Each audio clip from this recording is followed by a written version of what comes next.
Hello everyone, and welcome to the fictional vortex. So we are back with an interesting movie on what if Naruto reincarnates as a rabbit goddess son. But before we start, I just want to remind you to please subscribe to my channel and hit the like button if you enjoy my content. Let's start the story. The King of Beasts. Hang on, Naruto. Kurama roared from within the confines of his mind. Hang on. Onto what? Naruto shouted back incredulously. Anything, you idiot. The mighty-tailed beast exclaimed insistently. You're the idiot, idiot. Naruto shouted indignantly. The only thing here is Kagaya, and I'm not touching that granny. She'll steal my chakra again or outright kill me, he exclaimed as he and the bisected Kagaya kept swirling through the unstable dimensional rift that their unwisely combined space-time jutsu had created. One may wonder how they ended up such a situation. Flashback. Kakashi could only stare in surprise at the swirling rift in space that had just absorbed the Tamagoroshi no Haikatsu, all-killing ash bone, that he had intended to block with his own body to protect Sasuke before his eyes darted towards Obito who had mirrored his actions to protect Naruto, his eyes immediately going to the bone spear embedded in his gut, surrounded by quickly dying flesh. Why? Kakashi stuttered. We both should. He trailed off, before gaining heat. Your power is still needed here. Why save me? I'm useless. It's the other way around. Even with the chakra Naruto gave me, I was almost done anyway. Obito grunted in pain. More importantly, focus on the enemy. Painfully tearing his eyes away, Kakashi focused on Kagaya across from them, though the ancient woman was content to watch for the moment.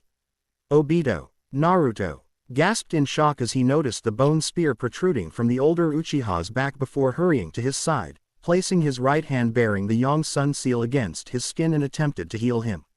It's useless, Naruto. Black Zetsu mocked from within Kagaya's left sleeve.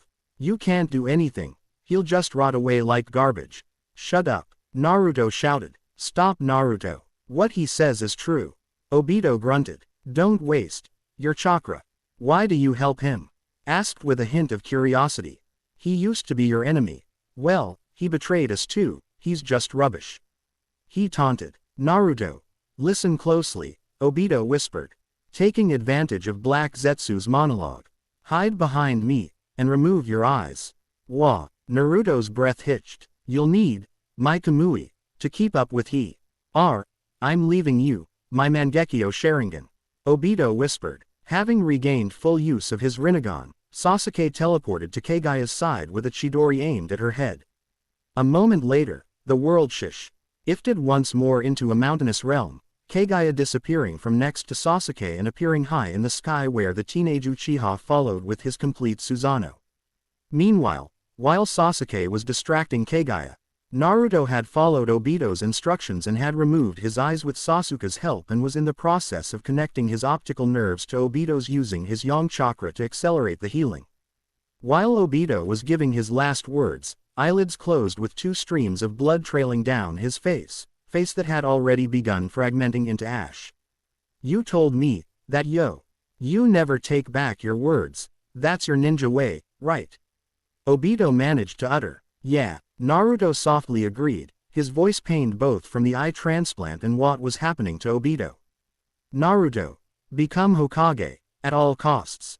Obito told. No, ordered him before his form shattered into ash. Yeah. The blonde whispered as his eyes opened, an orange Sharingan leaking tears of blood staring at his former enemy's remains for a moment. So that stupid traitor finally died. Black Zetsu remarked. He was just an insect. But he was tough like a cockroach, ha. Don't make fun of Obito. Naruto snarled. Obito wanted to become Hokage. To me, his form disappeared in a flicker, he was the coolest guy. He roared as cut off Kagaya's left arm at the shoulder, separating her from Black Zetsu whom he pinned to the ground with a few black rods.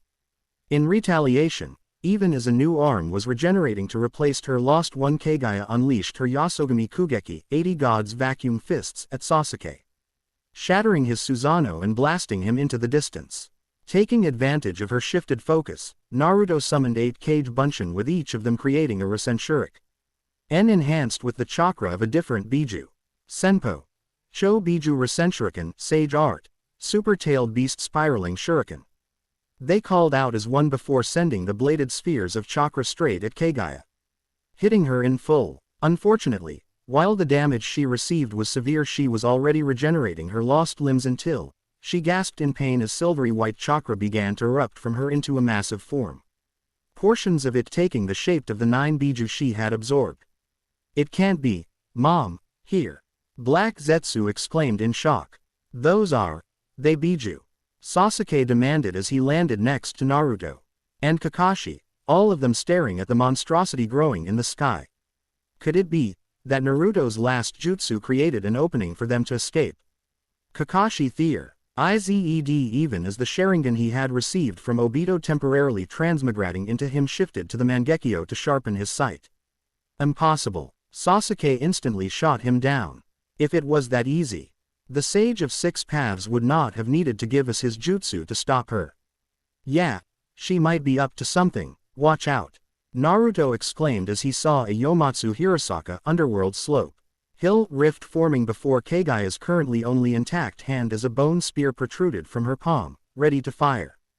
As it fired, Kakashi instantly turned his attention to his 2 male students, knowing that the attack had to be aimed at one of them as they were the only true threat to Kagaya. As he had expected, a rift opened behind Sasuke and Kakashi instantly used Kamui on it just before the bone began to come out, sucking it away. Unfortunately, due to the Kamui clashing with the Yomatsu Hirasaka, a backlash of pain hit the copy ninja, causing his to momentarily close his eyes. But it was enough for him to miss a similar yet smaller Yomatsu Hirasaka rift appearing behind Naruto. Unlike all those before though, this rift was not a foot or 2 away, it was mere inches away from Naruto's back. Whoa! Naruto exclaimed as he found himself a few feet to the right of his previous position, his eyes catching the bone spear that passed through the space previously occupied.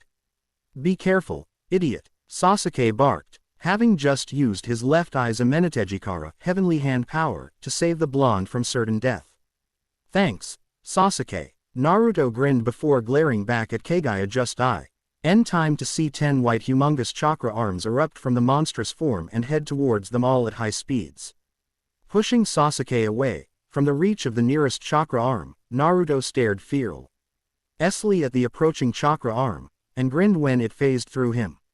The smile left him when he notices the state of one of his comrades, however, Sakura appearing hopeless as a chakra arm approached her despite her efforts to get away. Sasuke, use Udojutsu on Sakura-chan. Naruto yelled urgently. I can't, it's recharging. Sasuke grunted. A moment later, a massive Susanoo grabbed Sakura and dodged the white chakra appendage. However, this one was silver, unlike they had seen so far. Susanoo. Sasuke stared in shock. Who's that? Impossible. Black Zetsu growled, having who was controlling the massive chakra construct. Kakashi-sensei. Naruto blinked before narrowing his Mangekyo Sharingan eyes at him. He has Obito's 6 paths chakra in him. His chakra? Sasuke frowned, his mind going to how Itachi had left his chakra inside him as a last attempt to kill Obito via Amaterasu.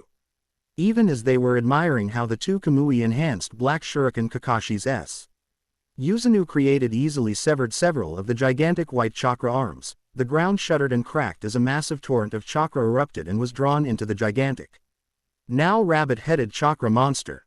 That chakra, it was from the people trapped in the Mugen.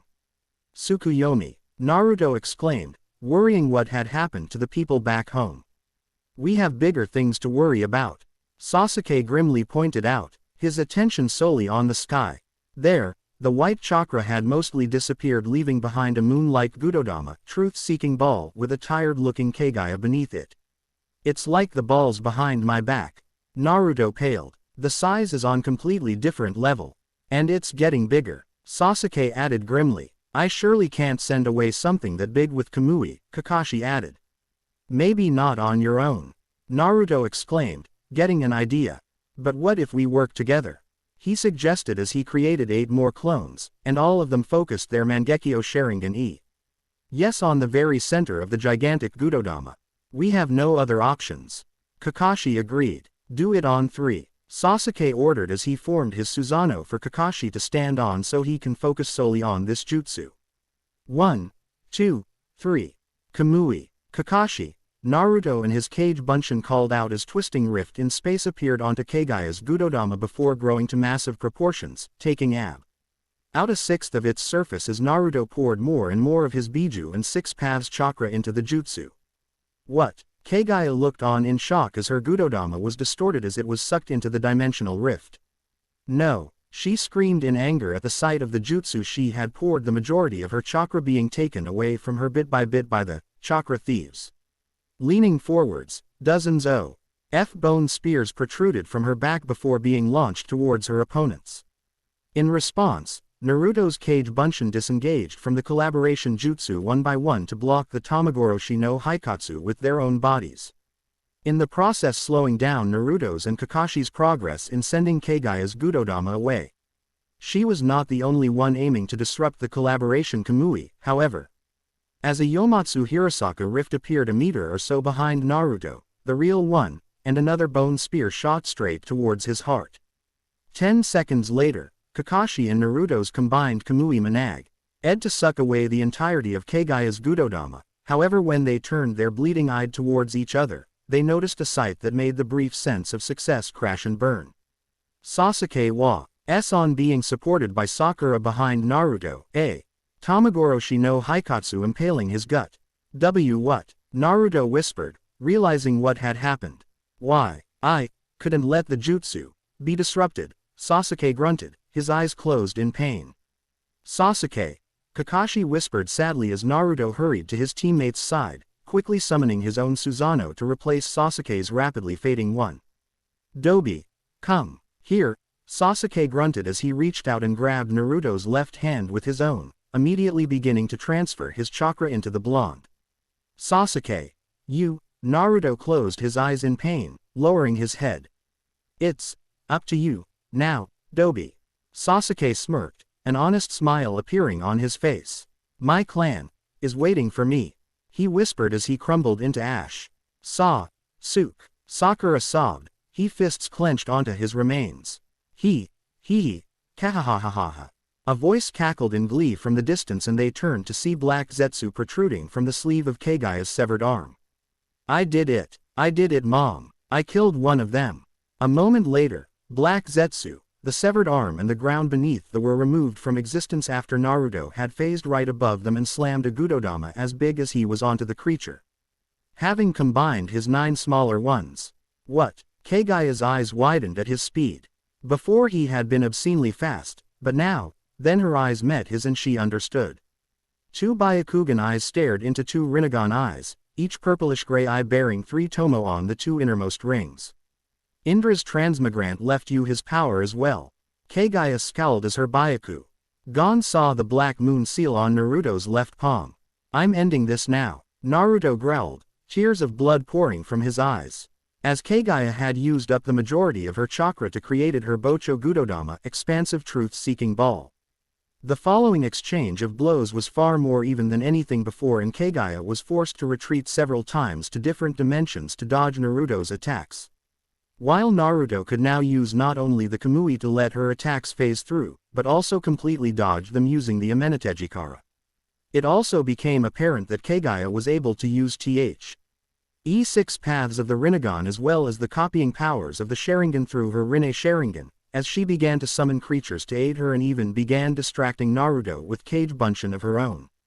Eventually though, after forcing Naruto to use both Kamui and Amenetejikara in quick succession, she managed to distract Naruto with a Kage Bunshin in front of him in the distance while merging from a Yomatsu Hirasaka and grabbing onto him from behind, immediately beginning to drain on his chakra to replace her own diminished reserves, the high-speed battle having prevented her from tapping into the chakra of those trapped in the Mugen Tsukuyomi once more. Realizing what she was doing, Naruto tried to use Kamui to phase away, however her draining was preventing the jutsu from working properly. Desperately, he also tried to use the Amenetejikara with his other eye, hoping to get away. And then Kakashi's own Kamui entered the mix, focused onto Kagaya's Yomatsu Hirasaka in an attempt to close it and cut the woman in half. On the one hand, it worked. On the other hand, mixing the Kamui, Yomatsu Hirasaka and Amenetejikara in the same space as Kagaya and Naruto's chakra, not to mention that of the Biju were connected, seemed to be a bad idea, as in an unstable vortex of colors both Kagaya and Naruto disappeared from Kagaya's core dimension. Flashback end, which leads to the current situation, with Naruto and the bisected Kagaya swirling together through the unstable mix of space-time jutsu. Before the blonde could do anything more, however, the two of them fell through a tear in space onto a frozen ground. Their bodies aching from the force of the impact, though their respective regenerative powers were already fixing their shattered bones and teared muscles. Feeling a spike of malicious intent, Naruto's eyes darted towards Kagaya, who was a few feet away and had her left palm, her only remaining arm, pointed towards him, a bone spear slowly emerging from her skin. Turning his eyes to meet her own manic ones, Naruto knew that he could not move in time to dodge that, and at the same time his eyes were pulsing in pain, telling him they could not handle another use so soon. Then the Tamagoroshi no Haikatsu was fired and Naruto's left eye exploded as he forced the use of the Amenetejikara. As such, he did not see that, unlike his intention of teleporting himself away, the jutsu had targeted the very bone spear that was about to impale him, teleporting it right behind Kagaya's head, its momentum causing it to pierce through her skull and exit through her third eye, her Rinne Sharingan. As she broke apart into ash, Kagaya's final emotion was one of sheer disbelief at his sheer dumb luck, as nothing else could have allowed him to target her Tamagoroshi no Haikatsu. Otherwise he would have done it much earlier. On his part, Naruto did not notice any of that. What he did notice was how seconds after his eye burst all his senses blanked out before he found himself in an entirely white space, laying on his back and gazing into white mists. "Anyo, this is a difficult choice, you know." A young female voice that held great hidden power spoke from somewhere above and behind him. "Both you and her are not of this world, yet you are human, and she was without a doubt a goddess, a primordial goddess no less." The girl mused as the mists began to clear, allowing him to see her. Leaning over him, with violet hair held in two ponytails and green eyes, though her pointed ears made him blink. He tried to speak, but he found himself unable to. "And when you entered this world you definitely fell under my authority, though you were actually in the netherworld at the time," he muttered, her face scrunched cutely in thought. "Still, there were kings who have slayed heretic gods in the netherworld before, and she was without a doubt heretic, and while you may have used the portion of her power within you to do it, that is nothing new either." She seemed to reach a decision. "Yes, you definitely meet the requirements." "Who are you?" Naruto blurted out as he finally regained the ability to speak. "I am Pandora, the all-knowing and all-giving woman." The girl smiled. "But you can call me Mommy." She cheered. "Mom." Naruto blinked. "Yep." Pandora grinned. You're not my mom." Naruto blinked again. Mom had red hair and purple eyes, and was older, and had a bigger rack. Smack. "As I was saying, I am your new adoptive mother, the goddess Pandora." The girl continued as if she had not left a stinging hand print on Naruto's face. "The reason why I adopted you is because you killed a heretic goddess, and thus through the ritual I and my former husband Epimetheus created you are about to become a Campione." "Campione." Naruto tilted his head. "What's that?" "A godslayer," Pandora explained. "By killing a heretic god, a human ascends to being a Campione, gaining a portion of the slain god's powers for themselves. Well, normally, anyway." She muttered. "Normally." Naruto frowned before his eyes widened as his brain finally caught up with what they were talking about. "Wait, Kagaya is dead." "Yes, you managed to turn her own bone attack against her," Pandora replied. "And herein lies the issue. You see, normally, when a heretic god dies they return to their myth, taking most of their power with them and leaving only a small potion and an authority or two behind. Enough for me to use in my ritual and arm my children. But this Kagaya is not of this world, so she has no myth to return to. Actually," she frowned, "the realm of IMM. Ortolati does not even exist in your world, as other than the Shinigami Kagaya is the only other who had taken the power of the world upon themselves, and she took all that existed at the time, the whole Shinju." "So, what does that mean?" Naruto asked, having understood maybe 2/3 of what she just said. "It means that Kagaya Otsutsuki is gone for good, and all her power was left behind. And that power can only go to one person. You." Pandora replied easily. "Normally, Even attempting to force that much power into a human, even a campione, would make them explode. Here Naruto paled, but thankfully both your energy and your body are similar enough to hers that I can adapt it further to hold the power, though it will cost a good chunk of it. All in all, you will have around half for her power, I suppose. That's amazing. Naruto blinked. I managed to shape her power into one authority with 10 branches. Let's call it Tales of the Shinju, okay? Pandora suggested as she played with a golden and silver orb in her hands. Okay. Naruto blinked before his eyes widened. Hey, what happened to the Biju? And do you know how I can get home? You said earlier that this is a different world. I'm afraid that the Biju as you knew them are gone. Pandora shook her head. They were after all a part of Kagaya's power, so it is only natural for them to be changed when I altered her powers to fit you. They still exist, now as divine beasts, within you however should you die they will disperse into energy and disappear for good. There was no other way. Oh, Naruto frowned. On one hand, he was glad the Biju, Kurama in particular, were not gone completely, but on the other hand it was now impossible to free them as he had previously wanted. As for returning home, I know they way, but I will not tell you. At least not yet. Pandora frowned. What? Why? Naruto demanded angrily. Because the knowledge will be useless to you right now. Pandora said sadly. You do not possess the power to return. Even should you mix the techniques that brought you here it is unlikely you will be able to return home, or that you will survive the trip. It was only your and Kagaya's powers mixing together that allowed you to live the first time. There will be no second time. But I have to return home. Naruto said desperately. Everyone is counting on me. They're still trapped in the Mugen Tsukuyomi.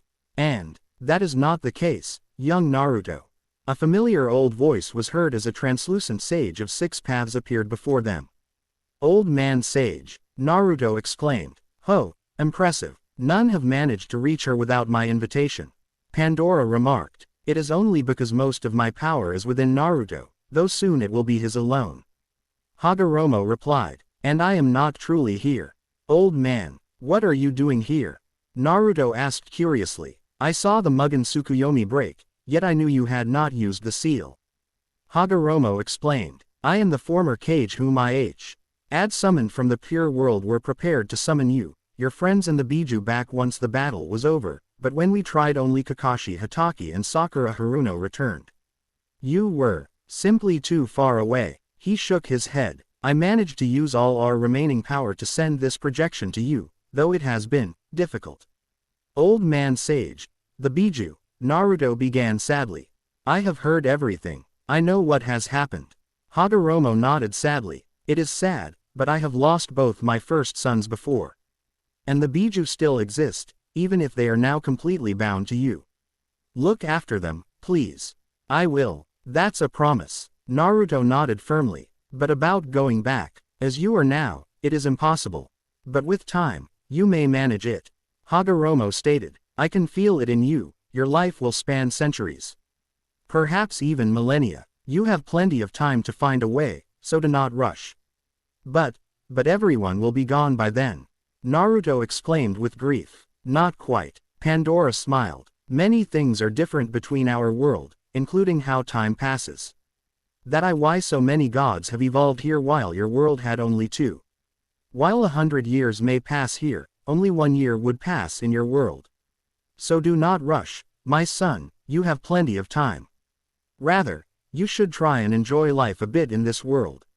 You are a campione now, a king of kings, you have the opportunity to have a bit of a normal life for one, well, as normal it can be for a campione, anyway.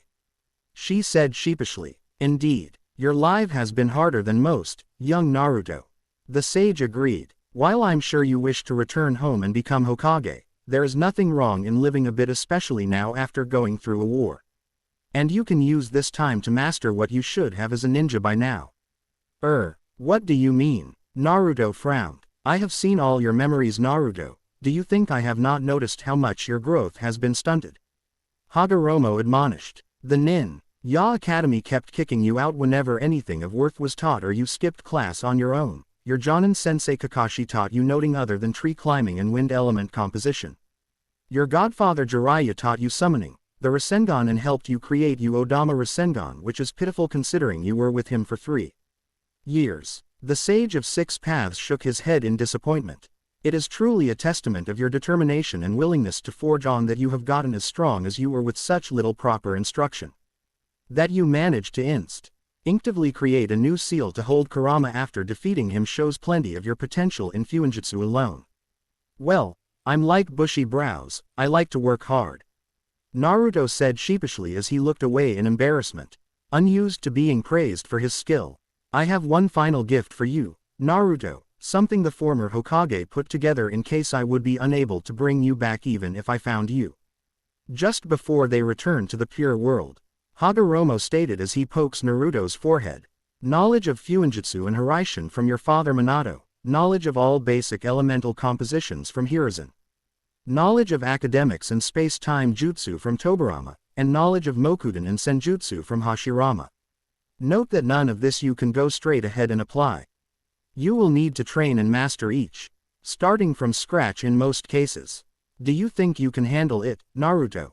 You bet I do. The blonde grinned. Good to hear, after all in this world Council's heretic gods will want nothing more than to kill you simply for being a campione, and many of them are in some ways just as dangerous as Kagaya, if not more so.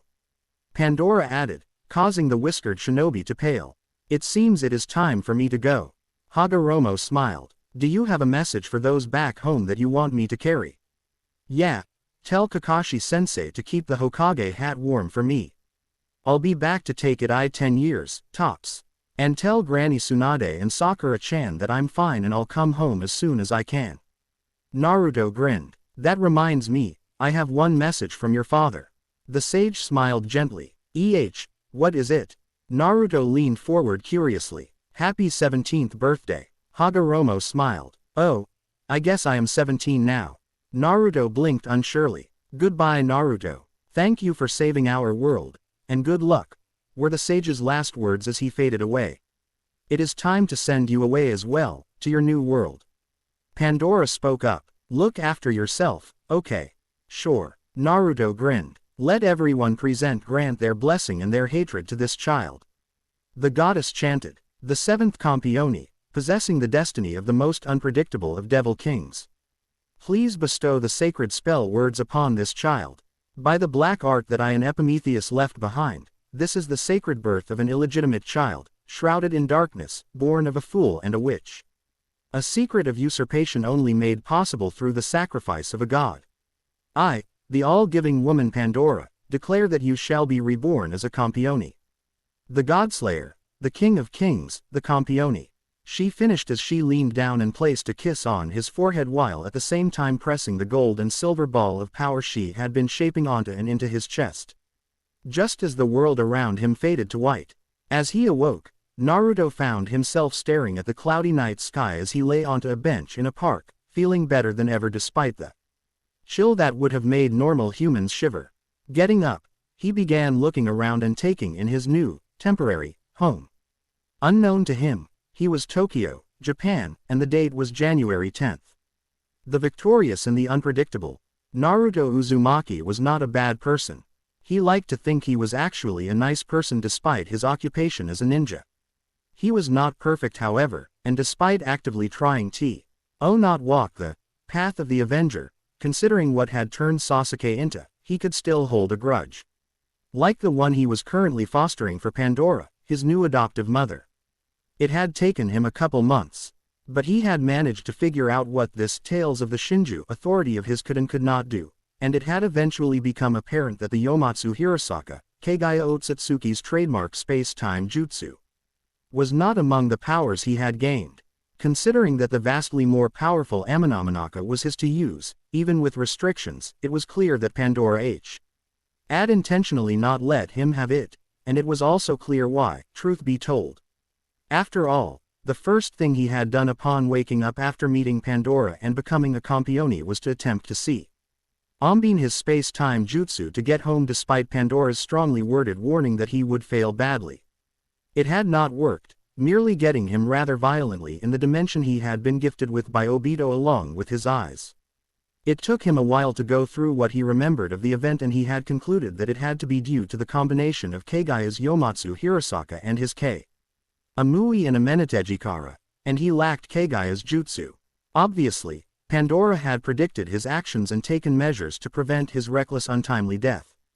All-knowing indeed. Of course, Naruto being Naruto, he had not given up and fully intended to recreate her jutsu.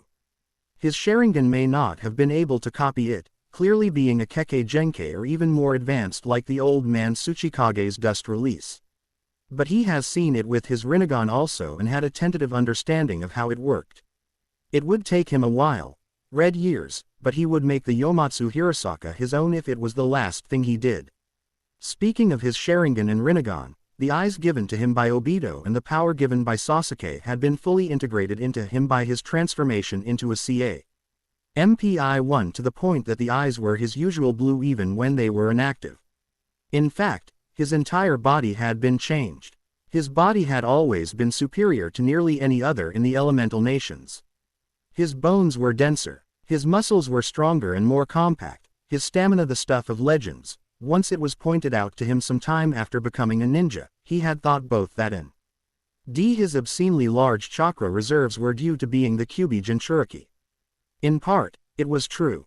But, as he discovered from his mother's chakra imprint, his Uzumaki heritage and being the son of a Kyuubi Jinchuriki were another important factor. The last piece of the puzzle had been given to him by the Sage of Six Paths in the form of his identity as Asura's transmigrant, now last transmigrant, as during his transformation all chakra within him had been consumed and made his own entirely.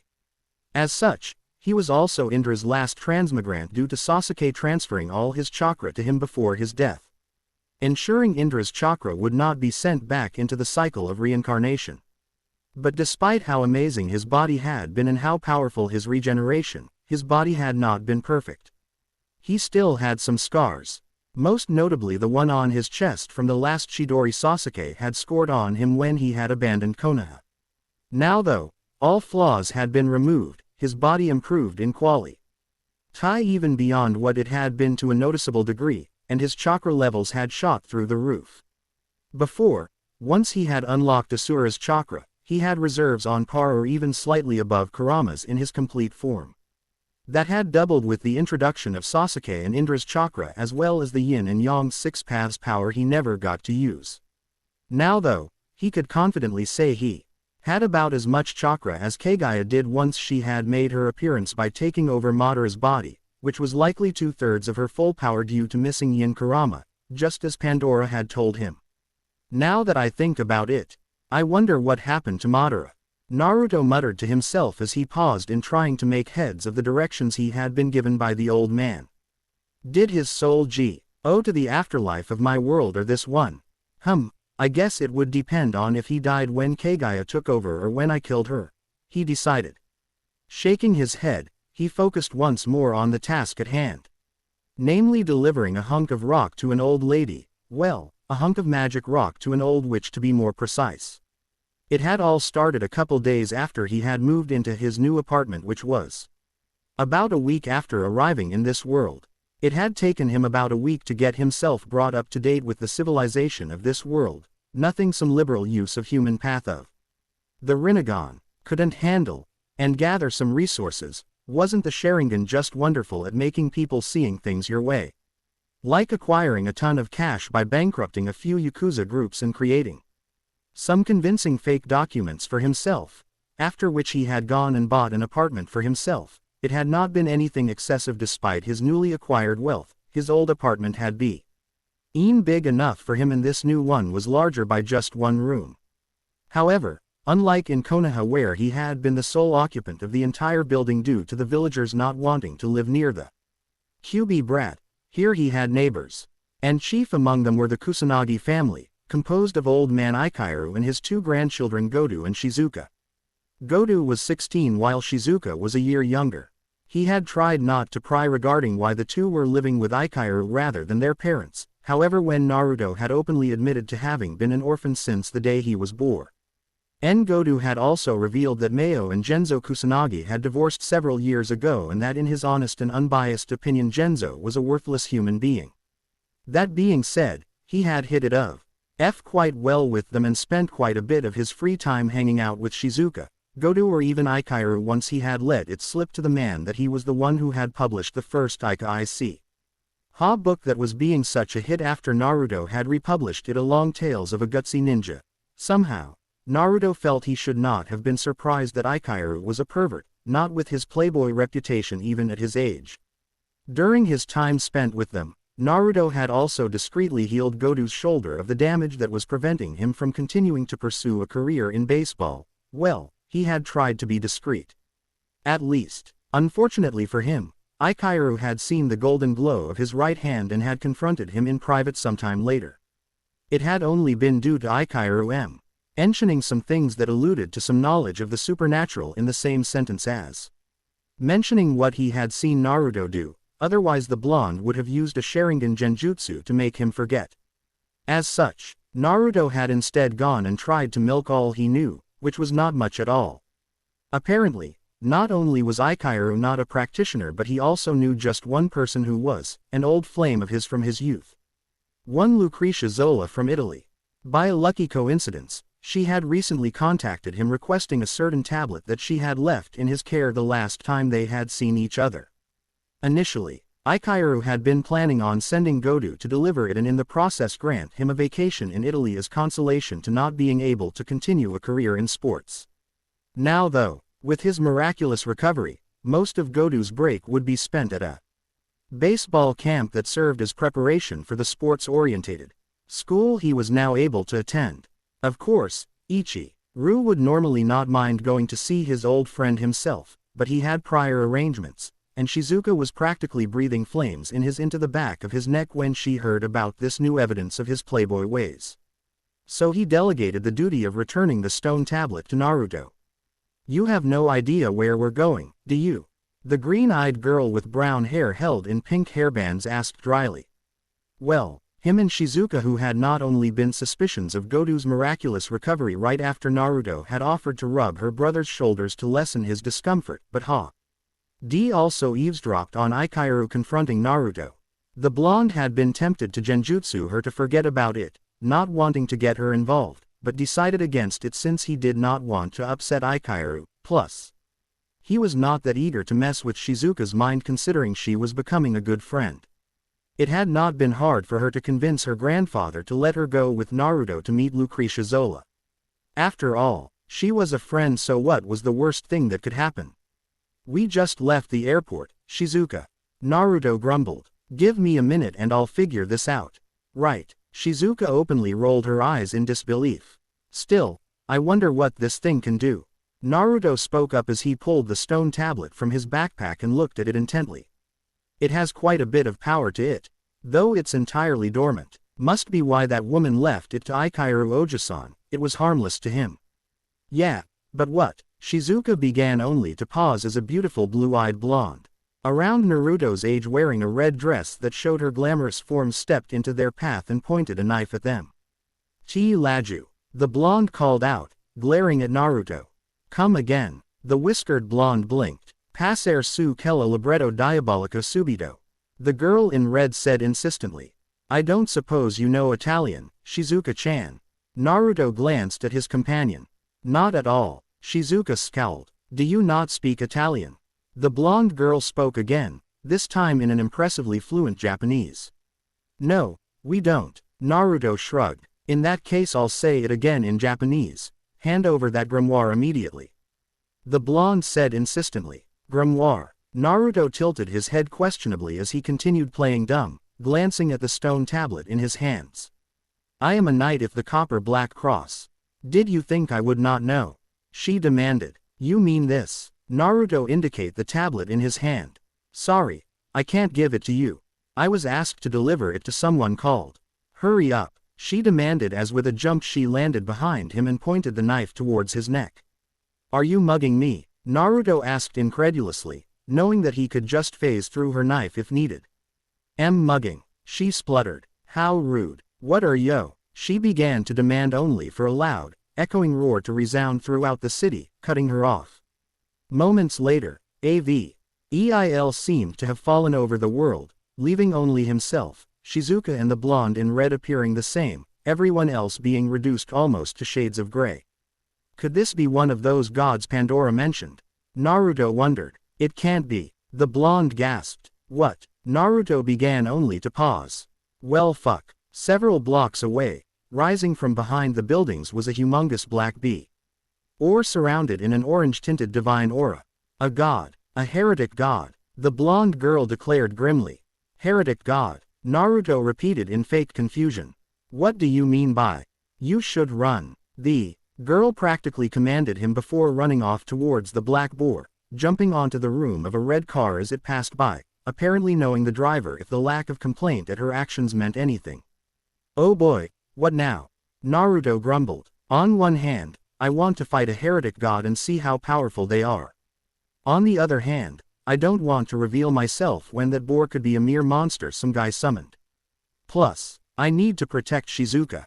He glanced at the girl who was shivering somewhat as she stared at the black boar. Shizuka, I'll go see what this is about. Please stay with my clone until I come get you. Okay, he told her as he created a cage bunchen. Okay. But don't do anything stupid, mister. Shizuka told him as she put up a strong front though he cool. See it in her eyes how unsettled she was. Another few seconds and he began running after the blonde girl at a faster than human speed, but still refraining from enhancing his body with any chakra. Gay, she's going to get killed by that thing and I'll probably feel guilty about it. Troublesome woman. He sighed in exasperation as he momentarily closed his eyes only to snap them open when the ground beneath him suddenly shook, making him almost trip but also making him let the tablet slip from his grip, sending it sliding across the ground. Damn, he swore, though not that worried about the grimoire. Things don't last for thousands of years if they're that fragile, and with the power it was imbibed with, that tablet could survive a hit from a Rasengan without a scratch. But such things slipped his mind when a slender hand grabbed the tablet and lifted it from the ground. Around 14 or 15 years in age, with jet black hair to his shoulders, skin the color of ivory, and most important of all, he was extremely handsome, ethereally so. Naruto could not help but feel slightly drawn to him. There was a kind of androgyny to his facial features, and even among celebrities, Yuto has never seen a handsome youth quite like the one before him. Suddenly, the youth's gaze began to shift. As if noticing Naruto staring at him, he also looked straight back. And then he smiled. It was very common for Europeans and Americans to greet others with a smile the first time they meet someone and exchange glances, so Naruto presumed the youth was saying hello to him, though he could not understand the words he spoke. I don't suppose you speak Japanese, do you? Naruto scratched the back of his head sheepishly. Oh, my apologies, then I shall use thy way of speaking. The youth spoke after a few moments of consideration. I asked if this belongs to you. He indicated the grimoire in his hand. Yeah, Naruto nodded. For now at least. You should probably get out of here. Re's some huge monster boar running around. Hey, this is funny. The youth chuckled. Funny, Naruto repeated. Actually, who are you? He asked with a frown. I am the victor, came the reply with a confident smile. I am the strongest and that which defeat every enemy. Victor. Naruto raised an eyebrow. Though I don't think it's necessarily bad to have a taste of defeat. He admitted, quote, I tried reviving the king of the ancient gods, in order to fight them, but I have yet to be defeated. He shrugged in somewhat disappointment. I suppose it would be a rather boring existence, one without challenges. Naruto agreed before his eyes darted upward when a shadow passed over, instantly recognizing it as the blonde girl he met earlier. Hey, he called after her, but she either did not hear or did not care. Are you here to chase after that witch? The youth asked curiously. Not quite. A friend of mine asked me to deliver that tablet.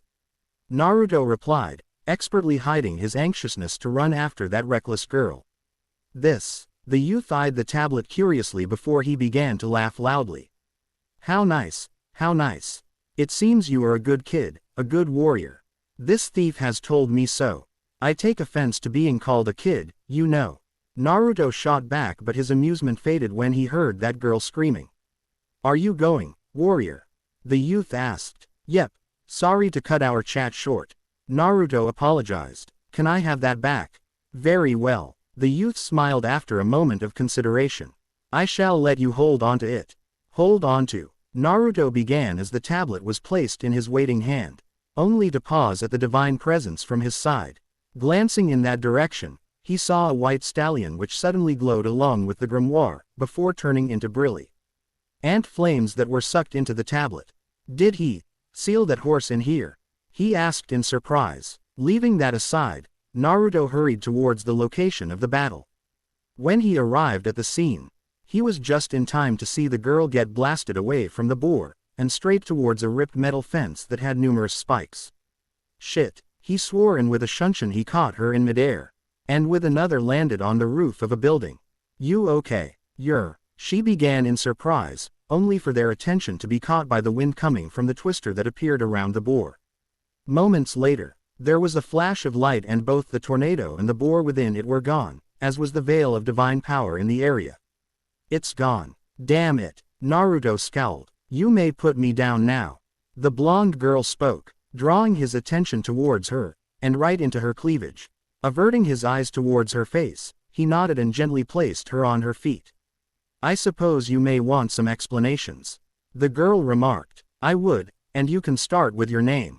I can't just keep calling you beautiful blonde, now can I? Naruto joked. I most certainly would not mind. She grinned. However, you are correct. I did not give you my name even though you gave me yours. I am Erika Blandelli, Great Knight of the Copper Black Cross. I got that last part earlier. Naruto nodded. Though I have no idea what that means. I'm Naruto Uzumaki. Before I ask any questions though, I need to find Shizuka. I figure she would want some answers as well. Those involved in the supernatural are supposed to keep it secret from those who cannot even perceive it. Erika admonished. I don't know about any of that, but Shizuka could see that boar just fine, you know. Naruto shot back. Oh, if that's the case, I suppose it would best to at least explain to her enough to keep her out of trouble. The Italian blonde agreed. With Naruto sensing his clone, he knew exactly where to go, so they found Shizuka in no time at all. After which they headed towards the train station where Erika explained the situation. So, in conclusion, that thing, the boar, was a divine beast, a servant of a heretic god. Shizuka remarked questionably. Indeed, though considering how powerful it was, it could have very well been a heretic god itself. Erika admitted. So why are you here for?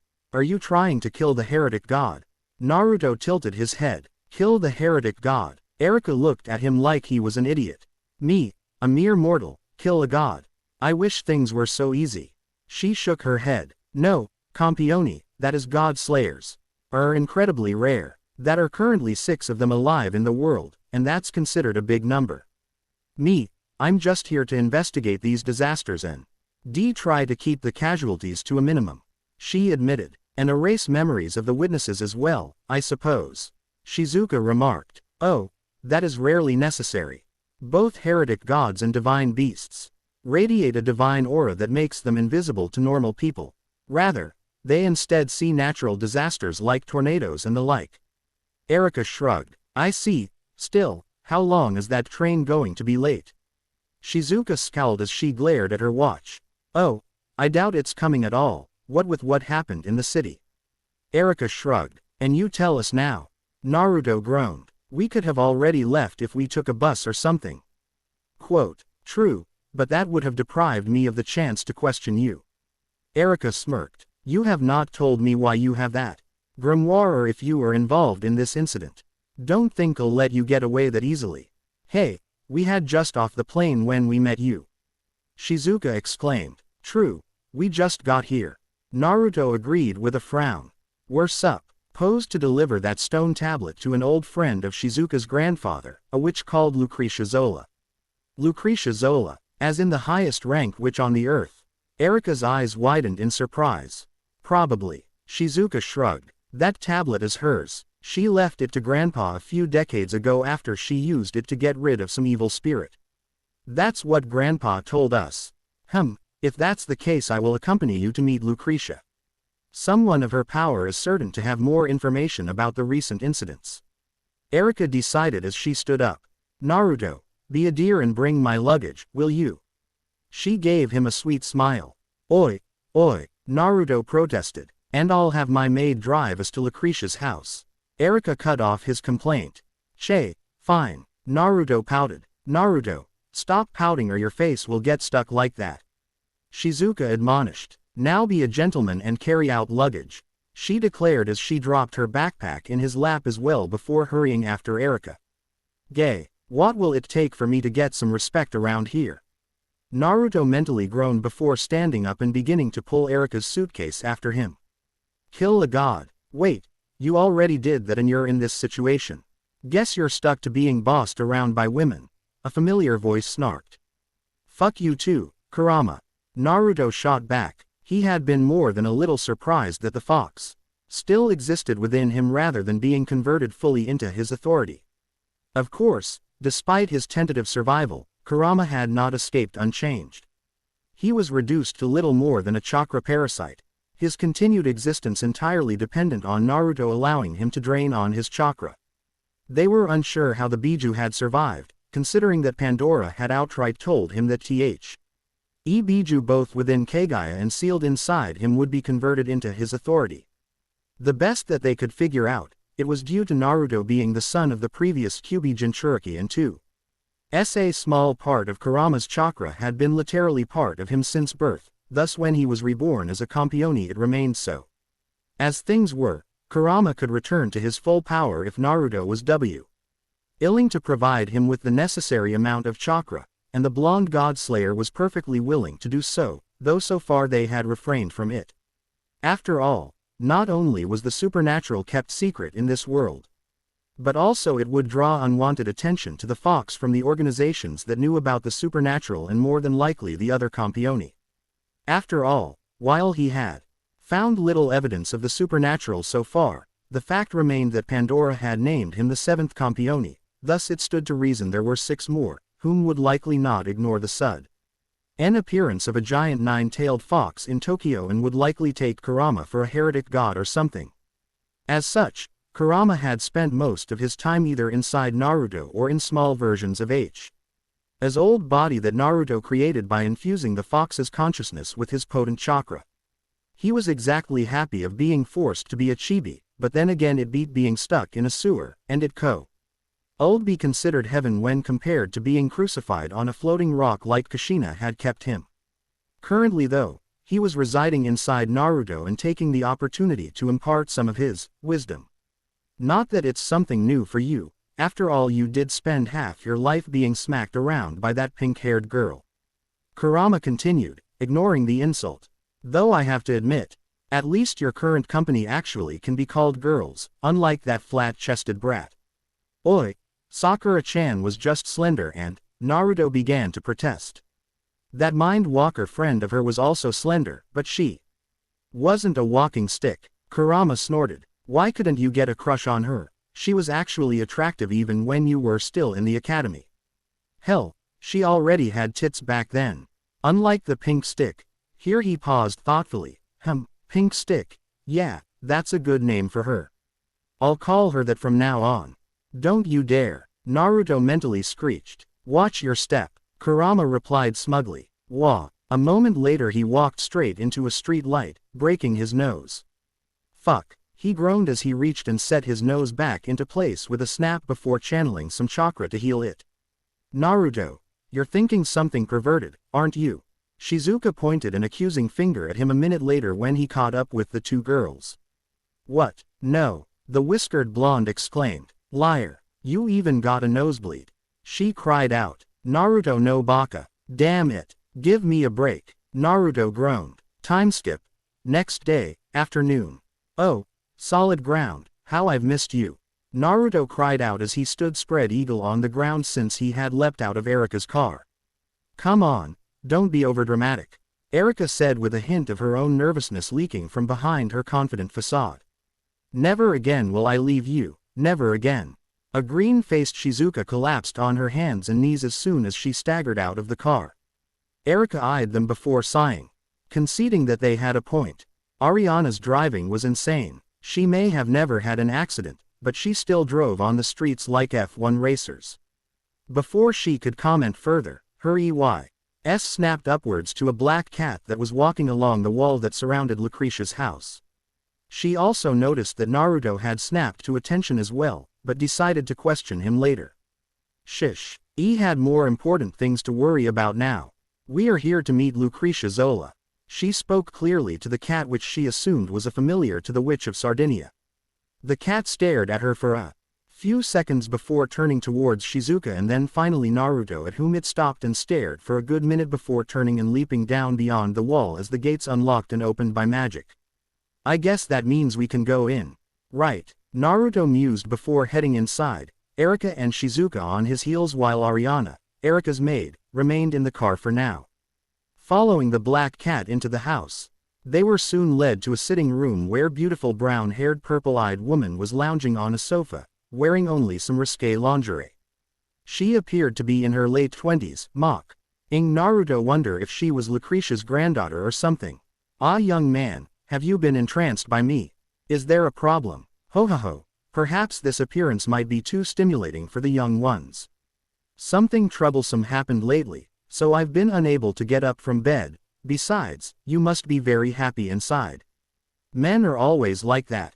The woman teased. Anyo, are you Lucretia-san? Shizuka spoke up suspiciously. Ah, yes. You are Shizuka Kusanagi, right?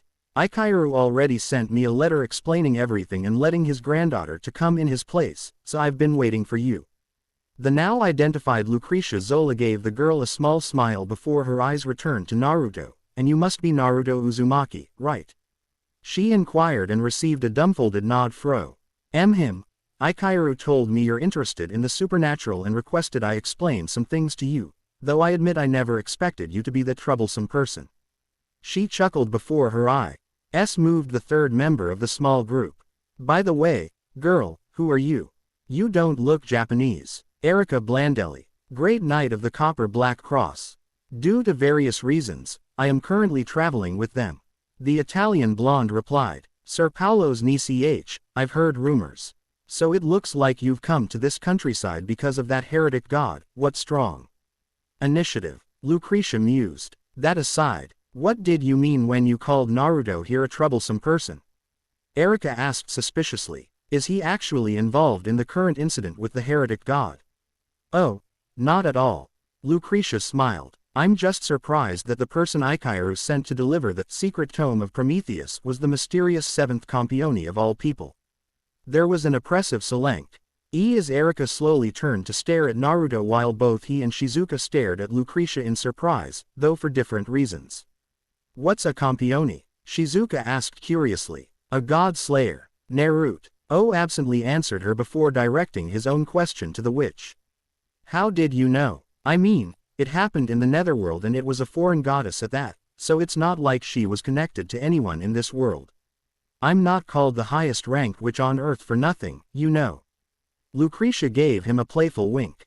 Though I will admit that only I and Alice Louise, the highest ranked witch in the heavens, sensed your ascendance. I'm surprised you're aware of your position though. Most Campione are rather disorientated after the change. Nah, Pandora-san explained it a bit to me, though she didn't really go into details. Naruto shrugged. Oh, you actually remember meeting her? Lucretia's eyes widened in surprise. Yeah, why shouldn't I? Naruto tilted his head in surprise. I mean, sure, my body was pretty trashed, but I've healed from worse before without amnesia. No, that's not it. Lucretia shook her head. It's just that to be able to remember whatever happens in Pandora's part of the netherworld, one is supposed to have reached a certain level of enlightenment. Campione usually require a century or so before they can remember more than brief flashes. Well, I don't know anything about reaching enlightenment. Naruto's sweat dropped. Is it like accepting your inner darkness? That's the only thing I can think of that might help. Perhaps. Lucretia mused. Ahem. Erika coughed, bringing attention to himself. What exactly mean by foreign goddess? Oh, I mean she's not from this world. She's from where I come from. Naruto replied before using at the incredulous looks the three females were giving him. Right, I should have mentioned that before. He said sheepishly. Yes, you should have. Lucretia said faintly. Another world? Shizuka asked doubtfully. That's rather unbelievable, Erika added. Well, I don't suppose it matters right now. It's not like I can return there. Naruto sighed. Oh, I take it you ended up in the Neth. Our world through some authority of that goddess. Lucretia remarked. Not entirely. Naruto grumbled. It was a mix of 2 of my space-time jutsu and 1 of hers. And Pandora was stingy and didn't give me that particular space-time jutsu. That sounds rather unbelievable, and I just found out about gods yesterday. Shizuka grumbled. I mean, you don't look out of place. Well, besides being blonde with Japanese features. Meh, my world is not that different from Japan, culturally speaking. Naruto shrugged. We're just more behind in technology and we still answer to a daimyo, but it's nothing drastic. Besides, in my line of work we're expected to be able to adapt to any situation. Oh, and what is your line of work? Erika asked with a raised eyebrow. I'm a ninja. Naruto gave her his best imitation of Kakashi's eye smile. I find that rather unbelievable. Erika scoffed. Then I'm doing my job right. Naruto's voice was heard from across the room and looking in that direction. The girls saw him leaning against the wall while reading one of the books Lucretia had left opened on a table. Shizuka looked between the Naruto next to her and the one across the room. How? Cage Bunshin. Naruto smirked as the clone standing between Shizuka and Erika dispelled in a puff of smoke. I didn't even sense the switch. Lucretia murmured. Or was it a fake from the start? Which when you revealed I'm a godslayer. Naruto shrugged before glancing back at the book in his hands. So the heretic god that's causing trouble is Verthragna, huh? He mused. If it were only him. Lucretia sighed.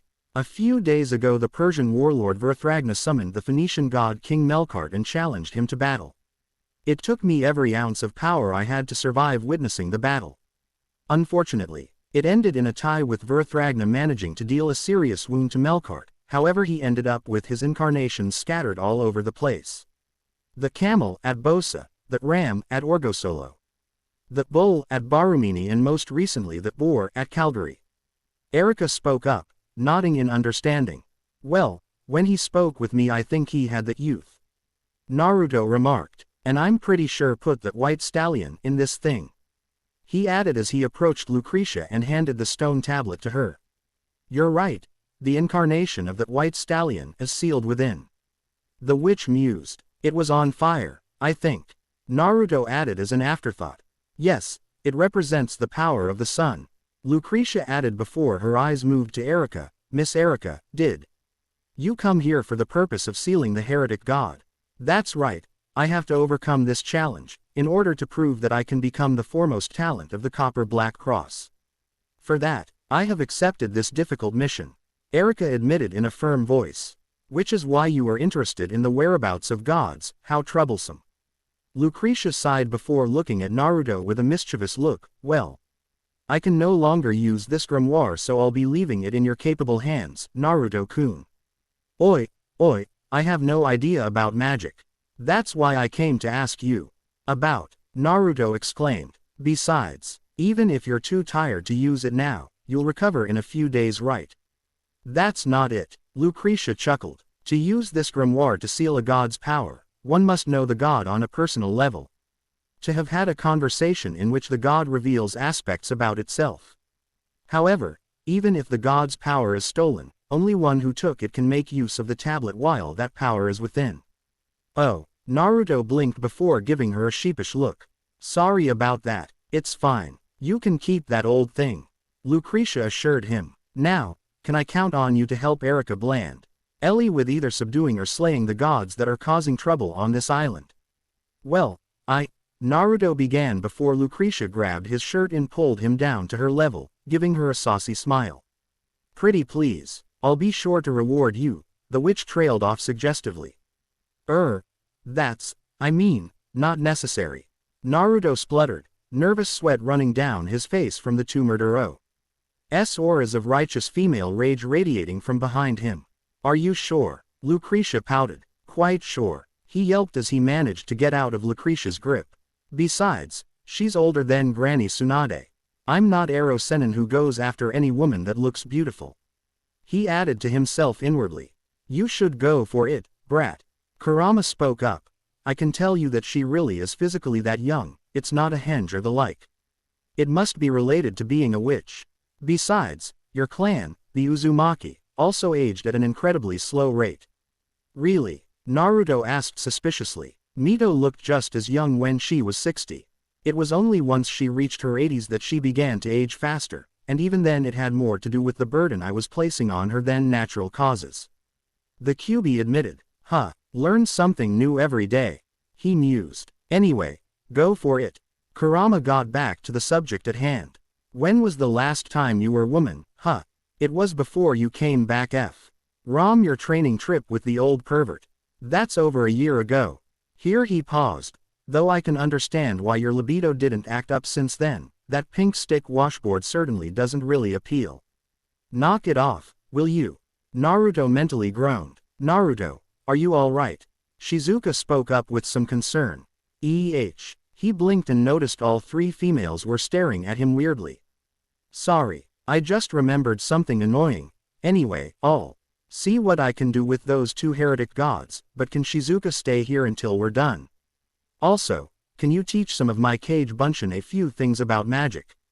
Nothing fancy, just the basics will be enough for the moment since I'm completely curious about it. He requested. How can that be? Lucretia frowned. Didn't you say that you ended up in this world by mixing your spells with one of the goddess you've slain? Not spells, jutsu, Naruto corrected. From what I can tell, magic used only the yin part of chakra, the mental energy. While chakra is a mix of mental energy gained through learning and experience as well as physical energy that our body produces. He parroted the explanation Sakura had given him over 4 years ago as he formed a Rasengan in his hands. I see, I suppose since it's a different world, Lucretia mused as she watched the sphere of swirling energy mesmerized until he dispersed it. Of course, it would be my pleasure to look after Ikairu's granddaughter and teach you a thing or two. But until then, you all must be exhausted from your trip. Help yourselves to the kitchen and choose a room upstairs for the night. Right, thank you Lucretia-san. Shizuka gave he a short bow before grabbing Naruto's arm and dragging him out of the room after giving him a look that told him he had some explaining to do. 3 hours and several bottles of wine later, Naruto had told a shortened version of his life story to the 3 girls, and likely Lucretia as well, if she could hear what her cat familiar did. Since the feline had wandered into the kitchen a few minutes before Ariana did. There was quite a bit of disbelief involved, but eventually after he demonstrated a few of his tamer ability. Ties like Kawarimi and hence she admitted she never heard of spells like that and she had quite a bit of experience with magic. Eventually, Naruto had to pretty much carry each of the 3 girls to a room upstairs for the night.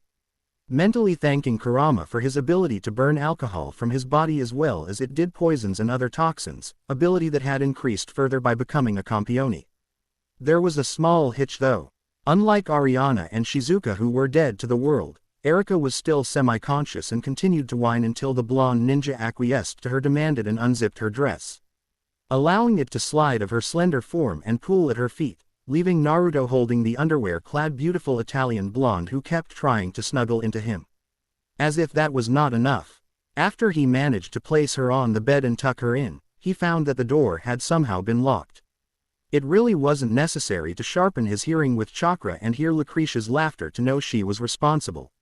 Still, something funny, Naruto asked as he sat down next to Lucretia on the sofa moments later, having just teleported there via Kamui, causing her to jump in shock.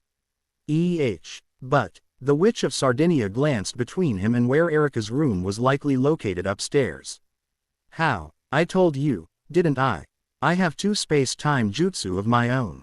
Naruto grinned. So you can teleport as you please? She inquired curiously. As long as I know the location beforehand, as in I've been there before or something, I can teleport there. He agreed, deciding not to ment. On that amongst the many seals given to him by his father through the Rakuto Sennin, there were several that disrupted summoning and other space-time jutsu over a marked area. Fascinating, and it's your own power. Not part of your authority. Lucretia mused. Well, it's not part of my authority, but I can't fully consider it my own power. Naruto admitted. It's an ability of my eyes, which were transplanted from another person who fought Kagaya with me, but got killed early on.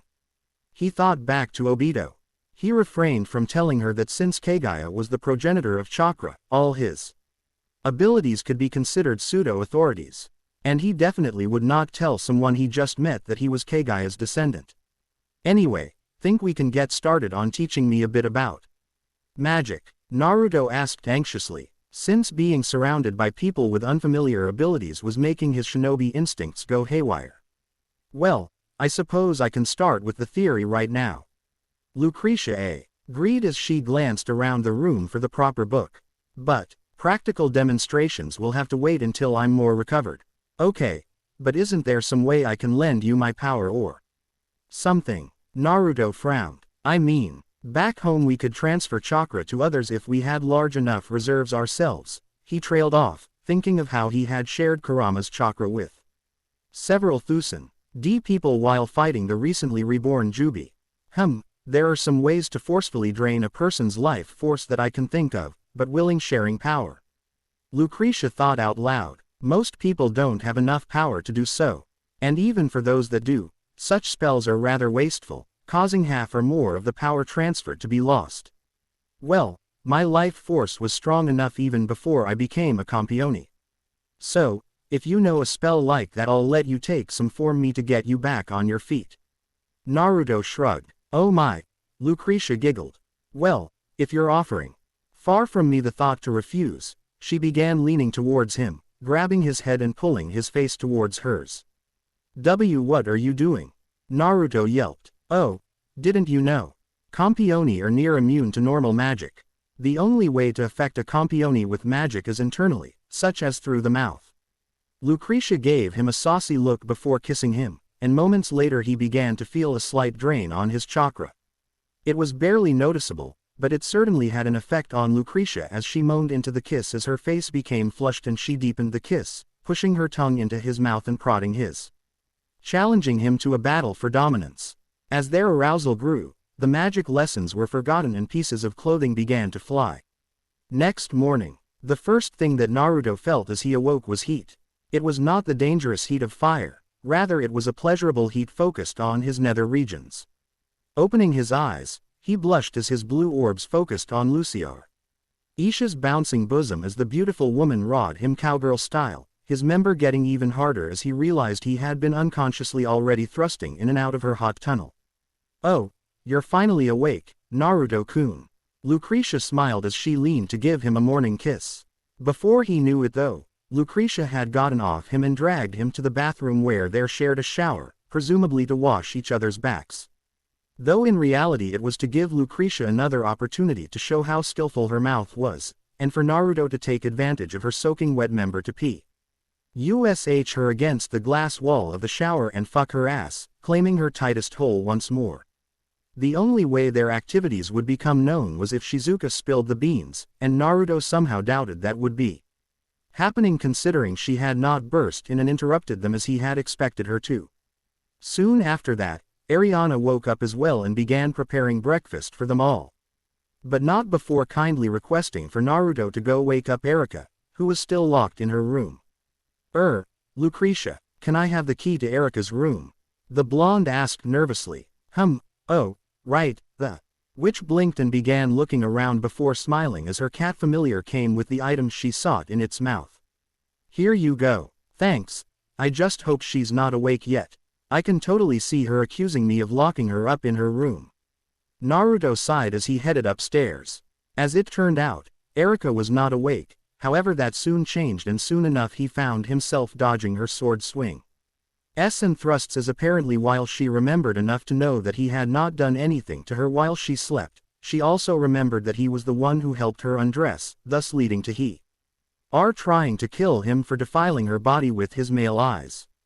Her attacks came to an abrupt halt though when the clear sky suddenly darkened with storm clouds, clouds that they both felt radiating what could only be divine power.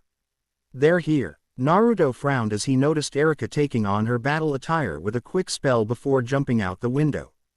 Here, he hesitated. On one hand, Atlia's one of the heretic gods was here and the sooner he fought and either defeated or drove it off, the better. On the other hand, this was Lucretia's house, and it would likely be destroyed, possibly killing both her and Shizuka. And while the house was a distance away from the town, it was not far enough to escape unscathed from a fight with a Biju, never mind a god like Kagaya had been. If he went, the god was likely to sense him for what he was. He had discussed it with Kurama on the way to Lucretia's house, if only to focus his mind on something other than Ariana's driving, and they had concluded that the only reason Verthragna had not identified him as a Campione was due to his fragmented state. As such, he made a cage bunchen that rushed after Erica while the real him hurried to find Lucretia. "Oh, I thought you went after the heretic god," the witch mused when she saw him. "I only sent a cage bunchen to see who it was," Naruto replied. "I would rather not fight here, I'm too good at fighting around human populations." He grimaced as he thought back at his rampage in Konoha after he had thought pain had killed Hinata before his eyes. A moment later, he cursed as he reviewed the memories of the clone he had sent. Damn, Erica went after Melkart, Ariana-san is driving her there. "You should go," Lucretia said seriously. "If those two heretic gods clash again, Sardinia may sink into the sea." "I'm going. But before that, I'm leaving a clone here to learn from you and look after Shizuka." He spoke before creating a bunchen that held a good tenth of his chakra, which was an obscene amount even by Biju standards. "Good luck," Shizuka managed to say before the original disappeared in a shunshin. A few minutes later, Naruto arrived just in time to save Erica from being turned to charcoal by Verthragna's lighting. "You okay?" he asked as he glanced at her, hand still outstretched as it absorbed the last of the electricity with his path. "Why yeah, what took you so long?" Erica shot back, quickly recovering from this brush with death. "Oi, you're the one who went ahead," Naruto shot back. Meanwhile, Verthragna had taken advantage of Erica no longer RFERING and Melkart being distracted to materialize his golden sword and attack the gigantic grey god. Managing to pierce through the golden dome of divine power, Melkart had materialized and inflict another cut into his flesh. With this new wound, Melkart's rage peaked and the ground began to tremble as the sky rumbled, signaling to Naruto to make his move before it was too late. "Hey, King Melkart," he shouted as he appeared in the giant's path, releasing the hold on his chakra, allowing all to feel his power. "Oh, what is this? A child of Pandora wishes to challenge me. Very well, I will fight you as soon as I'm done with," Melkart began. "Actually, don't you find it dishonorable to fight Verthragna when he's missing a full tenth of himself?" Naruto taunted. "And how do you know that?" Melkart paused curiously. "Because I have his white stallion incarnation right here," the blonde declared as he held out the stone tablet grimoire. "What do you say? Let me fight Verthragna and now, and once you've recovered you can fight the victor amongst us too." "Ho, appealing to my pride, are you?" Melkart laughed. "Very well, I grant you my approval. I too am anxious to fight you, young warrior," Verthragna added, a predatory grin on his face. "To think that you were a child of Pandora. And I did not notice it. When you hold such power at that, I must be losing my edge. Let's see if you can sharpen it with me, but I think it will be the other way around." Naruto grinned back. "Ho ho, confident aren't you?" Verthragna narrowed his eyes as called forth lightning to descend on Naruto once more. Only for it to be absorbed. "Oh, an authority that absorbs divine power. I have not seen such for a few centuries, but what about physical attacks?" he yelled as he moved at blinding speeds to cut Naruto down with his golden sword. "Shinra Tensai," Naruto called out with a wide grin and saved every moment of Verthragna's eyes widening in shock as his golden sword was not only stopped, but pushed, not blasted back along with himself. I can totally see why Nagato loved doing this. Managing to redress his flight after being smacked away in force, the youthful heretic god gave Naruto an impressed look. "Incredible. To push me back, and it could not have been an authority, otherwise my sword would have sliced through its divinity." "That sword cuts divinity. Good to know," Naruto muttered to himself. Without another word, Verthragna unleashed a blast of power into the ground beneath him, causing it to erupt like a volcano, and from it emerged the very same boar that had been rampaging in Calgary, this time its sights set on Naruto, at whom it charged with a deafening roar. "Spirit of the Sands, entrap my enemy." Naruto intoned the sacred spell words Ca. using the ground before him to turn into sand before exploding upwards, quickly compressing into the massive form of Shukaku, the one-tailed tanuki who immediately went to grab the boar about to crash into it, grabbing its head even as the boar's tusks impaled his torso. A mighty divine beast, but my boar shall make quick work of it. Verthragna declared. Somehow I doubt it. Your boar looks a bit tied up at the moment. Naruto shot back, frowning. Verthragna glanced back at the two divine beasts and his eyes widened at the sight of sand having covered most of his boar's body, but more importantly at the purplish markings that glowed darkly all over the shell of sand. I see now. Just like quicksand, your divine beast has the power to bind its foes. Verthragna understood. Speaking of divine beasts, Naruto began before appearing right in front of the Persian warlord in the air, hands outstretched holding the Prometheus grimoire. This one is yours. He exclaimed as he ashed the power of the white stallion from within in a pillar of fire with a horse head at the tip, engulfing Verthragna in flames as hot as the sun. I shall not be defeated by my own avatar. Verthragna roared as the flames were blasted away from him by the use of the Gale incarnation, and along with the Naruto who still held the stone tablet. Didn't count on it. The cage Bunshin holding the tablet managed to say before being dispelled. What? The youth managed to say before his eyes fell on Naruto. Only this Naruto was different than before. He was clad mostly in black, from head to toe, over which he wore a jacket of that appeared to be made of golden flames woven together, as was his hair, while his eyes were fully golden with a ripple pattern. Had he seen him from behind, he would have noticed the 9 black tomo lined up in row of 3 on his jacket under a symbol of an eye with a ripple pattern spreading from the pupil. But what he was most focused on at the moment as massive golden orb of swirling energy held together by a ring of spinning white blades, which was inches from his face. Senpo. Odama Rasenshuriken. Naruto roared as he slammed the orb as big as he was into the youthful god, blasting him away and into a hill which was sliced in two along with Verthragna when the wind blades released their hold on the core, which then expanded engulfing him in a massive dome of swirling wind blades that cut everything apart. Eventually, it died down to reveal a mortally injured Verthragna, his upper half at least, laying down in the center of the crater the S-rank jutsu had left behind. Ah! Well done, warrior, 'tis was a fine battle, fitting for my last. Verthragna coughed. What is you name? Naruto Uzumaki. The blonde replied as he landed close to the fallen god who had already began breaking apart into motes of golden light from where he had been cut in half. Maelstrom, of the Whirlpool, a strong name, fitting, the Persian warlord smiled in satisfaction. Take my power, temper it in battle, for when we meet once more, I look forward to it. Naruto's grin mirrored the dying god's, even as he felt something warm being pressed into his chest as the last of Verthragna faded away. Impressive battle, young god slayer. Melkart praised as he began fading into the storm. Your first enemy was the war god Verthragna, the second one is me. Very soon I will recover all my power. When that time comes, take the place of that war god, my spears of fury will be aimed at you. Polish your sword and wait for my arrival. He finished as he faded away towards the southeast. Well, that was fun. Naruto grinned before it faded away as he rushed to where he sensed Erika. Erika, are you all right? Yes, I am unharmed. Your clone kept me out of harm's way. Erika replied as she continued to stare at the massive crater left behind by the Rasenshuriken.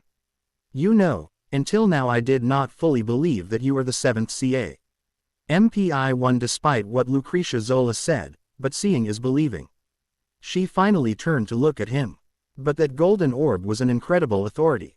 Naruto blinked. That wasn't my authority. What? Erika froze. That was a jutsu I created by improving on one my dad made. Naruto grinned. An enhanced version anyway. Then, this form is your authority.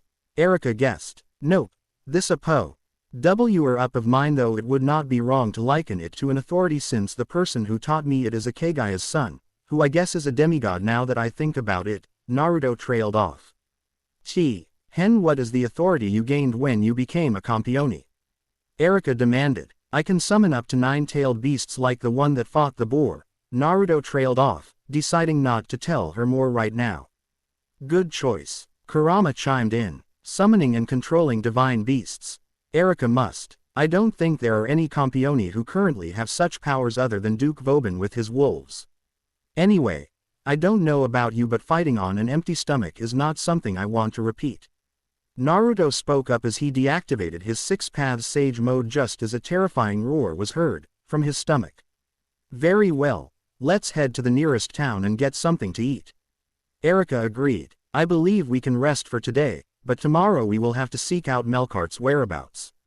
It will take him more than a day to heal if what Verthragna said about his sword is true, but it's best to know in advance.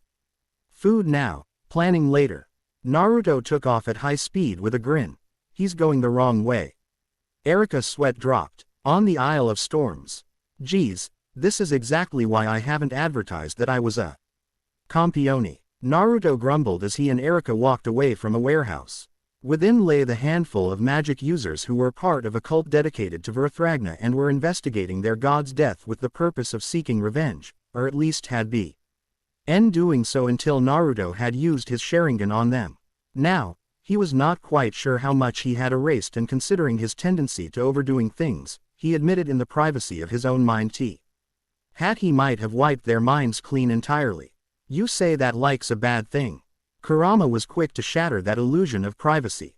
Well, since they were apparently trying to boil my brains, I suppose they deserve whatever they get. The whiskered blonde admitted. You should have simply killed them and gotten rid of the bodies. Kurama snorted. I'm pretty sure I've said this before, but the people of this world seem to use killing as an absolute last resort rather than the convenient answer to most problems in life. Naruto rolled his eyes. HMPH, you're a supreme ruler, aren't you? Kurama huffed. You are above their petty laws. Of course, and since I have always loved going on murdering rampages, I can now enjoy myself to my heart's content, right? Naruto shot back sarcastically. Are you even listening to me? Erika shouted, a bit too late as she had apparently positioned herself in front of him, hands on her hips and glaring at him, causing him to walking right into her. Thankfully, she was steady on her feet and the impact had not knocked her over. Naruto, she growled. Sorry, I wasn't paying attention. The whiskered blonde admitted sheepishly. So I've gathered. Erika grumbled. What were you paying attention to? The voice inside my head that's telling me that I should have killed those cultists and gotten rid of their bodies. Naruto deadpanned. Okay. Erika took a few quick steps backward, an awkward smile on her lips. Actually, let me introduce you to him. Naruto smirked evilly and raised his hand towards Erika, whose eyes widened in horror at what she perceived as her execution. Seconds later, a translucent blob of crimson chakra grew in Naruto's palm until it was the size of his head before reshaping itself into a miniature one-tailed Kurama that solidified and stretched with a delighted purr. Erika, meet Kurama. Kurama, meet Erika. Naruto introduced. Hello. Erika blinked a few times. Hello to you too. Rama gave her a dismissive look before turning towards Naruto. Say, now that I'm out I could go and eat those cultists for you. He offered. No. Naruto sighed as he placed the fox on his right shoulder and continued walking. Erika imitating him even though her eyes were glued to the fox. Is he one of the divine beasts you can summon with your authority? Erika asked. Yeah, though this is obviously not his full form. Naruto confirmed. Enough about him, you haven't told me where we're going. He pointed out. It's quite simple. Erika smiled. We need a way to track Melkart. Normally, I would have called Lucretia-san for help, but as she was so exhausted I expect her to have gone into a magical sleep for a few days to recover her energy by now. Thankfully, there is another mage that is capable of assisting us with this, and he lives in Calgary. I sense but Naruto grimaced at the look on her face as she mentioned the other mage, wondering if it wasn't too late to mend. Tion Lucretia was back to full power by now due to his intervention. Yes, you see, he's 100% untrustworthy. Erika grumbled. His name. Timeskip. Next day, Calgary. I see. Since you come with Lucretia Zola's introductions, I David Bianchi cannot ignore you. A handsome man in his mid-20s dressed impeccably in a well-tailored suit remarked. I am already aware of the matter of two gods descending here. I also know one of them is Melkart. Based on the other god's identity as an oriental deity, I speculate him to be Verthragna, is that right? Yes, based on what we heard from Lucretia, you are an outstanding geomancist. We wish to employ your magical skill to help track down Melkart's whereabouts. Erika spoke in ladylike tones while Naruto remained silent on the side, glancing arrow at the richly decorated room in slight boredom. Well, there's no problem. It's the least I could do out of obligation to Lucretia. However, I hope you can enlighten me. Is it really true that Lord Verthragna met his demise at Melkart's hands? Bianchi asked. Yes, it's true. Naruto Uzumaki here and I were eyewitnesses to the fact. Erika lied with a pleasant smile on her face. HMPH, in any case. Let me begin preparing for the physiognomy. Could you please be patient while I get the necessary tools ready? Bianchi asked as he headed out of the room. I bet he's going to attack you within the next hour.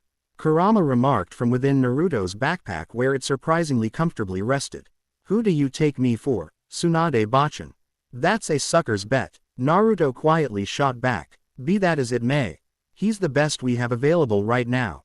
Erika sighed in resignation. Let's hope he finds Melkart first before he does something stupid. Since this is his home ground, it would be very disadvantageous for us as intruders to engage him in hostilities. Still, if I focus on protecting myself with my best defensive spell, Bianchi would most likely fail to breach it. With no other recourse, perhaps he would target you instead. She trailed off. Which won't be a problem. Naruto nodded. Speaking of Campione abilities, have you found out anything about your new authority last night? Erika inquired in a soft whisper. Yeah, it's a lot. My first one in being one authority with multiple avatars, 10 to be exact. Naruto replied knowing she would be seeing him use this articular authority sooner rather than later. You have all 10 of his incarnations. Erika whispered in shock. Yes, but they have a lot of conditions on them. He shrugged. Makes sense. She nodded slowly. There had to be a balance between quantity and quality. An hour later, they found themselves in a spacious room before a three-dimensional topographical map of the terrain surrounding the Mediterranean, roughly 2 by 5 meters. Featuring Spain, Italy, Greece, Turkey, the Mediterranean Sea and various North African countries in exquisite detail. Well then, let us try to track down the presence of Melkart you witnessed, Bianchi declared as he picked up a beaker containing a brown powder. This powder was made by grinding up fragments of a jar recently unearthed from the ruins of the ancient Phoenician home port of Tyre. He explained as he poured it onto the model, right onto the position of Calgary. Then the powder began to move on its own, slithering over the model like a snake. It rushed towards the Mediterranean Sea, heading east. The island of Sicily. Melkart went to Sicily, Erika exclaimed. Looks like it. The Phoenician sphere of influence not only includes Sardinia but Sicily as well. Perhaps in search of his identity, Melkart seeks the root of his existence by moving to a sacred domain closer to his homeland. Bianchi mused. So that's that. But actually, I also prepared something else. He continued as he picked up a test tube containing a small amount of white powder. This powder was made from shavings of a stone tablet unearthed from Zoroastrian temple ruins dating back to the Sassanid Empire of Persia. It was prepared for tracking down the presence of the war god of victory, Verthragna, he declared as he poured the contents of the test tube onto the model, causing the white powder to slither straight towards Calgary. Erika-kun, if the Verthragna was really killed by Melkart as you claimed, this powder should have vanished instead. However, its current state is obvious. Bianchi smiled smugly. Based on the physiognomy, Verthragna died by a human's hand. Consequently, the warlord's authority was usurped, and the new owner is currently in Colliery. Most likely, that person is you. He glared at Naruto. While I was making you wait, I observed the spiritual physiognomy within this mansion and discovered a swirling presence that hung around like gunpowder. Rather than you, Erika-kun, it was a mysterious something hidden in this youth here, waiting for an opportunity to rampage. Or, Naruto began dryly, it could be hid. Den in my backpack which holds the Prometheus grimoire in which Verthragna placed his white stallion avatar just before he retrieved his boar a few days ago. Oh, Bianchi blinked slowly, the doctor. Amatic tension visibly bleeding out of him. So, you didn't become a campione by slaying Verthragna. No, Naruto said honestly, I killed Kagaya first, after all. Meanwhile, Erika was both impressed and annoyed by Naruto. On the one hand, he not said any lies, but had spoken truthfully in a way that implied something else. On the other hand, she was hoping to see Naruto demonstrate more of his authorities, though in hindsight, if what he said about the spell that killed Verthragna was true, he need not rely on them. If that's the case, Bianchi trailed off as he waved his hand at Naruto, causing a cloud of glittery dust to appear and head towards him, only to disappear when it touched him. Then why are you immune to my magic? He grinned victoriously. Maybe your spell just sucked, did you consider that? Naruto taunted. That's enough Naruto, it seems David Bianchi does not fail to see past deception. So even if this were the truth, what problems would it pose? Erika declared. With absolute elegance and fearlessness, if Naruto Uzumaki is a campione, the first thing you must do is bow down to the new king and express congratulations to his ascension to the throne, offering your utmost fear and respect. Yes, indeed, that is correct. Bianchi smiled wryly. I've had this notion for a very long time. Indeed, campioni are those who have slain gods. However, do you believe they are all worthy of being kings? Our king, Salvador Doni, is a perfect example. Who could believe he is such a great idiot, an utter moron? I'm seeing a pattern here. Kurama whispered to the whiskered blonde from within the backpack. Quiet you. Naruto quietly grumbled back. Well, Sir Salvador is one of a kind. You can't really generalize from one example. Erika shrugged, not at all surprised or bothered by the slight to another supreme ruler, her own country's at that. Only the sword. He is a man who has utterly no merit in anything other than the sword, right? Even if it is said that no amount of spells will work, provided we have the intent, don't you think that we are able to do it? Bianchi argued. Are you actually talking about defeating a campione? Erika asked with both disbelief and amusement. Correct. Just as they have slain gods, we too can defeat devil kings. At least, when my opponent is an inexperienced campione who is full of openings. The man smiled triumphantly at Naruto, who stared back dully.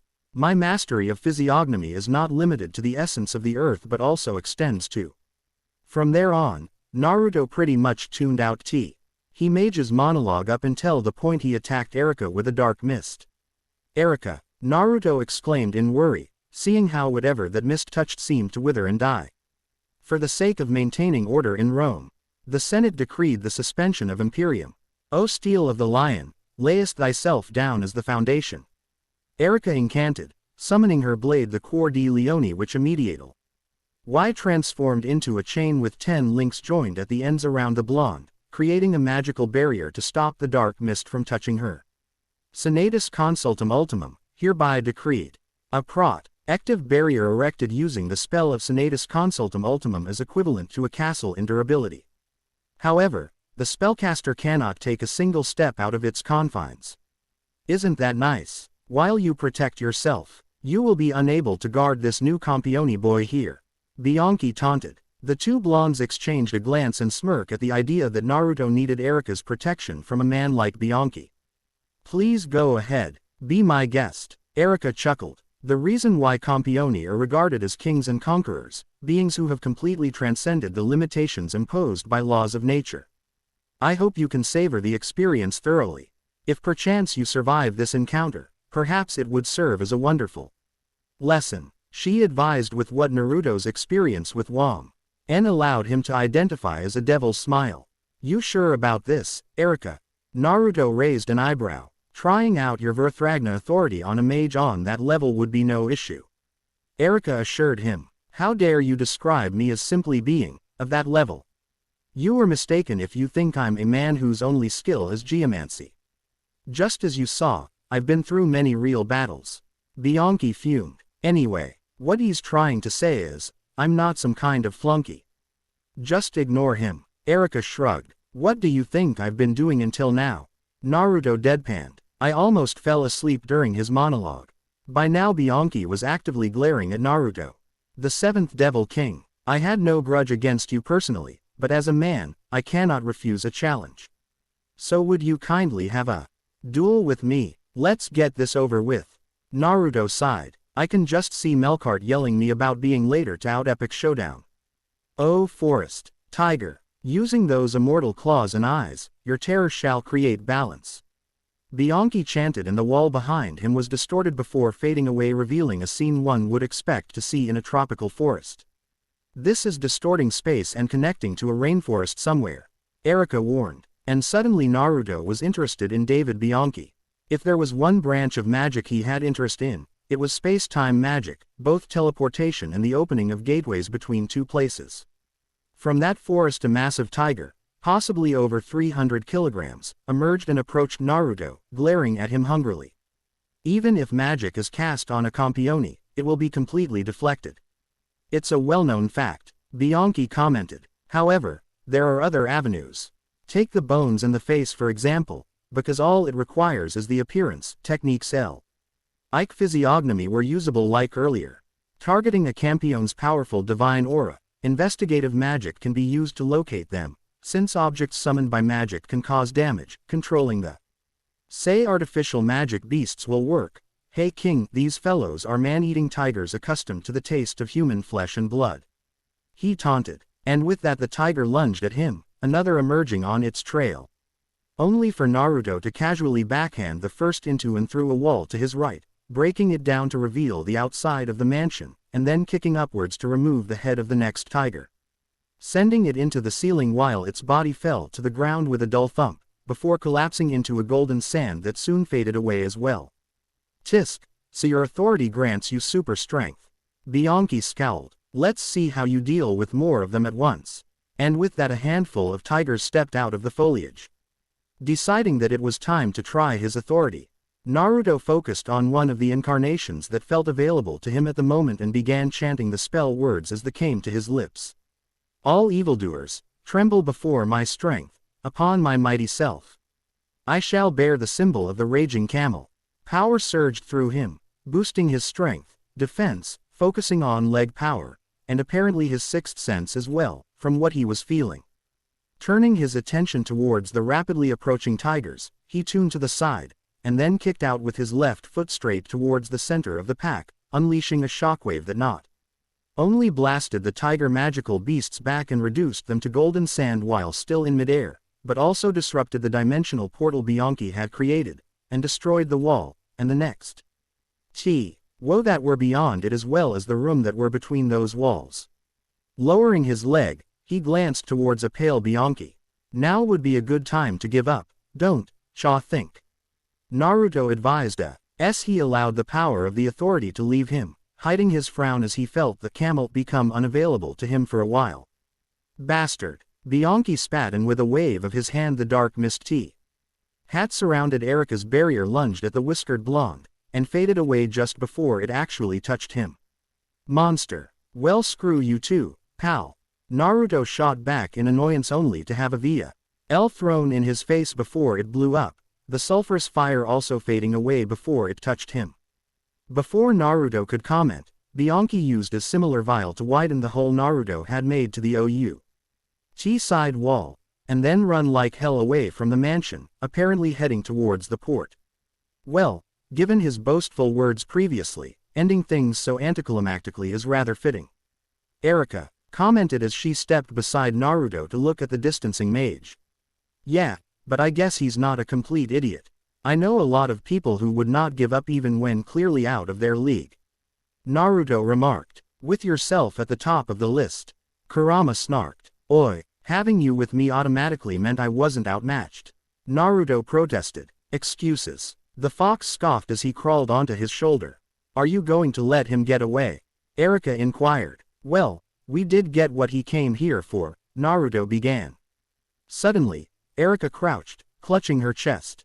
What's wrong, Erika? Naruto blinked. My chest hurts. It seems like I didn't defend completely against Bianchi's spells.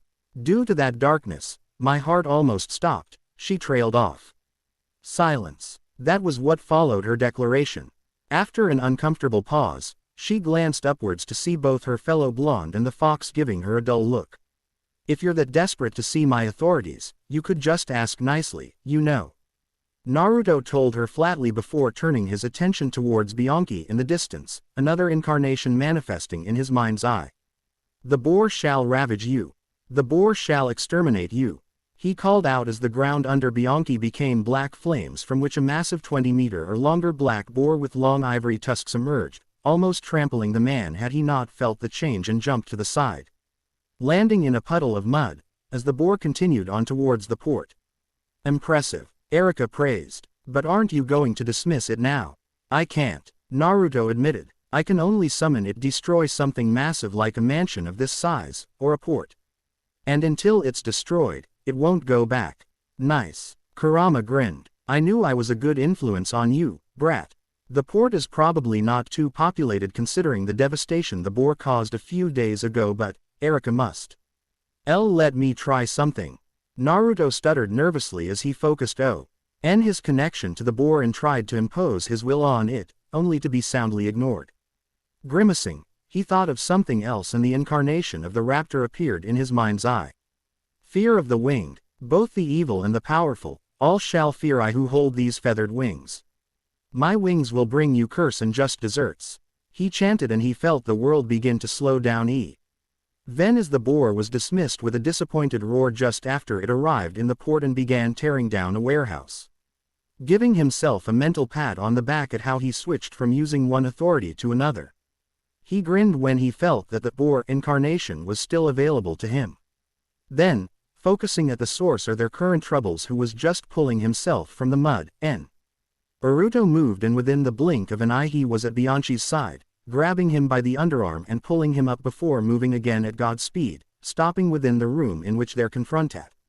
Ion began to toss the man to the ground before releasing the authority, allowing it to become dormant as well. Please. I beg of you, Bianchi stuttered. You don't say. Naruto murmured as he aided his Rinnegan and grabbed the top of Bianchi's skull, staring him in the eye to instill further terror even as he used the human path of the 6 paths to absorb all of the man's memories. Fine, don't do it again. I hear other Campioni is not as easygoing as I am. He let go before turning and walking out through the hole in the wall to join Erika. Oi, give me a warning next time, brat. Kurama growled, having fallen off Naruto's shoulder when he had taken off.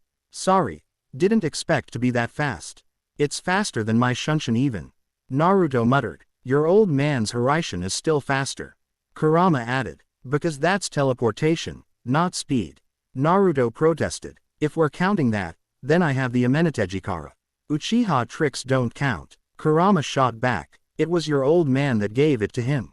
Naruto rolled his eyes. Details. Kurama scoffed. You're unbelievable. Naruto groaned. All the while as they continued on their way towards the port, Erika watched their bickering with growing amusement. It's like watching siblings argue. She chuckled internally. Time skip.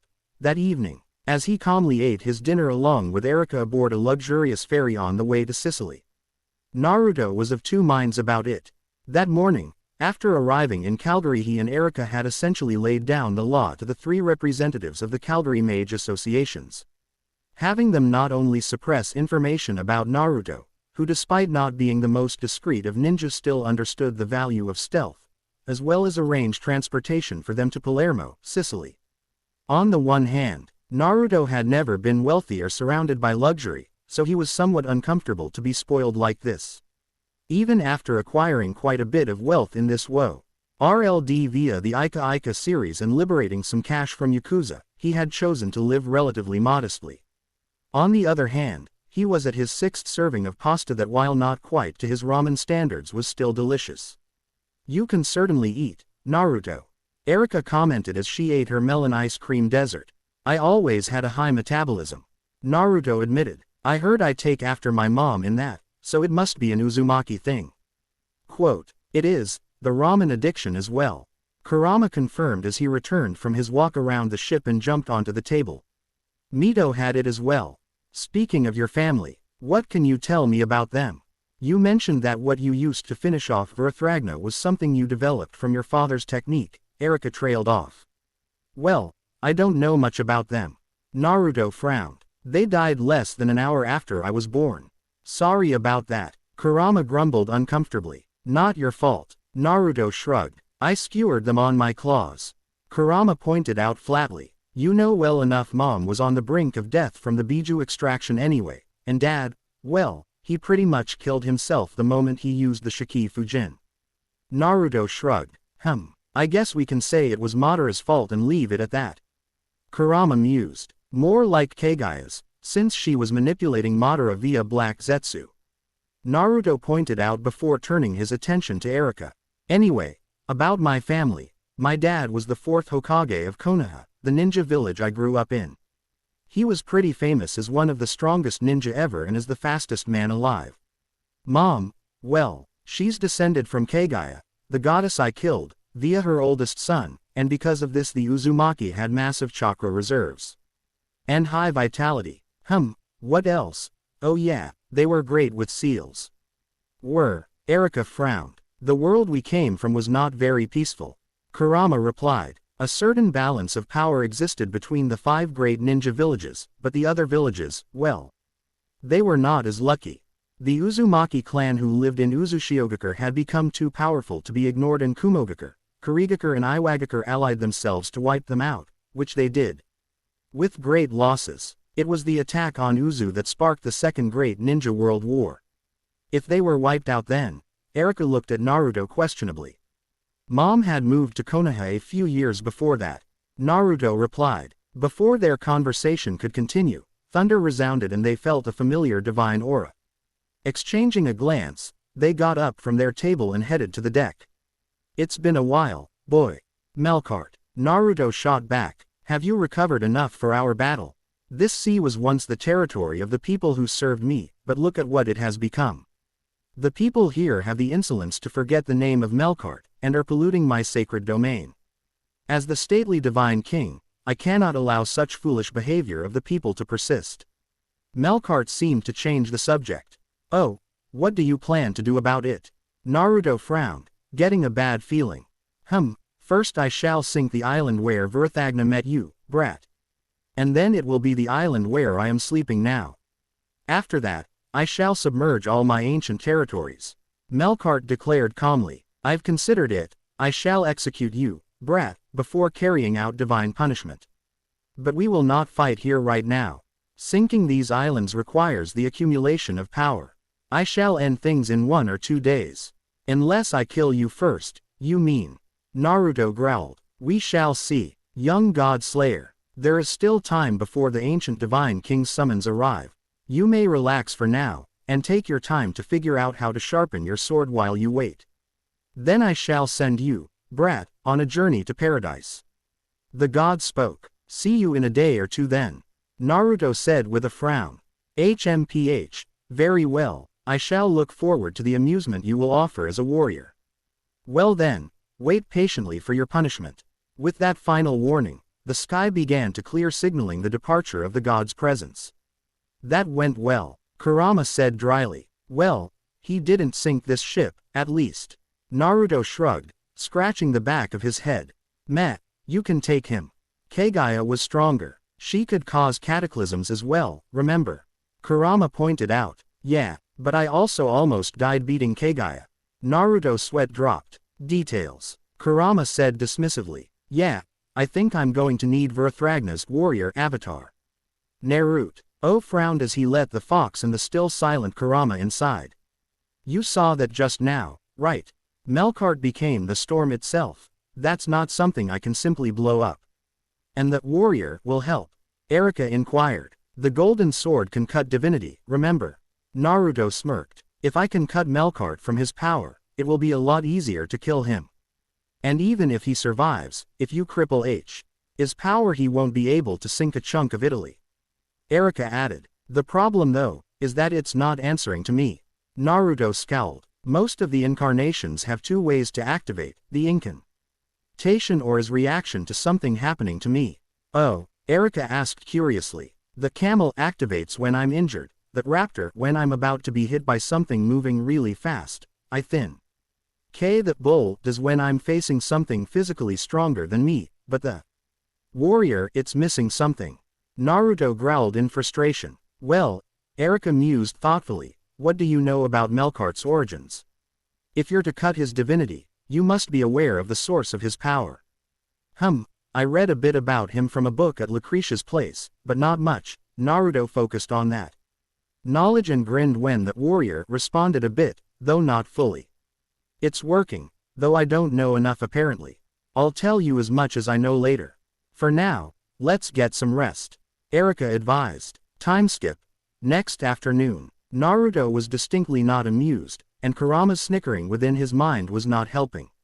Normally, we would have been thrilled to have a beauty such as Erika doctor herself over him, hold hands with him and occasionally give him a kiss on the cheek.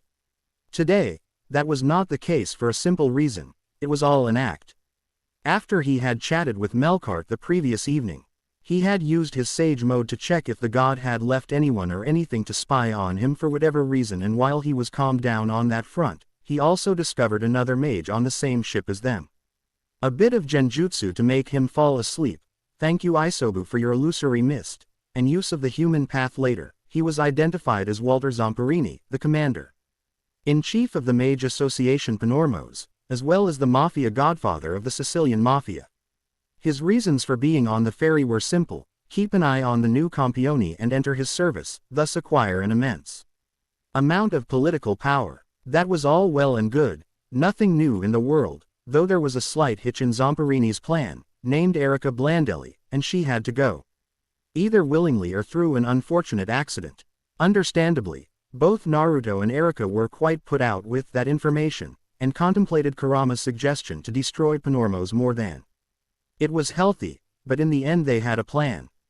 Hence why Erika was now posing as his lover. Thankfully, as they spent most of the day in public, their less than lovely-dovely behavior, at least on Naruto's part, could be excused as common decency and Naruto's supposed Asian heritage with their social taboos for public behavior, which the blonde in truth knew almost nothing about and cared even less. Despite the stress of keeping up the act, having had the chance to plan it ahead of time allowed them to relax somewhat as they spent most of the day sightseeing the various tourist attractions, morbidly wondering how much of the place will be left in one piece once the battle with Melkart was over. Finally, evening came, and with it a delicious dinner at Zamperini's mansion, who had graciously offered to host them. And afterwards, well, this is awkward. Naruto, though, with a fixed smile as he watched the 10 maids Zamperini had sent to serve them, or rather spy on them, washed the completely naked Erika.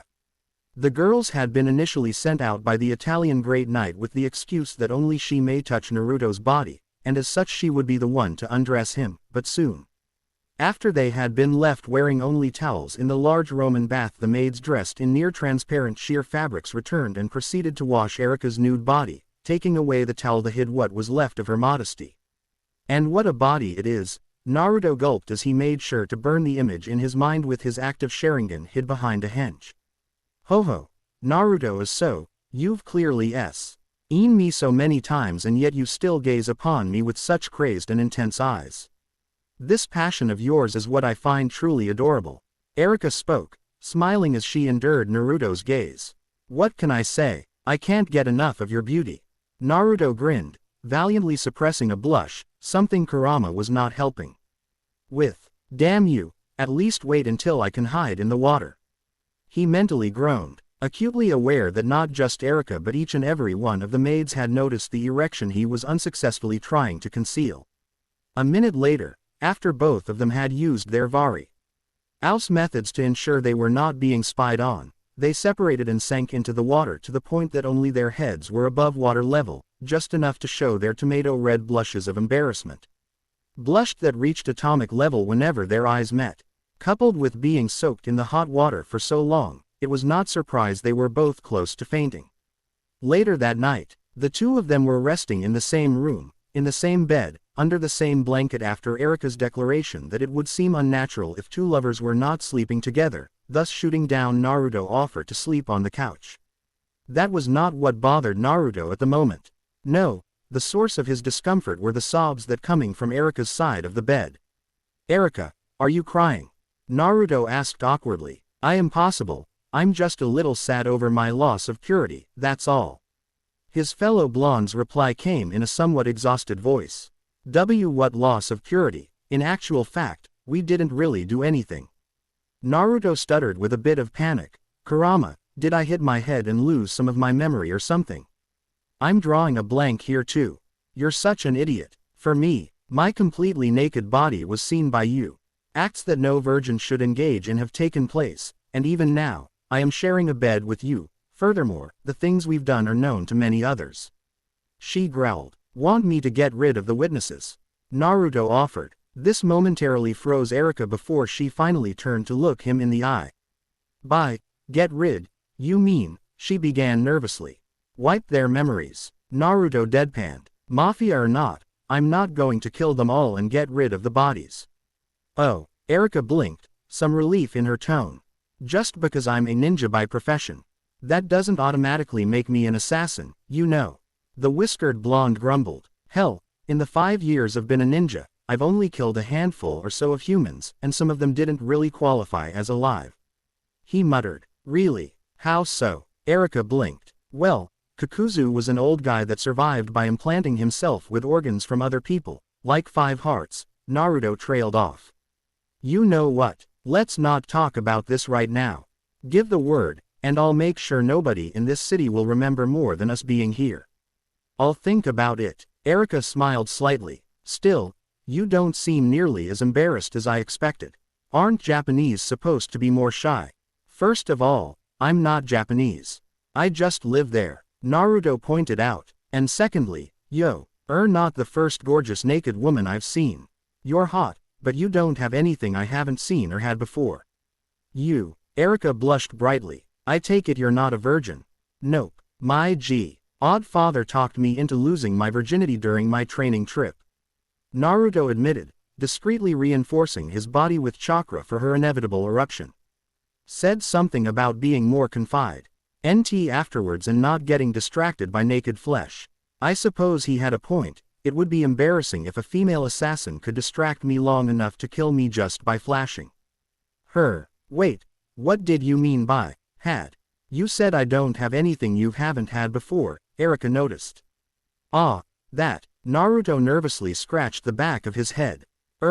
Well, talk," Erika ordered with a predatory gleam in her eye. "Well, where I come from we have a jutsu called henge that lets you assume a different appearance. It's not something we use much since it's easy to detect in CTHR. I'll buy higher rank ninja, but I came up with a different use for it, as a distraction."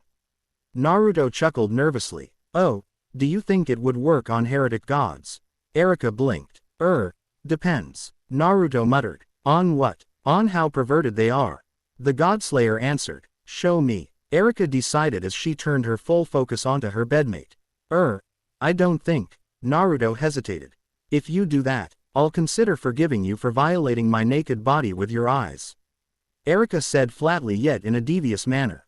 "Deal." Naruto was quick to accept. Orokunat jutsu.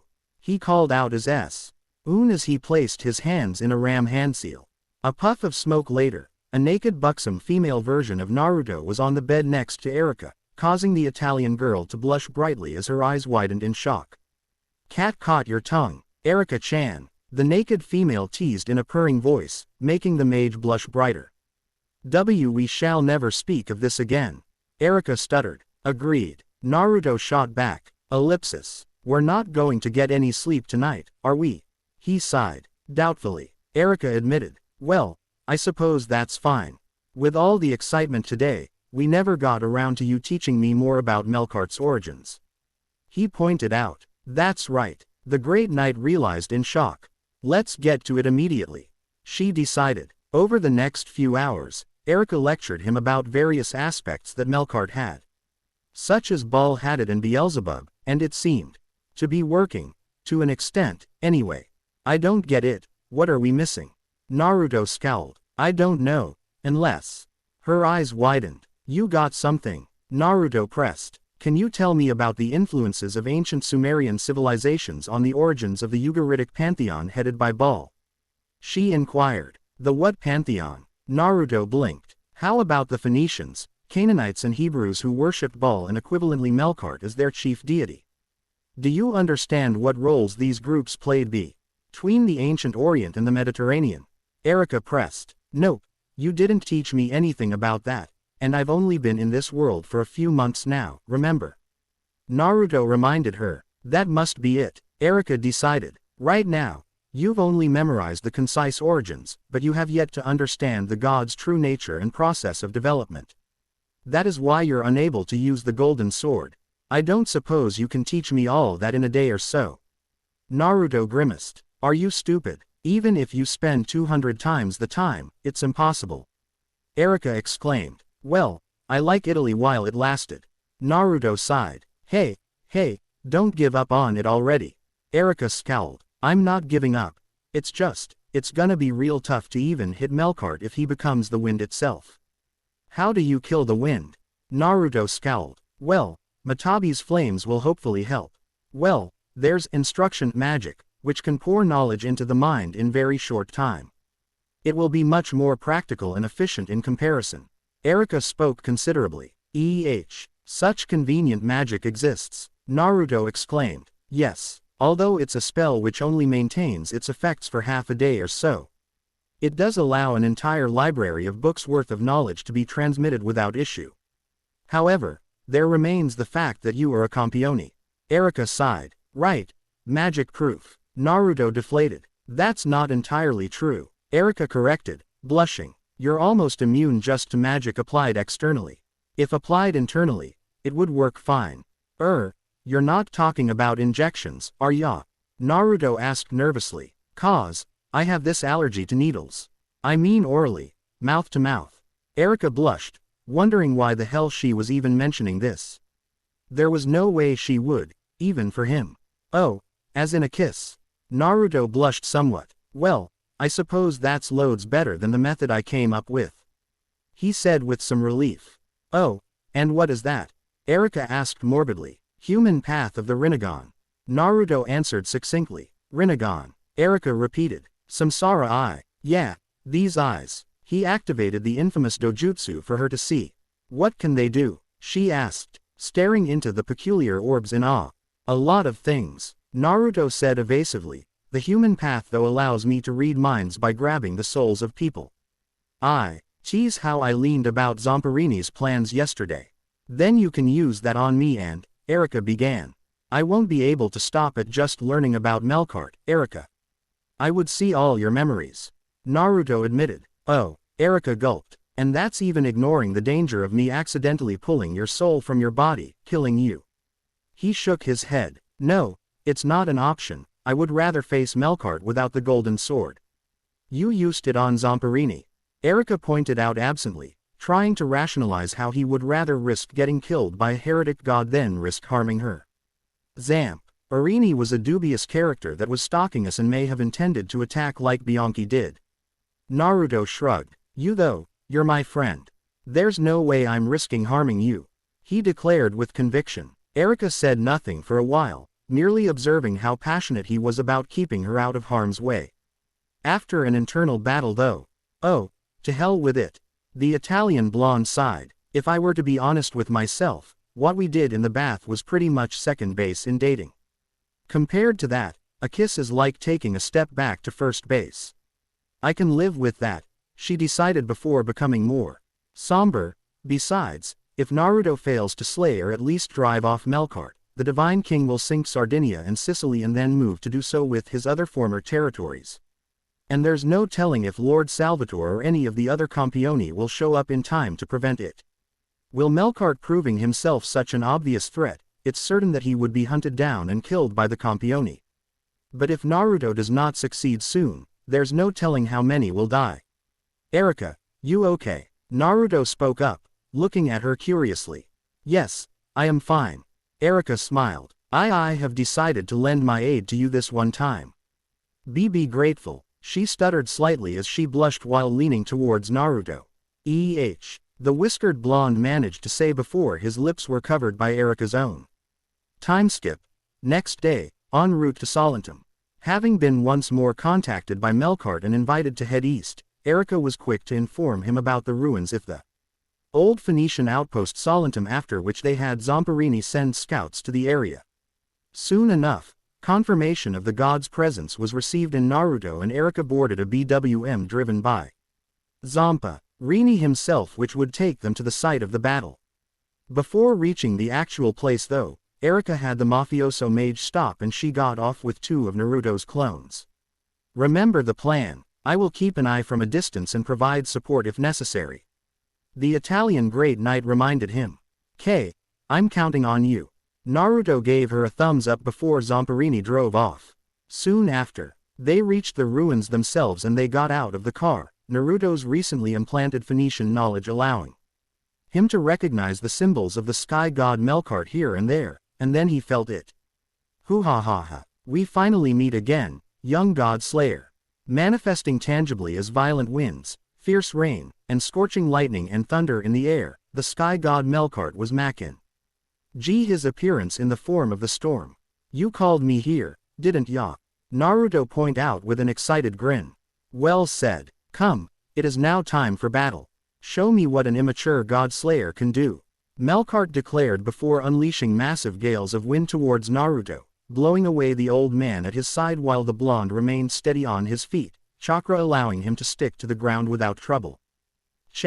Naruto grumbled and created a cage bunchen that went to find and take Zamperini to safety, before he disappeared just in time with a shunshin to avoid the blast of lightning that blackened the ground he had been standing on, reappearing on top of a small hill. Ho, you are good at running away at least. Melkart taunted. You have a point, time to strike back. Naruto exclaimed before spell words began to pour from his lips. Heed the power of my words, let justice reveal itself, under the strength and eloquence of this incantation, for strength is ever victorious. For strength is the answer to all things. He incanted as a large golden sword manifested itself in his outstretched hands while the ground beneath him began to change unto a reddish golden and spread out with every word he uttered. So this is the authority you usurped from Virthragna. Melkart exclaimed. That's right. Naruto grinned even wider at the assumption that the sword is all he got from the god of victory. Melkart is a god born in the ancient Middle East. Baal is his true name. He was originally the sky, the god worshipped by primitive nomadic tribes who tended to sheep and lived upon them. In ancient times, people viewed this god as the infinite unbounded sky itself. He uttered, with every world several tiny spheres of golden light manifested, more and more, central as Aeon nomadic tribes, such as the Mongolians, also deified the sky in a similar manner. However, Baal, and equivalently, Melkart belongs to the Middle East, a god born in the land of the Orient. He is not simply a god of the sky, for he has one greatest attribute, namely, the god of the rainy season. He continued as his surroundings were flooded increasingly more golden orbs. Do not think that I will stand idle while you prepare. Youngling, Melkart roared, O wind, O rain, O thunder. By Melkart's true name of Baal Hadid, I summon. O storm, listen to the calls of the cloud rider, make haste and come. He incanted as the outline of the massive god that had been barely visible beforehand faded to fully become the storm. In the land of the Middle East where the dry and the rainy seasons are distinct and separate, storms only arrive during the rainy season. Accompanied by the raging wind of cyclones and land sinking from the pouring rain, lightning descends from the sky. Nevertheless, because storms bring rainwater, without the benefits brought by this water, plants and animals, and even humans would certainly fail to survive. Though your storms cause the death of many, it is also the nourishment of life. Naruto spoke, pouring more and more power into the golden sword in his hands, through it empowering the golden orbs floating around him and as his Rinnegan eyes bare. Ing 6 Tomo each saw an accumulation of power to his right. He swiftly swung the sword that way, sending a wave of the golden orbs to block and then shred through the blast of razor winds that Melkart sent his way, a moment later jumping backwards as he slashed upwards, cutting through the massive purplish lightning bolt with the golden sword in his hands. A pause followed before his eyes widened as he felt and saw a veritable dome of razor winds collapsing towards him, backed up by dozens of lightning bolts. Focusing in the golden orbs that surrounded him, he willed them to intercept and walk Pleased to see the two authorities achieve mutual destruction. HMPH. So you have some skill with that blade. Melkart remarked. Very well, godslayer. I too shall call upon my weapons to engage you who has drawn your sword. O Yagrush, O Ymir, the Cloud Rider Ball summons you too. He chanted, and responding to his commands, the magic club Yagrush flew out of empty space. Following in succession, the one flying out from the thunderclouds was naturally Ymir. Yagrush the chaser, Ymir the driver. Charging swiftly, flying swiftly, sweep everything away. You are the sky god of storms worshipped by the nomadic tribes. These people soon started to engage agricultural settlers who worshipped gods of the land and the sea, eventually subjugating them with overwhelming military might. Naruto decided to further empower his sword, increasing the currently diminished number of golden orbs. The gods of the land and the sea worshipped by farmers who lived in villages and towns, were indeed symbolized by the sacred beast. That dragon, hence, Ball, and equivalently Melkart, is the hunter of dragons. Becoming the enemy of settled peoples, you took on the appearance of a savage giant who vanquished dragons. Thereafter, the coarse savage began ruling as king, as tyrannical as the storms. This is Ball, or in other words, Melkart's true nature. He finished forging the golden sword. With that, he willed about half of the golden orbs to intercept the two clubs clad in winds and lightning that were heading straight at him at blurring speeds from opposite directions, and was nearly squashed. Like a pancake between them when they blasted through his golden orbs like wet tissue. The heck was that? Naruto yelped, having barely managed to flicker away with a shunshin to avoid a messy death. Glaring at the two clubs that were spinning in the air after impacting and ricocheting off each other before heading straight at him once more. Narrowing his eyes, he formed a cage bunchy. With active Sharingan eyes and shunshined away, leaving the clone with a tenth of his remaining golden orbs. Seconds later, after the clubs had destroyed the carefully observing clone, Naruto frowned at the memories he received. So that how you're doing it? The blonde exclaimed. You're coating the clubs in your wind and lightning that my sword can cut, but what isn't it working on the clubs as well? They're your authority too, aren't they? Ha, so you noticed. Melkart laughed. Yagrush and Ymir are the divine artifacts forged by the god of craftsmen, Kothar wa Kasis. These weapons which I wield are also infused with that god's divine qualities. Hence, the spell words you brat has prepared, the spell words meant for slicing Melkart only cannot sever them. The divine king explained smugly. If the true wielder Vrithragna was here instead, he would have added the spell words for slaying Kothar wa Kasis and broken my weapons like he did during our previous battle. Ho ho, that must be beyond your limits, brat. He taunted. Is that so? Naruto's eyes narrowed while inwardly he was smirking. So I can't destroy the clubs with the sword. Big deal. I have other ways to blast those. It's the storm that I'm worried about, since that's what's keeping him untouchable. Let's try this then, he mused as he saw the wind and lightning-clad clubs coming his way again. This time though, as he retreated, he left behind all of his remaining golden orbs. Unlike before, however, they did not rush to take the clubs head-on.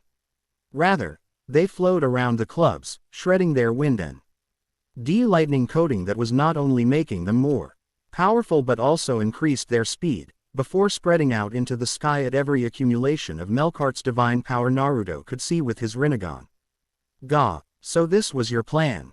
Melkart exclaimed as the 15-meter-tall heretic god appeared fully physical on the ground. You wished to take away mine storm. Not bad, youngling, not bad at all. But you were reckless. Your sword is no more. And he was right, as moments after Melkart's storm had been sealed away, Naruto's golden sword shattered.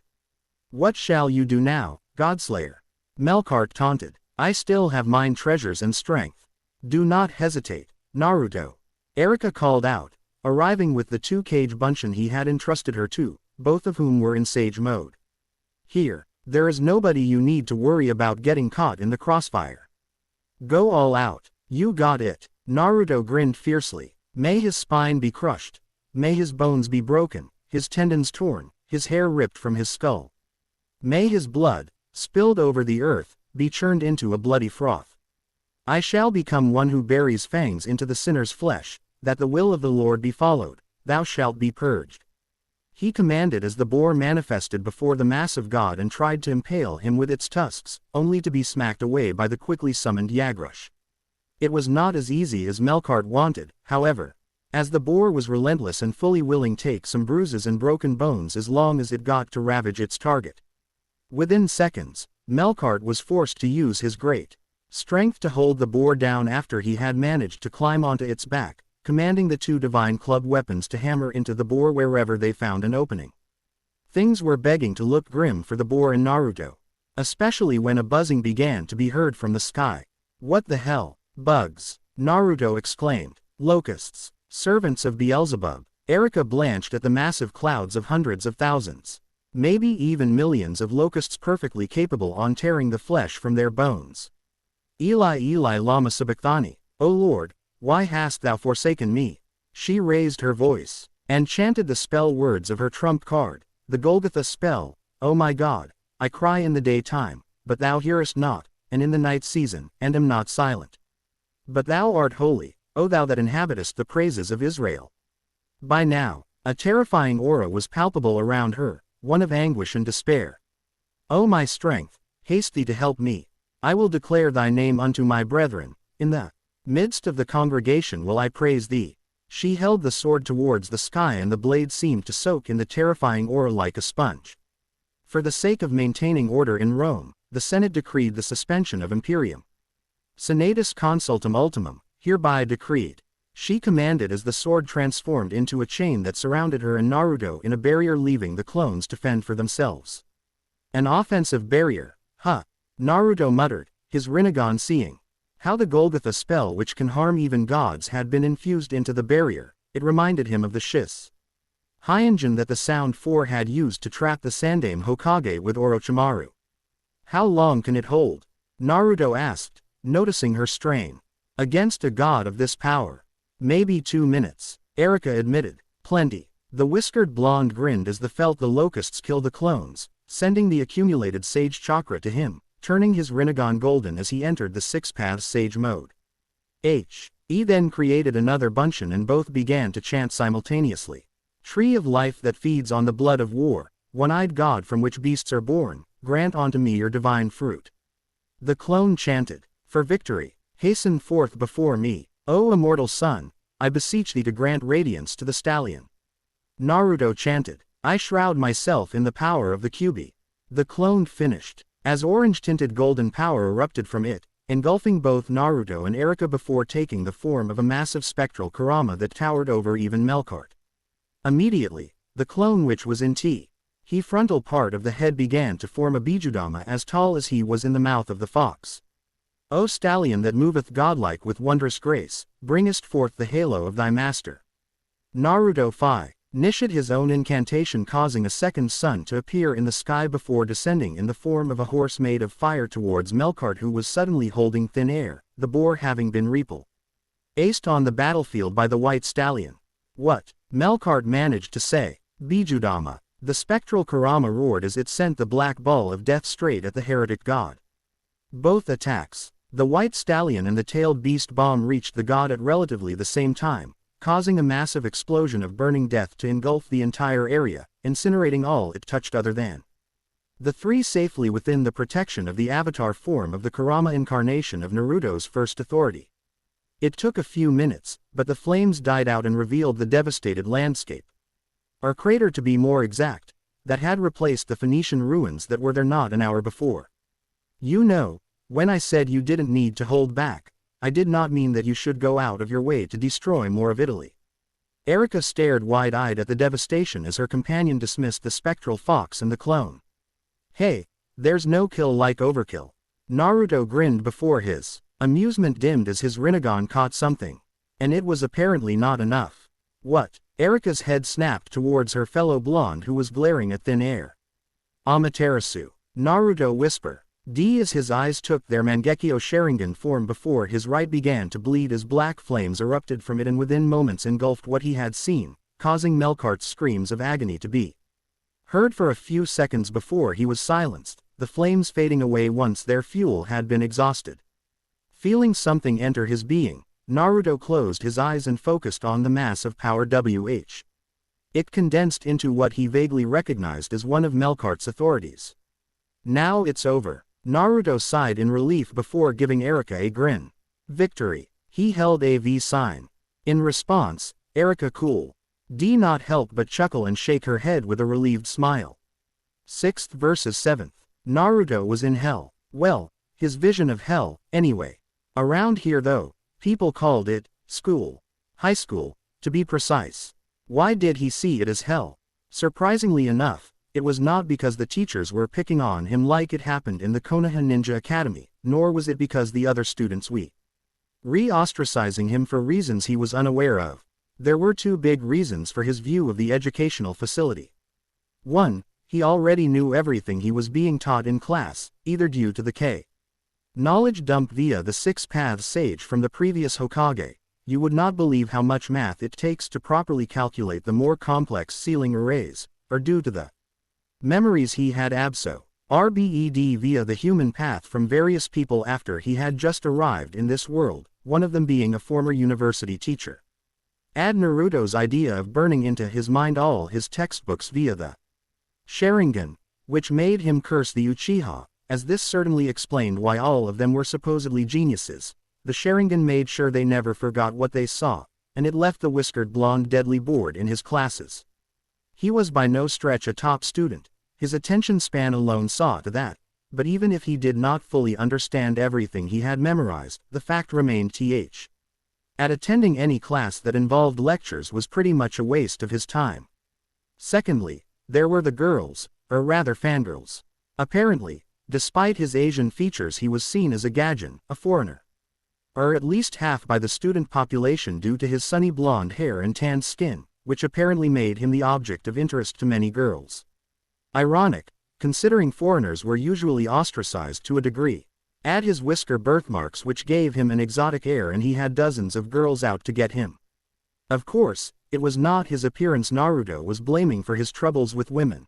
After all, he had looked relatively the same all his life in Konoha and this had never happened. So he did not see his own charisma as responsible, in large part due to being oblivious to having any. No, what he blamed was the Uchiha. This had never happened to him before he got Sasuke and Obito's ocular powers, thus that automatically made them responsible for his headaches. Clearly, the Sharingan was the reason why Sasuke and possibly every other Uchiha had been cursed with fangirls.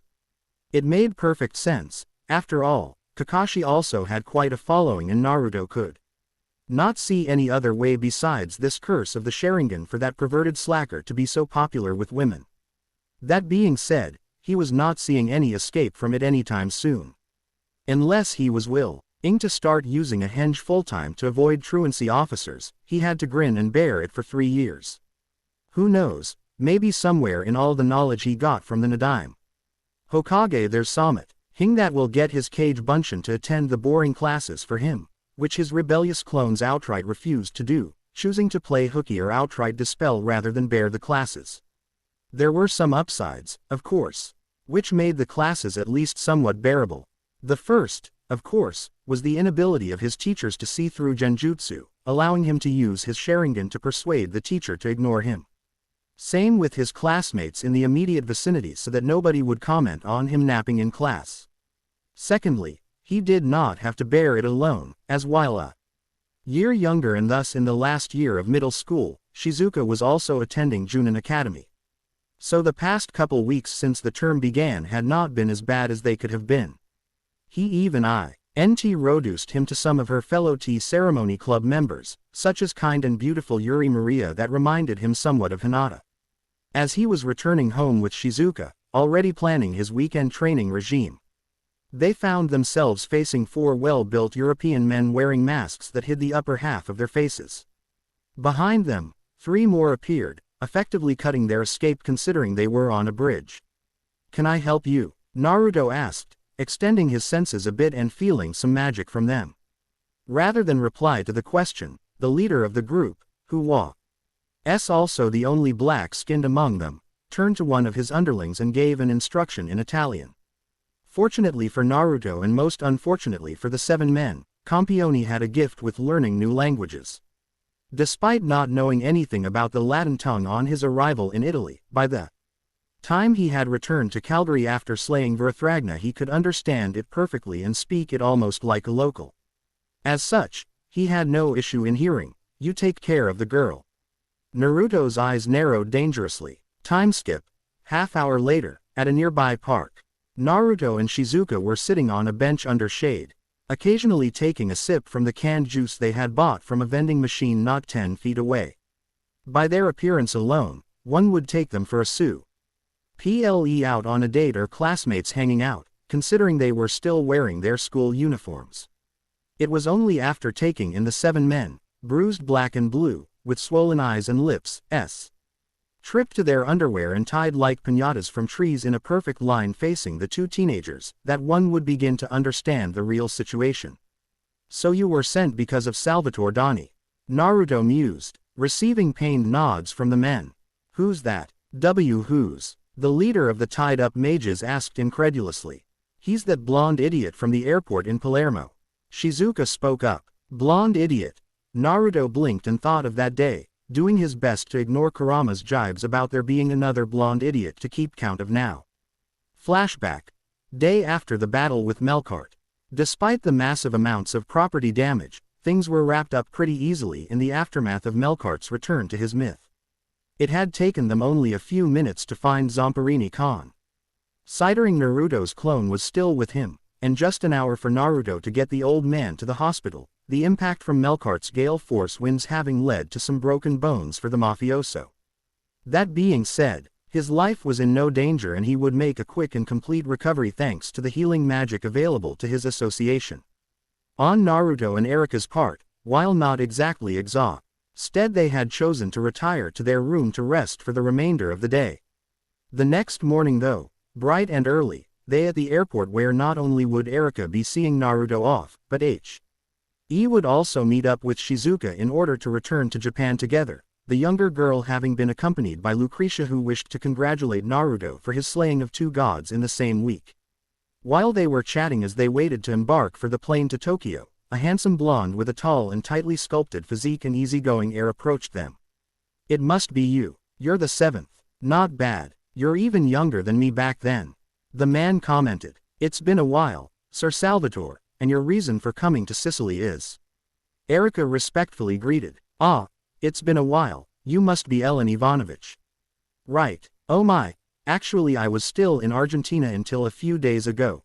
Boldly getting names wrong, the young man continued unconcerned. "I was suddenly informed that a heretic god had appeared, so I hastily made my way back to Europe. But then all transportation to Sardinia was stopped due to the heavy storm. I went to Sardinia as soon as the storm calmed down. I asked the local associations many questions about the gods that had appeared and the god who was reassembled and reportedly defeated by the 7th.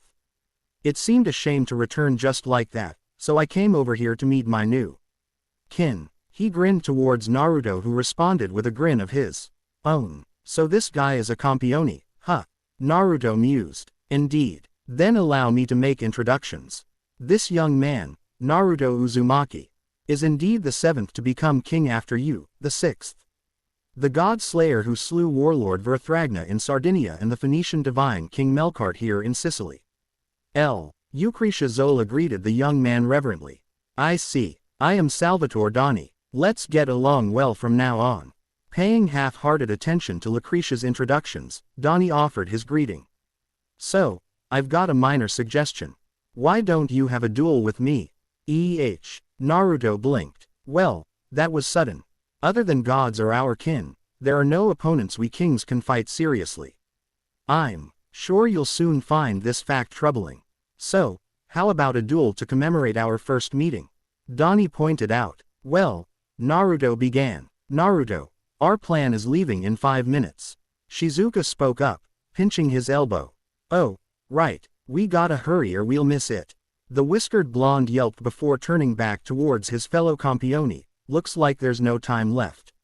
Let's save it for next time." Sent off by Erika and Lucretia, as well as the young man named Doni, Naruto and the youngest Kusanagi started his return journey to Japan. Flashback end. "Oh yeah, that guy."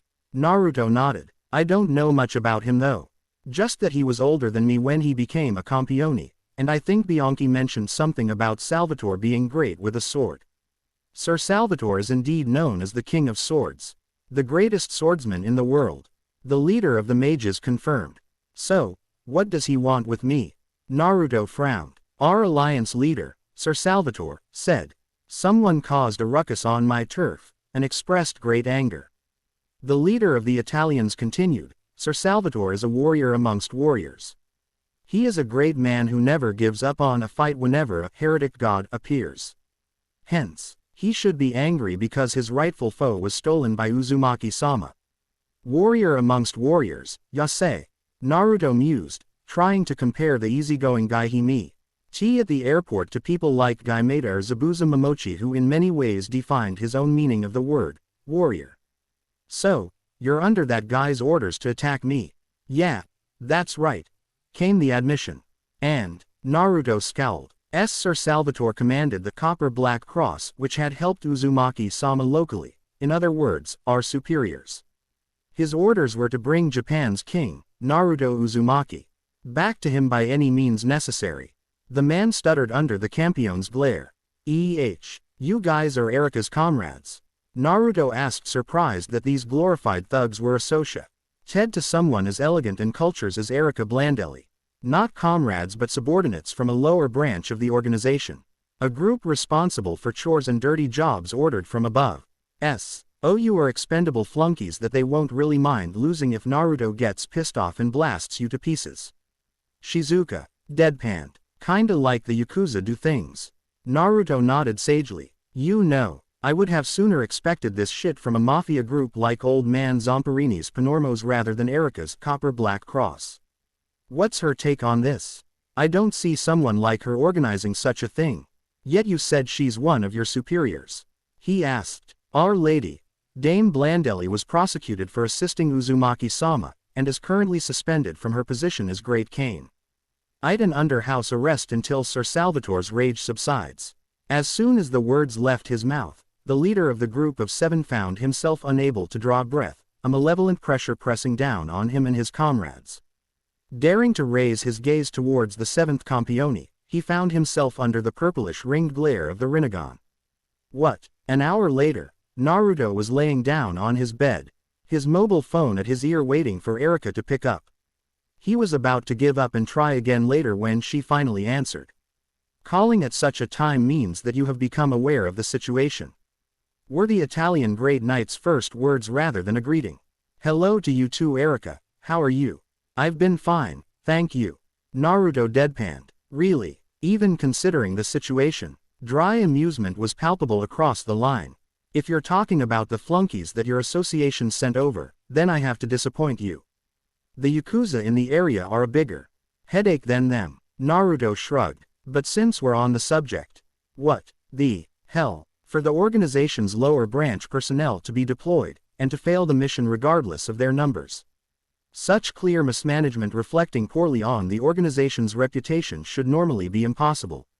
Nevertheless, given that you're calling now, it is only natural to assume you threatened them with a show of absolute force.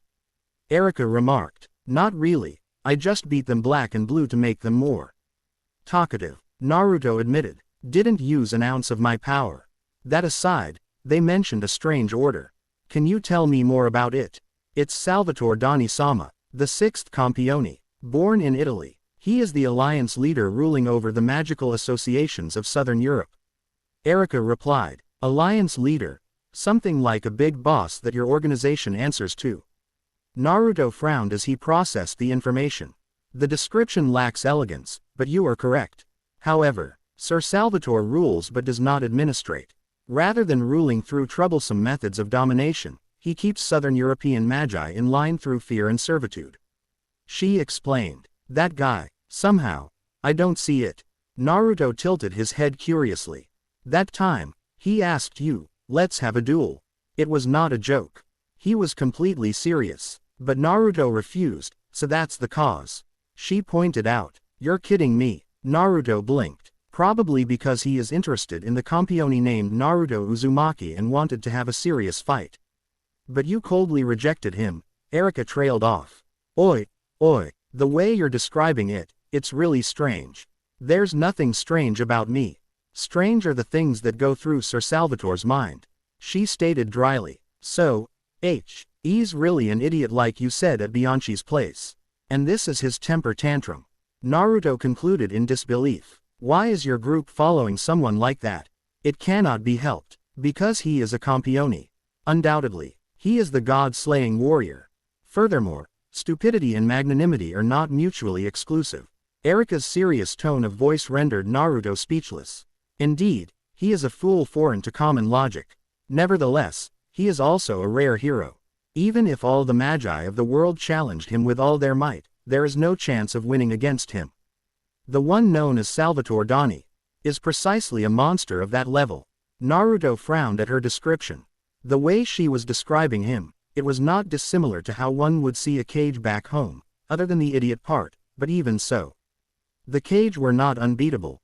Having personally met nearly all members of the Akatsuki, he could safely say that there were people in the elemental nations that dwarfed even He Cage in power, Madara being at the top of the list, as were Nagato and even Orochimaru. Here though, it seemed that there were no other humans who could keep the campione in line. Only the heretic gods, and they followed their own interests rather than those of humanity. Something to think on. Hey, Naruto, if you intend to dig deeper into this incident, or rather, get involved with us, it's best for you to give up the notion. You should continue living peacefully in Tokyo. Erika suddenly advised. Really? Naruto raised an eyebrow. Visits like this one will happen who knows how many times, so you should dodge them appropriately. Given your power, even if you encounter trouble, there shouldn't be any difficulties, right?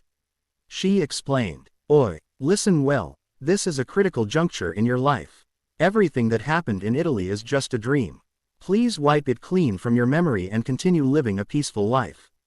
After the war you've been in, it's best for you. She continued, undaunted. You managed to escape from Sir Salvador this time, so here's my greatest advice. Do not step foot in Italy, or rather, Europe, ever again. Erika's seriousness could be felt from her solemn diction. Sir Salvador simply cannot wait to start a fight should you come. Furthermore, we of the Copper Black Cross have also received strict orders to restrain you with all our power. You understand what that means, right? Quote, you would be my enemy as well, right? Naruto scowled. There's no other choice. Even if you are also a campione and stand on equal terms with Sir Salvador, we are an Italian association. We have no choice but to prioritize the orders, and especially strict orders, from our alliance leader. Erika spoke indifferently with an emotionless voice. Hence, I guess our relationship ends here. In fact, my telling you all this would also be considered inappropriate, but no matter, it would be too heartless to go without saying. Goodbye. Just answer me one question, Erika. Naruto said, closing his eyes. What is it? Is it true what I heard? That because you helped me you were suspended and put under house arrest? He asked in a monotone. Yes, she admitted. But, that's all I needed to know. Bye. What do you? He did not let he finish, ending the call there and then turning the phone off. So, what are you going to do? Kurama inquired. My friend is in trouble for helping me, and that guy thinks I'm running away and is sending thugs after me. Naruto put his arms under his head and stared at the ceiling. What do you think I should do? You should make it clear to them who Naruto Uzumaki is. Kurama spoke with a feral grin. Damn right, Naruto said, mirroring the fox's expression. Turning his phone back on, he quickly contacted first Lucretia Zola about information on the 6th Campione and afterwards Walter Zamperini about the state of things in Italy. As far as Salvador was concerned, thanks to her powers Lucretia could say for certain that the 6th Campione had slain no less than 4 heretic gods, however she knew for sure the identities of only 2 of them. Nuada of the Tuatha de Danann whose death had led to Doni becoming a Campione. And the Norse heretic god Siegfried that Doni had essentially poached from another Campione. Because of this, she only knew for sure about the authorities he had gained from Nuada, called Ripping Arm of Silver, which allowed Salvador to cut through anything with his sword, and from Siegfried, called Man of Steel, which gives him a body as hard as steel. She also gave him some background information on the Copper Black Cross which had their headquarters in Milan, such as their relation to the Knights Templar. that she also had to explain to him, and their current commander-in-chief. Paolo Blandelli, Erica's uncle who had raised her as her parents died early in her life. On Zamperini's side of things, he had more to say. The Magi of Sicily and Sardinia only publicized your deeds in accordance to your highness' orders. Hence, on the Italian mainland, rumors about Naruto Uzumaki are only circulating in an unsubstantiated fashion. The only exception being Erica Blandelli's copper-black cross. The old man explained, before proceeding to offer the full support of Panormos in Naruto's endeavors. Naruto had to turn down the first-class plane ticket. The old mafioso wished to arrange for him, however. After all, he had better things to do in the hours the flight would take. As such, as soon as he had sealed away the rest of his things in a containment seal on his belt, he activated the Kamui and teleported straight to Milan, using the image of a side street he had seen on the internet as a guide. Of course, when he arrived in Italy he did so looking not like Naruto Uzumaki, but rather as Sasuke Uchiha, who proceeded to find a nice hotel to settle in before taking to the streets in his usual appearance, Sage Mode activated, and made his way to the headquarters of the Copper Black Cross, where he approached a middle-aged woman at the reception. "Hi, can you deliver a message for me to Paolo Blandelli?" He gave her an eye smile that would have made Kakashi proud. "Tell him that Naruto Uzumaki is in Milan, but feel free to go around doing their work. If you try to take me to Salvador Doni though, well, you should treat it like your lives are on the line." He opened one eye to reveal a spinning Sharingan. "Pass that along, will you? Thanks." With that he tuned and left, utterly ignoring how every mage within earshot had gone deathly pale or how some of them would need a change of pants and underwear. What he did not ignore, however, was the security camera that turned to focus on him, so he gave it his attention, turning a 1E. Yet Sharingan glared at it and kept his eye on it as it spun and changed into his eternal Mangekyo before closing it and turning away. Taking the subway, he headed towards the center of Milano Centrale and got off at Duomo station, deciding to follow Lucretia's suggestion and do some sightseeing while he waited for things to happen. Apparently, the Duomo di Milano was the world's largest Gothic building, whatever that meant, and ranked amongst the top tourist locations in the city. After admiring the sights for a while, he realized he never had dinner back in Tokyo, so he headed and got himself a little snack, in the form of 3 large pizza. It was as he was in the middle of his third that he felt a couple mages arriving in the vicinity and proceed to keep an eye on him. "You should move your ass to a more open area. Didn't that vixen give you a good spot?" Kurama prodded. "Right, just let me finish my snack." Naruto agreed, and minutes later he was on his way towards Castello Sfer Zesca, which had a very spacious plaza next to Parco Sempione, Milan's top park. Soon enough he was next to the castle and was about to head into the park when a spike of malicious intent drew his attention towards a large RV that suddenly accelerated and hurtled directly towards Naruto. Eyeing the rapidly approaching car, he considered for all of a moment dodging and letting them drive by, before mentally snorting and proceeding to exert his Sage Mode enhanced strength and defense as he raised his right leg and slammed his heel down on the front of the RV, causing it to topple forwards and fly over him, spinning before crashing on its back several meters away. Casually walking over to the upside-down RV under the disbelieving and awed eyes of the spectators, he leaned down and glanced at the driver. "Oi, you're with the Copper Association, right?" he inquired with a relaxed grin. Taking the full-body flinch as a yes, he continued. "In that case, feel free to let your comrades know that I'll be in the castle," he told them. Feeling more and more approaching mages and deciding that wasting time heading towards the park would draw more people into this mess, he turned to leave, only to pause and glance backwards. His grin gone. "Oh, one more thing, I would be pretty fucking pissed off if any of the regular people get caught in the crossfire." With that, he headed towards the castle at a relaxed pace, leaving behind a middle-aged mage shaking like a leaf.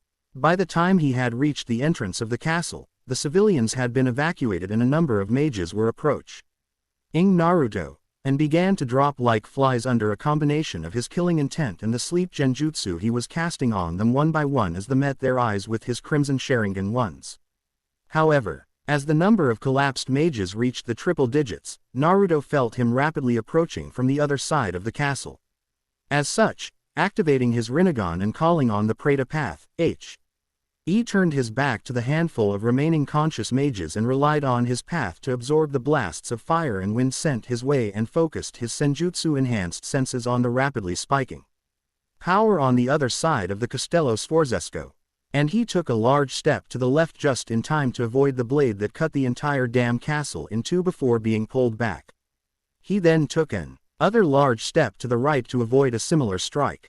Then he jumped backwards as a third and final, diagonal strike connected the two cuts through the entire castle, causing the top portion between and the two initial cuts to collapse inwards. Seconds later, a blond young man approached through the cloud of dust. His handsome face was slightly familiar. Despite a slender build, he had the body of a trained athlete.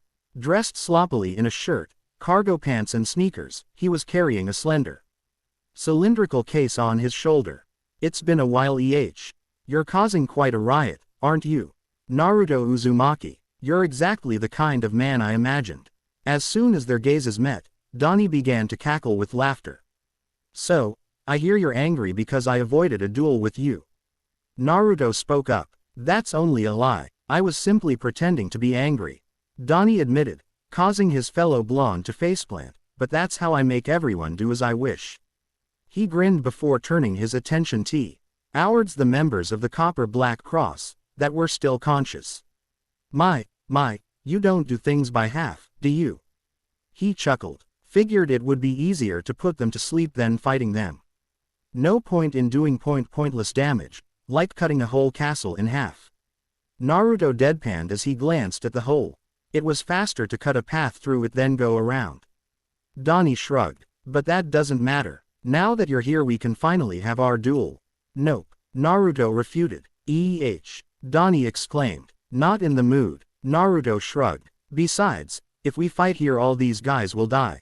Well, besides. Naruto cut him off. I'm not really interested in fighting you. Why not? Doni whined. Well, I haven't seen or heard anything about you to draw my interest. Naruto remarked. What? Doni frowned. All I heard is that you're great with a sword and... Well, that's it. Naruto mused. Oh ho, then I suppose I should draw your attention. Doni smirked. You can try. Naruto shrugged. Either way, I have some other things to do in Italy before I can make time to fight you. Let's see if I can change your mind, Doni grinned as he began raising his sword above his head as his power began to spike, signs of activating an authority. Oi, brat, Kurama began. I know, it's a good opportunity to try that out. Naruto agreed as he instantly applied a NGE over his face to make it appear unchanged before he urgently chanted under his breath, Tree of life that feeds on the blood of war, one-eyed god from which beasts are born, grant unto me your divine fruit. I shall gaze through the eyes of the Kagaya. He uttered and power surged through him, specifically his eyes and forehead, his blue eyes becoming silvery white with bulging veins around them appearing towards his temples. While on his forehead a vertical slit opened to allow the crimson eye covered in a ripple pattern to gaze upon the world, 3 tomo on each of the 3 innermost rings. The Byakugan and Rinne Sharingan. As he focuses on a specific power he had felt within his third eye, the 6th Campione began to chant as well, only unlike Naruto he spoke loudly and clearly. A declaration to the heavens themselves. I hereby swear, I forbid the existence of things I cannot cut. Doni incanted causing his right arm to turn silver, the divine power instantly flowing into his sword and infusing it with the property to cut through all. Okay, this was totally worth it. Naruto grinned internally as he deactivated the tails of the Shinju, having achieved part of the goal he had set for this first confrontation with Salvador Doni. In the end it was quite simple, really. Doni had an invincible sword and an invulnerable body. However, the fact that he had gained the Man of Steel from Siegfried meant that his sword had been able to penetrate the heretic god's own supposedly invulnerable defense. Considering that, in his own experience, the authorities that Campi one had were somewhat weaker or more restricted in use than when used by their originator gods, Doni's Man of Steel should be even weaker than Siegfried's or have some conditions to its use. So, if He wanted a sure way to beat the idiot that was causing his mess. He needed that ripping arm of silver. In other words, it was finally an opportunity to use the 10th and most powerful incarnation of the tails of the Shinju, the Kagaya 10-tailed rabbit. Specifically, it was time to use one of the 9 powers available through the Rinne Sharingan authority copy. As one would expect from the name, it was a power that allowed him to copy other authorities. However, just like with the normal Sharingan, it had restrictions on what could be copied. Specifically, Naruto had to possess divine power from a god of similar nature as the one from whom the authority to be copied came from. In the case of Doni, both Nuada and Siegfried, the originators of his most frequently used authorities, were gods of steel, and thankfully Vrithragna was the same at his core despite also having incarnations like the stallion which was of the sun. At the time he had fought Vrithragna, Naruto possessed only the divine power of Kagaya, a Mother Earth goddess in nature, so using the Sharingan on the Persian warlord was a waste of time. Similarly, while Melkart indeed possessed some aspects of steel, he was the basis for Heracles. After all, the fact remained that at his core he was a god of the sea and storms, and as such the whiskered blonde had been doubtful that Sharingan would work. Now though, against Doni's steel-aligned set of authorities, Naruto had been assured of his success and had no fear of failure that would render Tales of the Shinju sealed for a day. Another requirement was that it had to be used as the targeted authority was being activated, not afterwards when it was in use. Focusing his attention on the Italian blonde before him, Naruto activated his 6-tomo Rinnegan, and dodged like hell, still getting a small cut on his sleeve despite the supposed precognitive abilities of the Sharingan that were still available to him. Even when using the Rinnegan due to the unique nature of Sasuke's Samsara eyes. A few more seconds and several small yet bleeding cuts on his arms and torso, and Naruto decided to cut his losses with the bless his eyes, turning them off and instead focusing on what he knew best, his senjutsu and his negative emotion sensing that remained with him due to integrating Kurama's chakra into his body since before birth. From there, the frantic dodging from before became much more fruitful, allowing him to begin to understand Doni's sword style, or rather lack of one. And, as reluctant as he was to inflate the idiot's ego, he had to give praise where it was deserved. "Okay, I stand corrected, you're pretty damn amazing," Naruto said after managing to put some distance between them by using his senjutsu enhanced leg strength to create a massive crater just by slamming his foot into the ground under him, making the 6th Campione unstable on his feet for a few moments. "I've heard some stories about swordsmen with empty styles like you, who instinctively know where and how to cut for the maximum effect, but even my sensei said there's someone like that only once every few generations," he remarked, thinking of his chats with Jiraiya about Orochimaru's sword style, which led to the styles used in the Big Five villages, as well as in the Land of Iron, all the way to legendary sword styles. "Ho, you saw that much in just a minute." Doni's grin widened. "I was right to challenge you, after all." "Well, hate to say it but I got to run." Naruto shrugged as he activated his Mangekyo Sharingan and prepared to teleport away, only to instinctively dodge back and at the same time activate his dimensional intangibility, only for it to be entirely useless as Doni cut cleanly through his ribs. Thankfully not deep enough to reach his heart. Mangekyo morphing into Rinnegan, he roared, "Shinra Tensei." And with a mighty blast of gravity, Doni was shot like a rocket straight at the still-standing castle, and through it, causing numerous crashes as he passed through walls and floors and ceilings. "Okay, so that ripping arm of silver really can cut through anything, dimensions included," Kurama remarked slowly, trying to process what the hell had just happened. "I noticed, thank you." Naruto grimaced as before spell words began spilling from his mouth. "Every sinner shall tremble before my power. Now is the time that I obtain the toughness of 10 mountains, the strength of 100 rivers, and the power of 1,000 camels. Upon my mighty self, I shall bear the symbol of the raging camel." Instantly, he felt the pain begin to subside, though it was more than obvious it was not healing at the rate he was accustomed to. Growling in annoyance, he used a trick he had picked from experiencing Kurama's Biju cloak heal his wounds over the years, and began channeling his potent yang chakra straight into the wound and was pleased to not only feel it beginning to heal faster, but also see the familiar steam of high-speed regeneration he had become somewhat accustomed to. Unfortunately, he had yet to finish healing when Doni stepped out of the wreckage, his body unharmed. And a ring of runes surrounding his body signaling the cause. He had activated Man of Steel. Man, you sure can hit, Naruto-kun, Doni grinned wider than ever.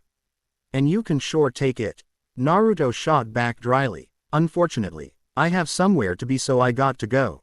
Maybe if I'm done I can fight you before I leave Italy again. Oh ho, and what makes you think I'll let you leave right now? Doni countered. If you want me.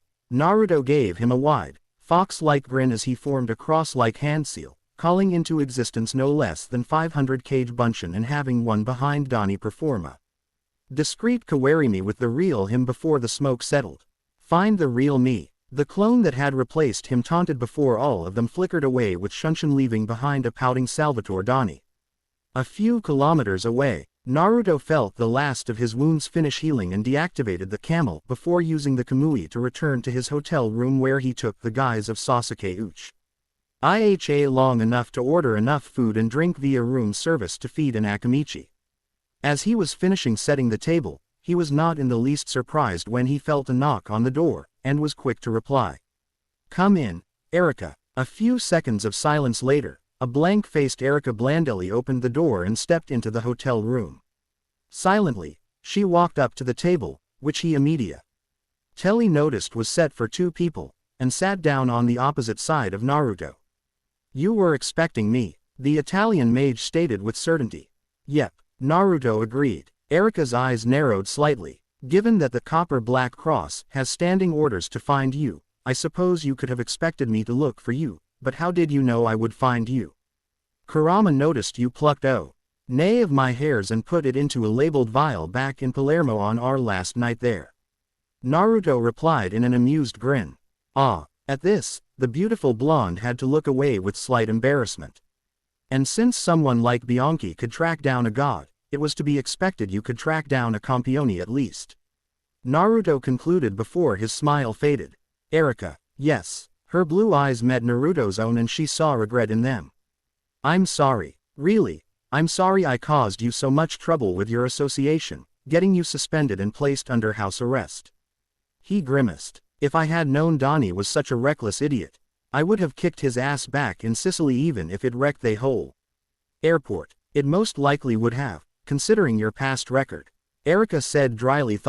It was obvious that despite her still maintaining a mask of neutrality, what little coldness had been in her eyes had melted away. They were both silent for a few minutes, collecting their thoughts as they ate some of the aperitifs. Why did you come to Italy, Naruto? Erika broke the silence. I told you not to, that the various associations would only send a few underlings just a few more times before they gave it up and Sir Salvador found a new interest. You told Sir Salvador that it was not to fight him, so why? Ain't it obvious? Naruto looked at her. I wanted to see you. To see if you were all right and find out how just much trouble I caused for you, and if possible solve it. Actually, in a week or so I would have been cleared of everything and forgot it ever happened. Erika deadpanned. While he tries not to show favoritism, my uncle is still the commander-in-chief. Oh, then I guess I caused you even more trouble by coming here. Naruto chuckled, nervously scratching the back of his head. Still, even if I knew that, I would have come to check on you myself. Even if your uncle protects you, I have no doubt that he has some opposition in your organization that would not hesitate to hurt you. Naruto, the Copper Black Cross is a knight order where honor is. Erika began indignantly. Erika, with one word in that tone, he silenced her. Some of the grunts sen. After me tried to take Shizuka as a hostage right before my eyes. Very well, I suppose that even in my organization, there are some bad apples. Erika slumped slightly before regaining her vigor. As he looked Naruto in the eye, or rather my former organization. Former. Naruto blinked in surprise. That's right. Actually I had been thinking ever since I bid you farewell on the phone. Pray see. Italy because Naruto Uzumaki is a great fool who came expressly to Italy despite the situation. I should not care about him this time. It has nothing to do with a knight's merciful heart of compassion. Erika mused out loud. but for some reason, I can't do it. To think there existed a man who completely disregarded his own safety and rushed straight into the country of the most dangerous enemy, and even ran into a crisis. I can't abandon such a man to his fate. She admitted. I have already bid my uncle and the association farewell before I came here. I am no longer a knight. I am nothing but an ordinary girl. I would never say this even if it meant tearing my mouth open, but I am just a girl who knows how to use magic and a sword. So that's the situation, you don't mind. Right, no longer a knight. What did you do? Naruto whispered in shock. Nothing much. Because I am joining you, the faction of the youngest campione, that is what I must do. So Naruto, you have to take responsibility properly. She declared. Responsibility. Naruto yelped. Don't get any strange ideas. All I meant was that you must take responsibility by dueling Sir Salvador and resolving the matter properly. Erika blushed. That's so. Kurama's teasing voice was heard and they both turned to where the fox was laying on the bed.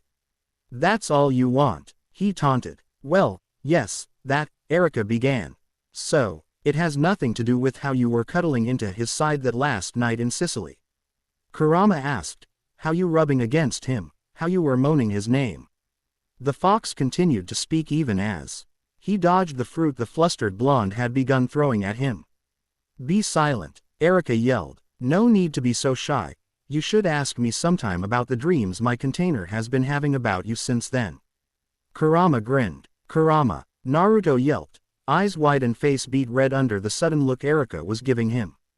They were quite graphic. Kurama taunted. I see. Erika stuttered. Eden glanced away as she met Naruto's eyes, both flushing further. Hey Naruto, don't we currently look like we're eloping? Naruto was rendered speechless. I'm running away from home to BW. The man I'm promising my future to. Isn't it more like friends or close comrades? Naruto stuttered. Yes, as well as partners for life. Lovers bound by promises of eternal love, Erika said as she got up from her seat and stalked towards Naruto who tried to sink deeper into his chair. Naruto, if you could come to a profound realization and regard Erika Blandelli as your 1A. Only woman, I could consider staying with you forever and ever till death do us part. Erika's beautiful face was approaching as she lowered to sit on his lap. That's kind of intense, and sudden. Naruto stuttered. We should calm down and consider. Who do you take me for? Before speaking to you, Naruto, I've already undergone careful consideration. Precisely because I understand the irrepressibly intense passion in my heart. That is why I am turning my feelings into action. The young beauty confessed directly. I don't know if we really match. Naruto stuttered, his gaze moving away from Erika. Oh my, are you saying that Erika Blandelli, am not qualified to become the spouse of the 7th campione, Naruto Uzumaki? She taunted. Baka, I mean the opposite. I'm not good enough for you. Naruto shot back. In that case, you're the idiot. Foolishly worrying about the issue of matching when we should be softly whispering words of love and passion to each other. What a boorish person you are. She smiled gently. However, I happen to like that boorishness of yours. A different kind of fool from Sir Salvador. Honest to a fault, clumsy, boorish, brilliant on occasion but essentially naive most of the time. Naruto Uzumaki, that is the man I love most of all. She uttered clearly, leaving him speechless. Naruto seemed lost for a few moments, staring into Erika's eyes as she did with his. He snapped out of it though, clenching his fist and raising it slowly towards Erika to see. Erika, please bump fists with me. The Italian blonde blinked, snapping out of her own trance. Just bump your fist against mine and you'll understand. Naruto said softly. Naruto, are you sure? Kurama cautioned. I trust Erika with my life. Naruto said clearly, a soft smile on his lips. Deciding to humor him and trying not to let her mind go off in tangents, Erika did as he asked and bumped her right fist against his own, and she understood. She understood why they were doing this. What Naruto was feeling, what he was afraid of, what he had been planning. In essence, she understood Naruto Uzumaki. And, as she came out of her short trance, she understood that Naruto Uzumaki now understood Erika blandly. And she was fine with it. She did not bother with words any further, having understood their futility after connecting to Naruto like that. There was nothing more to be said.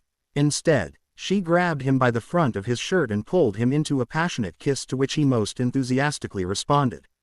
Coming up for air a while later, they were flushed. Their lips slightly bruised from the ferocity, and drawing much needed air, but they were both smiling. I understand, Erika said clearly as she regained her breath. So do I, Naruto smiled. And, while it may take a little while, I know I can live with you and your quirks, though I want to have a say in it. She decided imperiously. I can live with that. Naruto grinned. And it might be fun. Erika flushed. Erika-chan no hentai. Naruto taunted in Japanese as opposed to the Italian they had been speaking so far. You're one to talk, Erika spluttered, as the two good-naturedly teased each other. Kurama laid down to take a nap, a satisfied grin on his face. Hey, old man, looks like your ninshu will continue on, though I'm pretty sure this was not what you had in mind. The fox internally chuckled. Time skip. 2 days later, near the Blandelli villa overlooking Lake Garda. Decided that the easiest way to resolve the situation was for Naruto to fight Salvador. And then get him to cancel all his previous orders. Regarding Naruto and Erika, they settled on a time and place and had Erika send a duel invitation for the 6th Campione to both the man himself and the Copper Black Cross HQ. If only to stop their search now that they knew where Naruto would be. The chosen battleground had been offered by Erika, one of the several properties she had inherited from her deceased parents. A rather old monastery-turned-villa with great historical value, which was likely to be smashed to pieces in the upcoming duel. In fact, Erika had all but outright told him that she wanted that building destroyed. And from what he was feeling of her emotions, she would be quite glad to see it gone. Thankfully, he had over the course of 17 years of life learned song. E-tact which, after an additional prod from Kurama to shut up, led him to simply agree and not comment. Personally, Naruto was going to miss the place. Okay, he was going to miss the bed he had shared with Erika. While he had yet to claim the beautiful girl's virginity, knowing full well that while her emotions were genuine she was not quite ready for that step, they had done some mutual exploring. Which was an entirely pleasant experience despite Erika's obvious inexperience. Still, on this mid-April weekend, the sun was setting in the west. The domination of darkness was arriving. This former monastery, abandoned villa, and example of Romanesque architecture was where the two Campioni met once again. They were currently located in a vast space on the 2nd floor that had been used as a dance hall. I've eagerly and impatiently waited for this moment, Naruto. I'm currently so touched, Doni declared. Let's see how long that lasts. Naruto shot back. Still, this doesn't feel too right. Doni mused as he drew his sword from the cylindrical case he carried over his shoulder. Why don't you find something to wield? Don't worry about it. I'm more of an unnamed fighter. Naruto shrugged. If I need a weapon though, I'm sure I can get something. Oh well, if you say so. Because Campioni are equal, there's no need to mind such things, I suppose. Doni grinned. Let us begin, he declared. This is my taunt at the gods, who are my foes. Naruto instantly declared and a moment later teleported outside using the Amenetejikara. Doni blinked. Then the entire villa came crashing down on his head as the boar descended from the sky to rampage and smash the building to bits. This time, Naruto had no need to worry about banishing it. It could wreak havoc on the place to its heart's content. That was exactly what Naruto needed it for, to cause damage and draw Doni's attention, if only for a little while. And that was what the boar did, its roars carrying sonic booms, inhibiting the 6th Campione more than his mass and brute force ever did, causing him to both don that man of steel and call upon that ripping arm of silver as soon as the battle began. After that, however, the skirmish between Doni and the boar did not last long. While immensely powerful and destructive, Doni enlarging his sword to be proportional to the boar and still wielding it just as easily as before said its word. And within a couple of minutes, the boar was dispersing into motes of divine power. It had served its purpose though, both buying time for Naruto and forcing him to activate both his combat authorities. The king must be a warrior. Powerful, formidable, and physically perfect. This was a common tradition in the ancient world. So long as Nuada remained the one-armed god, he was ineligible to be restored to power. Naruto chanting was heard and looking around as he emerged from the wreckage. Doni realized he was surrounded by golden orbs of power, while Naruto held a golden sword.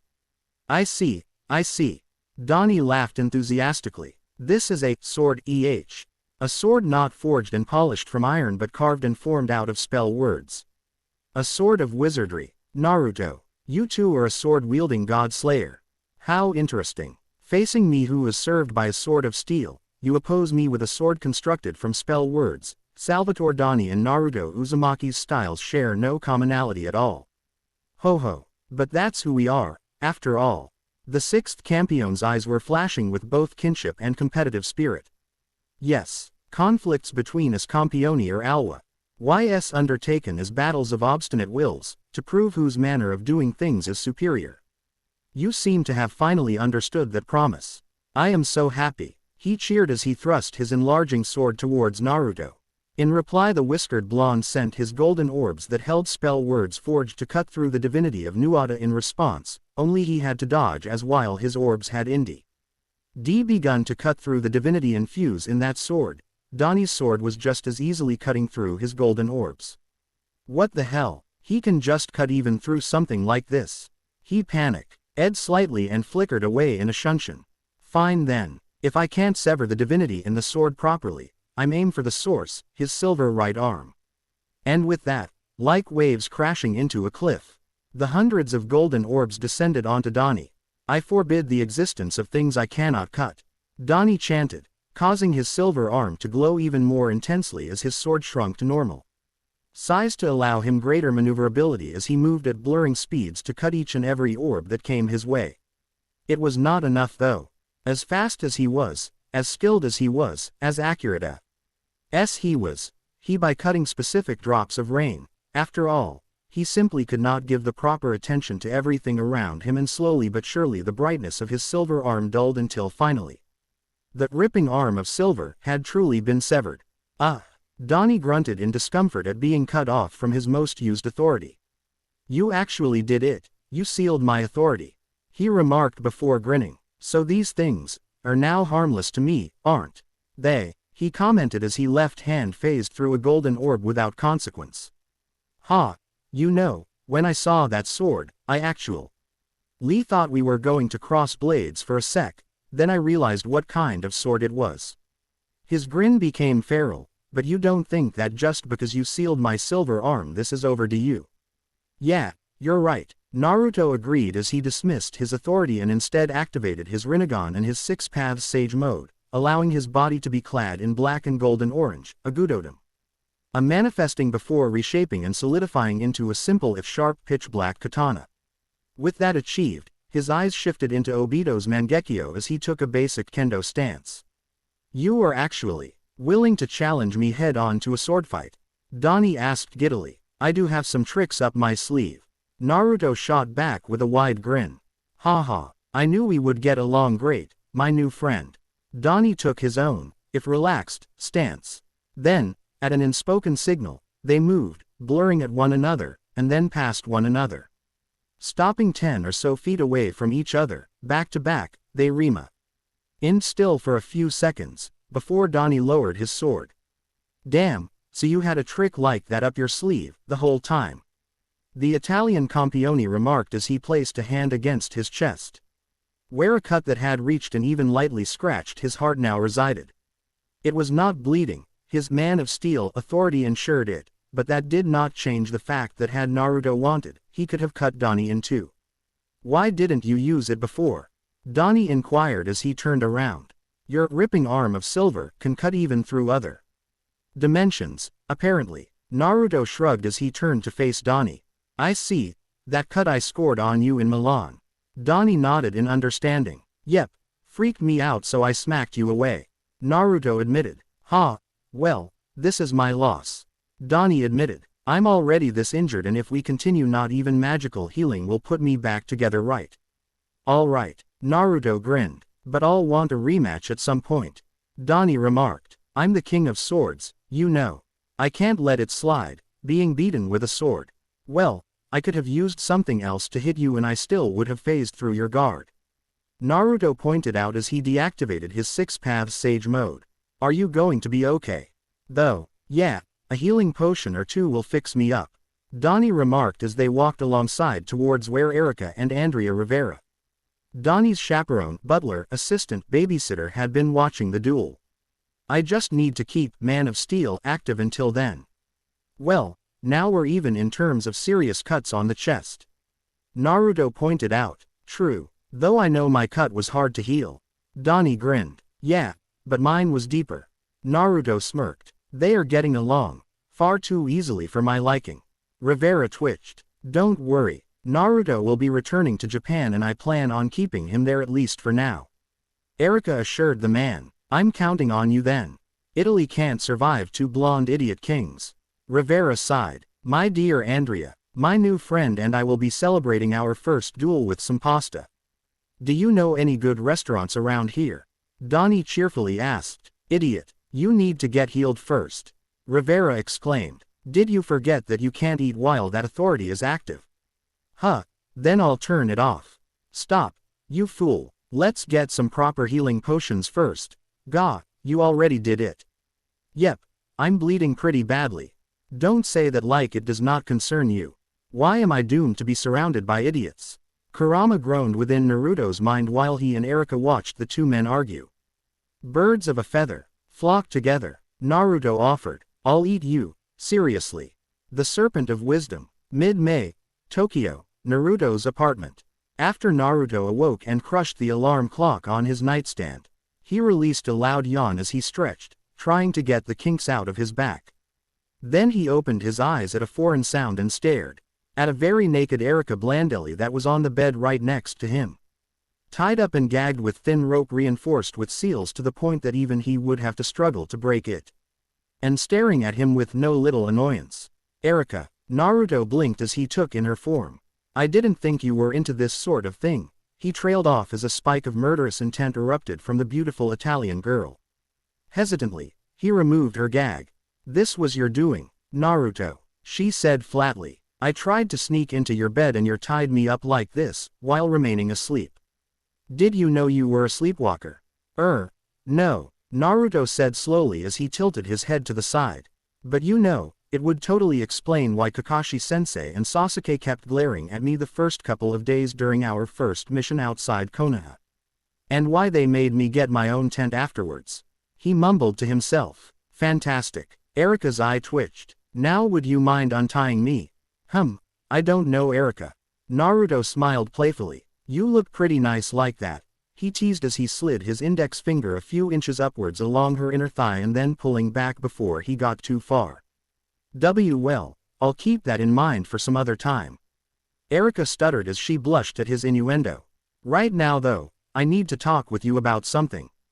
I figured as much. Usually, I'm the one who wakes you up and drags you to school, he pointed out dryly. You mean your clone does? She shot back. Semantics. The whiskered blonde grinned. After his victory over Salvador Doni and thus the end of his orders to the Copper Black Cross, Erica and he had returned to Milan for a couple days where she was not only welcomed back into the ranks of the organization at her previous rank, but was also bestowed the title of Diavolo Rosso, her uncle passing it down to her. Then, to celebrate, she took him hunting a divine beast that had been causing problems on the countryside, which turned out to be a dinosaur. When he had returned to Japan after that, it was with the belief that it would be a while before they met face to face once more, though they agreed to chat over the phone or through a webcam pretty often. Then, when he returned to school on Monday, he found her there being introduced as a transfer student, where she proceeded to make production of their relationship just to be seated next to him. Since then, he had been dropping by her apartment every morning to wake up and get her ready to come to school, or rather, Akage Bunshin used the Horizon marker her had placed near her apartment door to teleport and wake her up and on her way to school, making sure to dispel before her route and that of the real him intersected. After finding out, Erica had pouted until lunchtime. Her maid, Ariana, on the other hand, found it hilarious. So, what did you want to talk to me about? Naruto inquired as he nimbly untied her, and if he coped a feel in the process, it was entirely accidental. I need you to come with me to Italy after school is over. Erika replied. There has been a situation and your help would be great. Yeah, I'll need a better explanation than that, Naruto said flatly. Wise Kurama will gnaw on my head for being gullible. We have plenty of time for explanations on the plane. I've already reserved tickets, she began. Or you can explain now and I'll teleport us straight to Italy after school. He shot back. You can teleport. Erika blinked. How else did you think I got to Italy within a few hours of talking to you over the phone? He grinned. Well, you could have used the raptor. She began before shaking her head. No, the strain on your heart alone would limit its use, never mind running over the sea. At any rate, there's no way I'm spending hours on a plane when I can teleport there in seconds, no matter how many flight attendants are willing to offer me to join the Mile High Club. Naruto shrugged, thinking back to his flights to Italy and back, and how Lucretia had explained the term to him. I'm sure my presence would deter them. Erika twitched. I don't know. They didn't mind when Shizuka was there. Naruto shrugged. Really? Erika blinked in shock. Yeah, they said she could join in. Naruto looked away with a slight blush. Is that so? Erika stuttered, imagining such a scene with herself in Shizuka's position, and wondering how she would turn it down, if she would turn it down. Anyway, Naruto exclaimed, explanations, please. Fine. Erika sighed. A powerful grimoire was discovered in Italy and Princess Alice, one of the most powerful Himiko in the world and a renowned seer has made a prophecy regarding it. Apparently, it was made by a goddess and should she regain it, she will destroy the world or something. Or something. Naruto tilted his head. Well, the exact words were, sink the world into darkness. Erika shrugged. I see. And what do you want me to do? Naruto blinked. I want you to take it and guard it. Erika said simply. If a goddess comes after it, it will be safest in the hands of a campione. Why not have Doni? Right, stupid question. Naruto sighed at the flat look she gave him. So, will you come?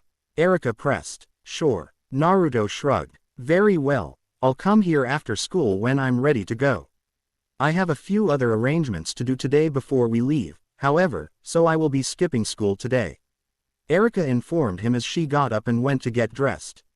Naruto was certainly appreciative of the sway of her hip, even more so when she bent down to put on her socks before her panties.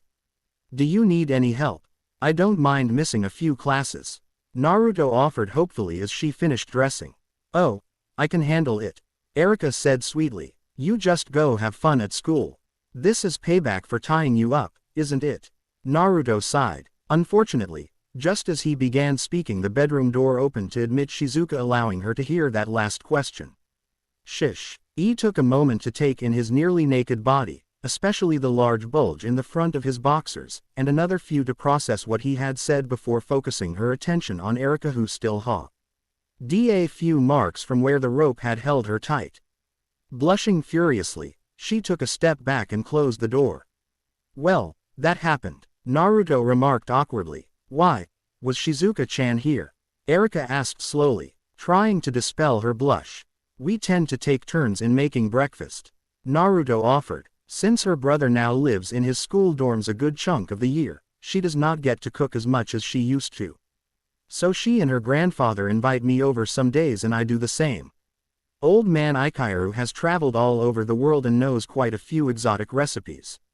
I see, Erika mused before shaking her head. I need to go. See you later, Naruto. Bye, Naruto replied as he went to get dressed.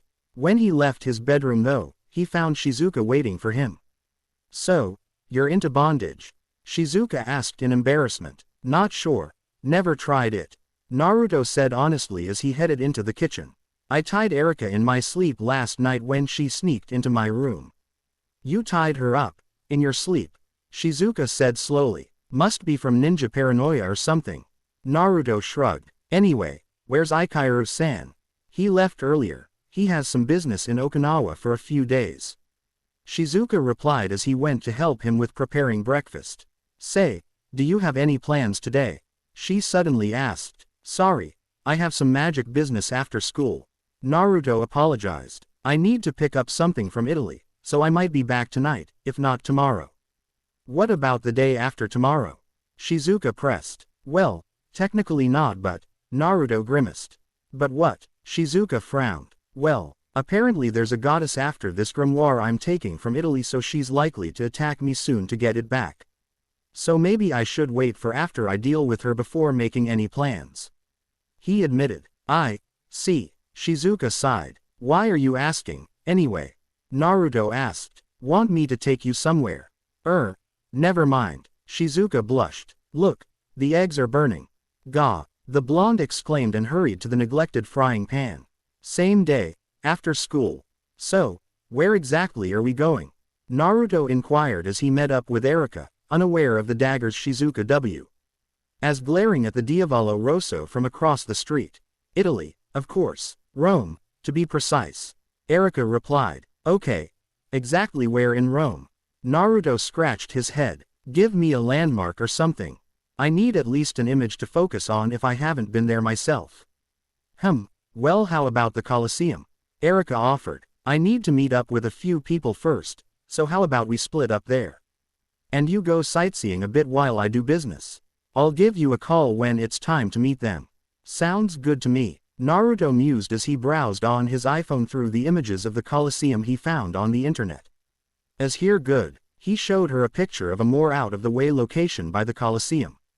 It will do fine. Erika agreed, and before she could utter another word he grabbed her shoulder and she found herself being sucked towards one of his now crimson eyes bearing a black tri-bladed shuriken around a red pupil. Moments later, she found herself with Naruto in a different world. Composed of huge silvery gray boxes stacked in various ways, the only source of light being the slight glow coming from those very boxes as the sky was devoid of both the sun and the moon. Where are we? Erika asked in shock. It's a dimension I can access. I can't teleport between two places in the same world, so I use this place as a middle way. Naruto explained before he activated the Kamui once more. We're here, Erika remarked as she saw the familiar surroundings. Well, I'll be going. Have fun. Sure, call me when you're done. Naruto grinned as he turned, and headed straight towards the nearest restaurant. He hadn't had dinner yet, after all. As it turns out, it only took the blonde knight a couple hours to make the proper arrangements before she had Naruto meet up her a short distance from the Colosseum, next to more ancient ruins. So, what's up? Naruto inquired as his gaze moved from Erika to the three middle-aged or old people with her. Naruto, these are the commanders of the Old Dame, Female Wolf and capital of Lily's Mage Associations. Gentlemen, this is His Majesty Naruto Uzumaki. Erika made the introductions. As for why we're here, care for a small demonstrative spar? He gave him a ferocious grin. Sure, Naruto shrugged, never one to turn down a fight without a good reason. Excellent. Erika smiled as the three commanders moved away to higher ground to observe. O Lion of Steel and your ancestor, the lion-hearted king, please hear the oath of the knight Erika Blandelli. Erika chanted, I am the valorous successor to the bugle, the descendant of the Black Knight. Till my fighting spirit is broken, my sword will never shatter. O lion-hearted king, I implore you, bring the essence of battle into my hand. She finished as she drew her longsword from the mouth of the steel lion that had appeared before her, bound within a crimson magic circle in midair. Advance. The time for Cor de Leone to fight has come, she declared. Without another word she lunged at him at a respectable speed for a non-chakra user, which all in all meant that to Naruto's eyes she was moving slow, even without the Sharingan and its higher levels to augment his vision. So, what exactly should I do? Naruto asked quietly as he dodged her strikes with ease yet with minimal movement, making it look like he was just barely managing it. Put up a fight, for one thing. Erika replied in an undertone. Use your authorities. That's what those three want to see. Well, the Tales of the Shinju is out then. Any one of the tailed beasts LD flatten you and draw too much attention, Naruto began. Divine beasts emanate a divine field that makes them invisible to regular people. That's why they always believe the rampages of heretic gods and divine beasts are merely natural disasters. They only see some of the effects, not the culprits. Erika informed him. Huh, that's good to know, but even the weakest of the tailed beasts would kill you, so still no. Naruto muttered. What about Verthragna's authority? Erika demanded as she increased the pace of her attacks, in response to which Naruto pulled a kunai from somewhere and began to parry and deflect, making sure to reinforce the steel of his blade with chakra. The Persian warlord, well, that one has a lot of conditions for each incarnation, you know. Naruto's sweat dropped. You're not physically strong enough for me to use the bull, too slow for that raptor, not evil enough for that white stallion, I'm not injured enough to use the camel, not dead enough to use that ram. You don't have divine powers for that warrior to work on you, and I'm not sure yet how the goat, youth, and gale work. What about the boar? Erika suggested. I can summon that one right now. Naruto admitted. Go ahead then, use it. Erika urged. It would also require me to target a building or something of that size. Want me to send it at the Colosseum? Naruto offered dryly, before mentally grimacing. Kurama's natural snarkness was rubbing onto him. After a few seconds, she was actually considering it. Erika shook her head. How about the one from Melkart? She tried. It would kill you on the spot. Naruto sighed. Tisk. Fine, she growled in annoyance. I'll give you a target other than myself that you don't need to hold back on, she declared as she disengaged. Eden jumped back to put some distance between them. Coeur de Leone. Thus I order you to this mission, O Lion of Steel. May you rend, skewer and rip apart the foe. May you conquer, annihilate the enemy, and seize victory. I leave the battlefield to you, she chanted, before tossing the sword to the ground between her and her fellow blonde. Moments later, the blade shifted its form and it began to grow until a 2 stories tall lion made of steel was growling at him. Naruto stared nonplussed at the lion of steel, perfectly aware that as solid as may seem, he could shatter it with a punch. Apparently his authorities took into account his regular state rather than his chakra-enhanced one, as such he felt that bull become available to him. For I am strongest amongst the strong. Truly, I am one that holds each and every victory. I care not whom challenges me, whether man or devil, I may face all my foes and all my enemies. Regardless, I shall crush all those who would stand in my way. He quickly spoke the sacred spell words and felt his strength at least quadrupling. Standing still as the lion lunged at him, the whiskered blonde timed it just right, and smacked the lion awa. Why the moment it was in the range of his fists, sending it staggering several feet way before it regained its footing and attempted to attack again. This time though, Naruto was not as patient and before the lion could react, Naruto had grabbed its left front leg and, enhancing the strength granted by the bull further with chakra, he ripped it out of its socket and used it as a club to smack the lion over the snout, before grabbing the jaws of the construct and ripping the mouth open further than it was intended until he was left holding the lower jaw in his right hand, separate from the head. Dropping it, he grabbed the sides of the lion's head with both hands as he put a foot on its back to keep it down, and twisted as he pulled, finding himself holding the dragon's head after a few moments of effort. Are we done here? Naruto asked as he walked away from the clearly defeated construct, tossing the severed head over his shoulder. Fufu. Not quite. Erika smiled devilishly, and Naruto moved, instantly dropping the bull in exchange for the raptor, dodging at Godspeed the mass of sharp silver implements of death the lion had turned into and shot at him. The hell are those? Naruto demanded. Fangs and claws of Coeur de Leone. Erika replied simply as once again the silver nail-like objects shot at him en masse, prompting him to dodge one more. Thankfully, it only took a third attack from them for Naruto to figure them out somewhat.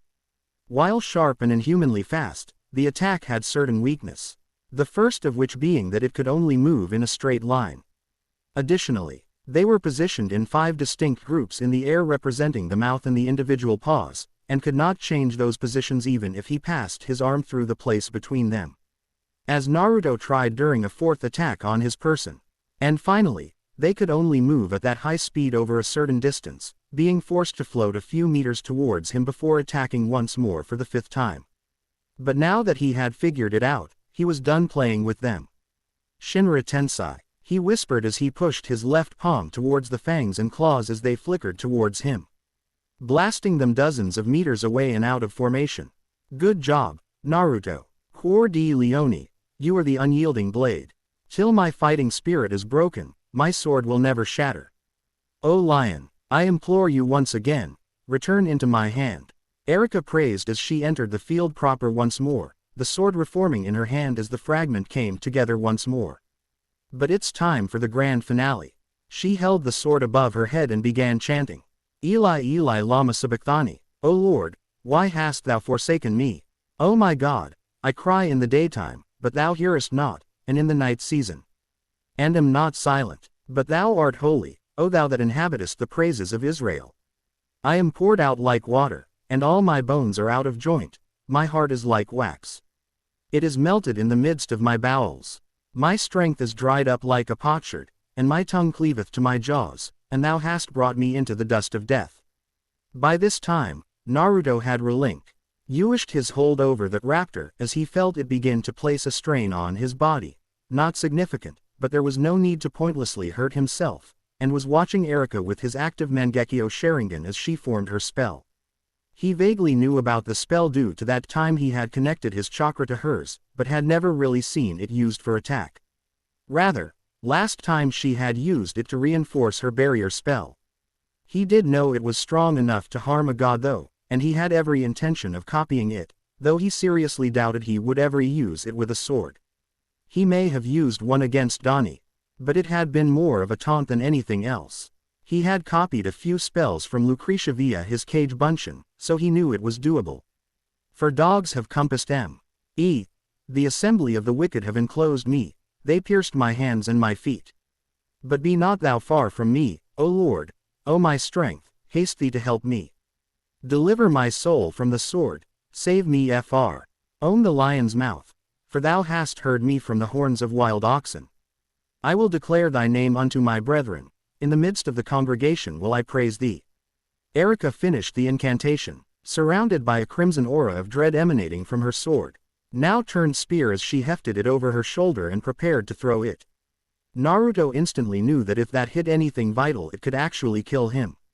Healing factor or not, that spear was currently an anti-divine weapon and as a campione he possessed a good chunk of divinity in his body. As such, when Erika threw it straight towards his heart, he used Kamui and allowed it to phase through him and continue on to hit the ruins, causing a respectable explosion as the magic infused in the spear was violently transferred into the stone. Before Erika could recall her weapon, or do anything else for that matter, he used the Amenetejikara to teleport right in front of her and poke her forehead. The end. He grinned at his fellow blonde. Yes, I suppose it is enough. Erika agreed, breathing heavily due to the magic power she had expended. At this, the three observers erupted into applause at the spectacle and Naruto responded with a grin and a wave. Just because he was no longer resorting to pranks to get attention from others did not mean he disliked getting attention. An hour later, the transaction had occurred. Eden with the Gorgonean in his possession, a stone disc that fit in his palm, he teleported himself and Erika back to Japan. Had he waited an hour longer, he would have encountered a young-looking silver-haired goddess seeking his newest possession. Time skip. 3 days later. Naruto was having an interesting day. Since he had arrived at school alone, for once, since Erika had some business to attend to. He felt someone watching him or at the very least focusing intently on him. Specifically, someone with power beyond the ordinary civilian. Sure, there were the rare few he had felt since he first showed up in Tokyo. But this one was without a doubt different, it felt active. As such, he was debating with Kurama the pros and cons of activating the Byakugan portion of the Eyes of the Kagaya. Since unlike the Rinne Sharingan abilities that Byakugan did not cost him an incarnation slot per use. With it, he would be able to see through solid objects for a few miles in all directions. And more importantly see chakra and mana inside people. On the other side, while it did not cost him any incarnation slots, he could still only use it once per day, though it did not have a time limit on its use. So he could technically activate it and keep it so for 24 hours until it reset, which would be something he would really like to avoid since while X-ray vision was awesome and all, it was really disorienting after a while. It was during the lunch break that he finally identified the source of that power. He had used Sage Mode to locate it, but that did not give him a me or a face, as one Yuri Maria, who pulled him aside and requested he meet with her after school. "So, what do you plan on doing with that vixen?" Kurama inquired as Naruto was leaving the school building and heading towards the gates. "Well, she's probably one a mage that answers to a Japanese mage association." Naruto shrugged. "I guess it's time I make contact with them." "You should establish your dominance over them as soon as possible," Kurama suggested. "Find their strongest warrior and make them all watch as you butcher him.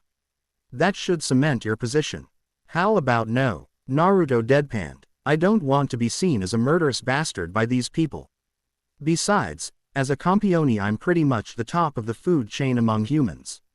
True, Kurama agreed. "New plan. Find a god and butcher him in front of." "How about I just go with the flow for now?" Naruto asked flatly. "Like find out what Maria wants. I suppose that will suffice for now." The fox sniffed. Sure enough, she was waiting just beyond the gates and politely requested he walk with her. So, Naruto got bored after the second minute of silence. "Are you a mage?" No, the chestnut-haired girl said distractedly, snapping from her thoughts. "But I feel magic from you," Naruto pointed out in confusion. "I am a Hime Miko," she revealed. "That means nothing to me." The blonde blinked. That's the difference between a Hime Miko and a mage. Mages learn various spells they find useful.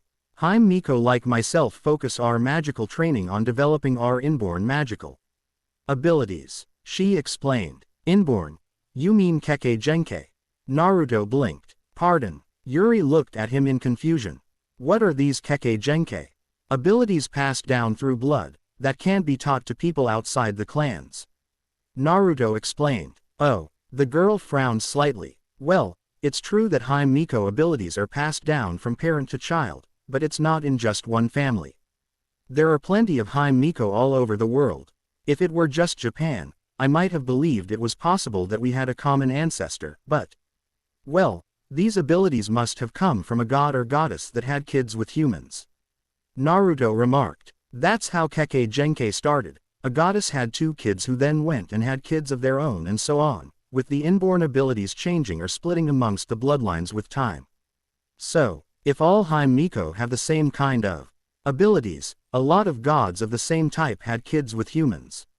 I mean, there are plenty of earth gods and steel gods and so on." "That is an interesting theory," a male voice commented as a man in his 20s or so stepped from behind a corner, to Naruto's utter lack of surprise. "Is that why you've been following us since we left school?" Naruto asked as he evaluated the man, now that he could see him directly rather than just sense him. He was wearing the kind of suit he noticed most mid-class salarymen did in Japan, with a white shirt and a black tie. Rectangular glasses and black shoes completing the image. Naruto's trained eyes also detected no less than 4 kunai and a dozen shuriken on him. "Not too bad. I'd put him at mid-genin level if I was in Konoha," he considered.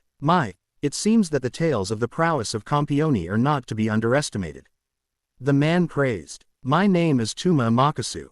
I'm a member of the History Compilation Committee, the organization devoted to controlling all supernatural events in Japan, and hiding their existence from the normal people through manipulation of the media." You also have ninja training," Naruto remarked. "But you're no good at suppressing your power." "Suppressing my power?" Amakasu blinked. "Well, yeah." Naruto blinked. "Don't you get taught how to do that?" No. The man shifted. "Does that mean you are currently suppressing your power?" "Of course," Naruto said flatly. "If I didn't, people would start having heart attacks around me from the pressure." "I find that a bit hard to believe." Amakasu began gently only to choke and drop to his knees when Naruto allowed some of his chakra to pour naturally from his tenketsu rather than keep it in as he had been trained to do. It was one of the reasons why he had had so much success pranking Konoha when he was younger, even the Anbu. Ever since he had first unlocked his chakra when he started the academy. It'd been clear that he had an unnatural amount of it, so much that it was making his classmates uncomfortable and the villagers more hostile, thinking that the demon was regaining its power, and other such rubbish, not that he knew that at the time. So, a couple days after his chakra was unlocked, the Sandame had pulled him out of school for a short while and spent a Couple weeks personally teaching him how to suppress his chakra pressure. Suppressing one's chakra was a Chunin level skill since it was presumed genin did not have much and suppressing that small amount would be detrimental to their health, specifically that of their chakra coils since suppressing one's chakra turned it inwards. It was a useful trick to put some strain on your coils to get them to grow larger at a slow yet steady rate, but it was dangerous for those with low levels of chakra since low chakra also meant low coil integrity. Glancing around, he raised an eyebrow at the sight of Yuri enduring his chakra pressure much better than Amakatsu, still on her feet and merely appearing unnerved and shocked. It is another point in her favor. Sorry, I let free more than I should have, Naruto said sheepishly as he put a lid on his power once more. I forgot how much my power grew when I became a campione. No, it was my mistake for doubting you. Amakatsu chuckled rather nervously. Anyway, what exactly does this committee want with me? Naruto asked. It would be best if we discussed this in a more private place. Amakatsu glanced around. We are near my shrine, that was where we were headed anyway, the girl said and began leading the way. 15 minutes later, they were in the garden of a nice Japanese shrine with Naruto looking between them expectantly. So, this committee, Naruto began questionably. Like I said, it is an organization dedicated to keeping the supernatural hidden from the population as well as limit the damage. When heretic gods, divine beasts and ever-rogue magic users cause trouble. Amakatsu spoke. But the reason we contacted you is to welcome you to Japan and offer our support in your endeavors. If there's anything you need, anything at all, do not hesitate to ask and we will do our utmost best to provide. Huh, that's nice. Naruto scratched the back of his head. On another note, we should warn you about other organizations trying to gain your favor. Some even through less direct and moral means. The man hesitated. You're talking about Erika, aren't you? Naruto frowned. Indeed, I would not be surprised if her organization, the Copper Black Cross, had sent her to seduce you in order to gain your favor. Amakatsu stated. Well, they didn't, Naruto said with a tone of finality. I won't explain why, but I will tell you and I know for sure Erika isn't trying to use me to gain favor for her group. Very well, I will take your word for it, Amakatsu stated in a somewhat doubtful tone. Half-hour later, they had provided a bit more information about the History Compilation Committee, such as being led by 4 families, Seishuin, Kuhoutsuka, Renju and Sayanomiya, the later which had founded the organization in the Meiji period. It was also explained that amongst them, the Seishuin were distinguished by battle strength and political power, while the Sayanomiya has formed the core think tank of the committee. Next day, lunchtime at school. So, what's up? Naruto asked after being asked by Yuri to meet her on the roof. I had a premonition last night, the Hime Miko said worriedly, biting her lip. It was about a great threat that shall soon arrive in Japan, a heretic goddess. Oh, what kind of goddess? Naruto blinked. I don't know, but she is seeking something, an object of great power. Yuri explained. Do you know that thing is? What does it look like? Naruto prodded, already having an idea about it. Well, she closed her eyes to concentrate. It's a stone disc, about this big, she held her hands out palm up, with a carving of a face and snakes on it. She paused as she felt something being placed in her hands and opening her eyes, she paled at the sight of the very object that was featured in her vision. Where did you get this? She shrieked. Erika asked me to guard it, Naruto said sheepishly. Turns out there's a prophecy about a goddess getting her hands on that and ending the world. So, she figured, what safer place than with a campione, right? That's still too reckless. Yuri stuttered. Bringing such a thing to Japan. Oh, I was not too enthused on putting my dear Naruto in danger. But the alternatives were not pleasant at all. Erika spoke up as she made her presence known. Even so, Yuri sighed in defeat. Leaving that aside for now, what can you tell us about this grimoire? Or about the goddess who created it? Erika pressed. Every bit of information will count. You want me to try using spirit vision? Yuri observed. Spurt vision. Naruto blinked. What's that? It's a Hime Miko ability that grants the knowledge of the memories of the void that lay within the netherworld. This allows knowledge of the past, and possessors may use this Knowledge to subconsciously make predictions of the future. Yuri explained as she closed her eyes and focused on the object in her hands. However, it can rarely be used on command. I can personally get it to work only about 30% of the time, she warned, and even then the information may not be complete or intelligible. Some information if better than none, Erika pointed out, and if it doesn't work it's not like we would be worse off than if you didn't try. Naruto shrugged. Very well then. Yuri took a deep breath before exhaling, and a moment later her eyes napped open, her pupils becked, oming pinpricks of glass while her iris glowed slightly with green light. The helix seal of the encircling Earth Mother, a serpent goddess that rules over the underworld. Her name is Athena. Ga. She flinched back, closing her eyes. Yuri-san, Erika asked in worry. What's wrong? Naruto frowned as he helped her stay steady. She sensed me. She's already in Japan. Yuri opened her eyes, shivering in fear.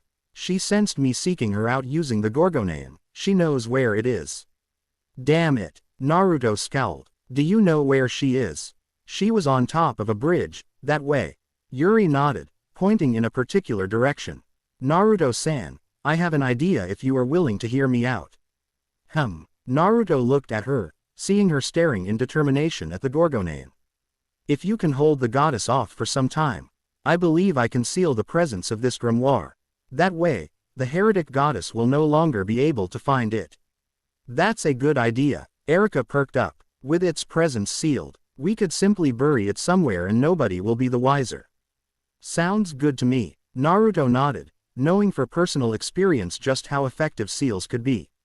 How long do you need? A few hours. Maria bit her lip in thought.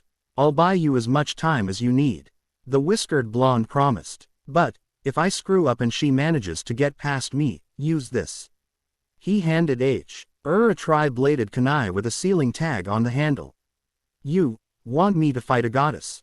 Yuri asked meekly, with no little horror. What? No. Naruto shook his head. It's a beacon. Just toss it to the ground and I'll teleport to it in a flash. That's a promise. He gave her a thumbs up with a wide grin. Very well. I'll keep that in mind. Yuri blushed and looked away as she stored both the Gorgonean and the Hiraishin kunai in her bag. I will head straight to my temple to begin the sealing. May the gods smile upon you, Uzumaki-san.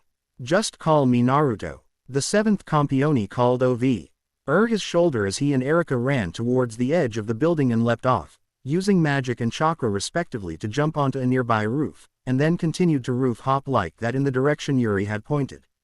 So, Naruto, how do you plan on facing Athena?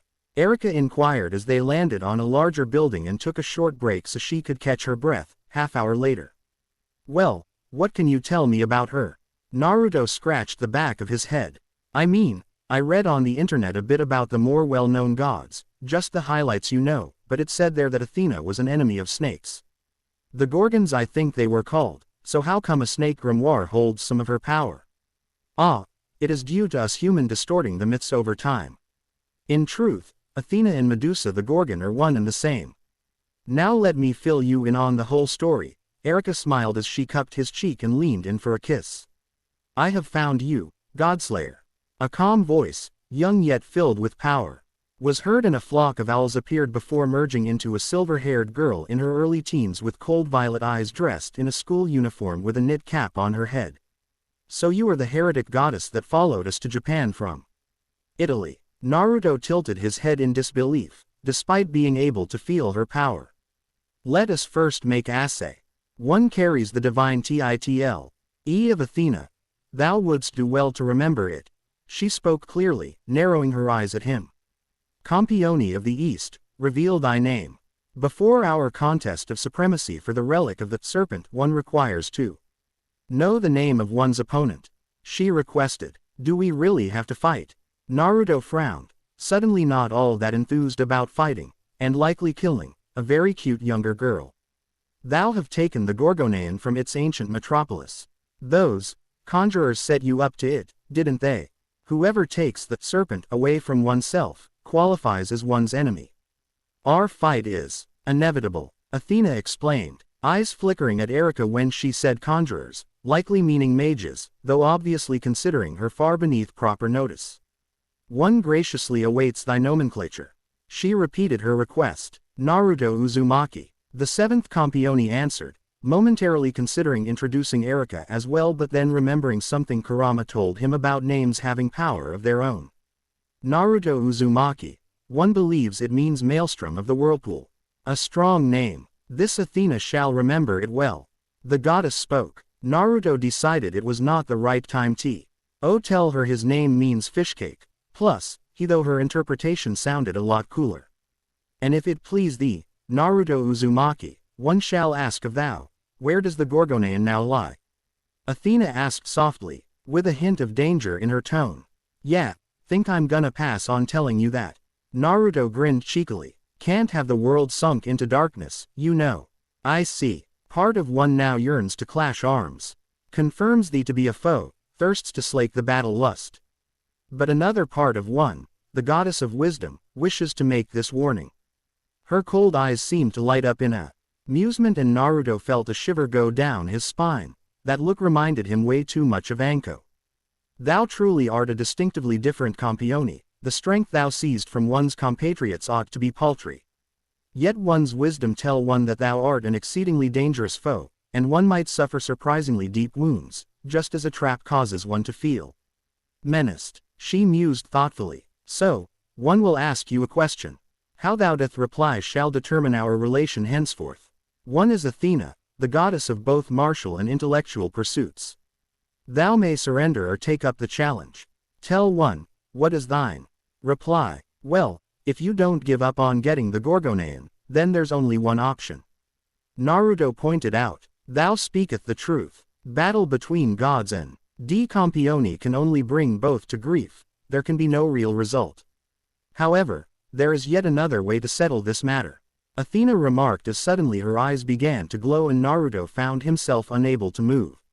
One's deepest apologies, Naruto Uzumaki. 'Tis undeniable that you are a warrior, and even more sadly, also a king. In thine defense, someday thou might emerge to be a great hero. Though it is a day that will sadly never arrive, please forgive one. She apologized as she approached and wrapped her arms behind his head before leaning in and with her cherry-red lips, planted a kiss firmly on Naruto's own. Naruto, snap out of it. Kurama snapped at him. I can't move, damn it. Naruto shot back. One seeketh the Gorgonean. Restest in repose, Naruto Uzumaki. Thy breath, thy very life has been grasped by Athena. Go thy lonely ways to the dark recesses of the earth, the cold, empty halls of the dead. Athena whispered as she pulled back, and connecting their mouths was a tendril of black mist that reeked of death.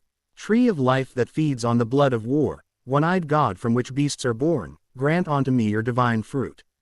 Naruto desperately chanted in the confines of his own mind as his body was still frozen. I shall gaze through the eyes of the Kagaya.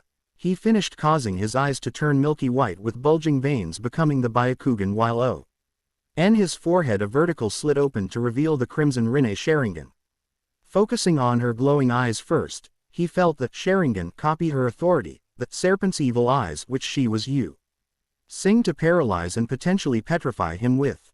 That dangerous black mist. Focus on that, Kurama advised. Following the Biju's instruction, he gazed upon the power linking their mouths with the Rinnegan, and within the blink of an eye said black mist was drawn into his third eye and absorbed, causing Athena to stagger back in shock and released the hold of her eyes on him. Unfortunately, the authority she was using to kill him was not compatible with any he already had. Breath of death, the authority of a god that ruled over the underworld, a god of death, was indeed stolen by the authority theft power of the Rinnegan.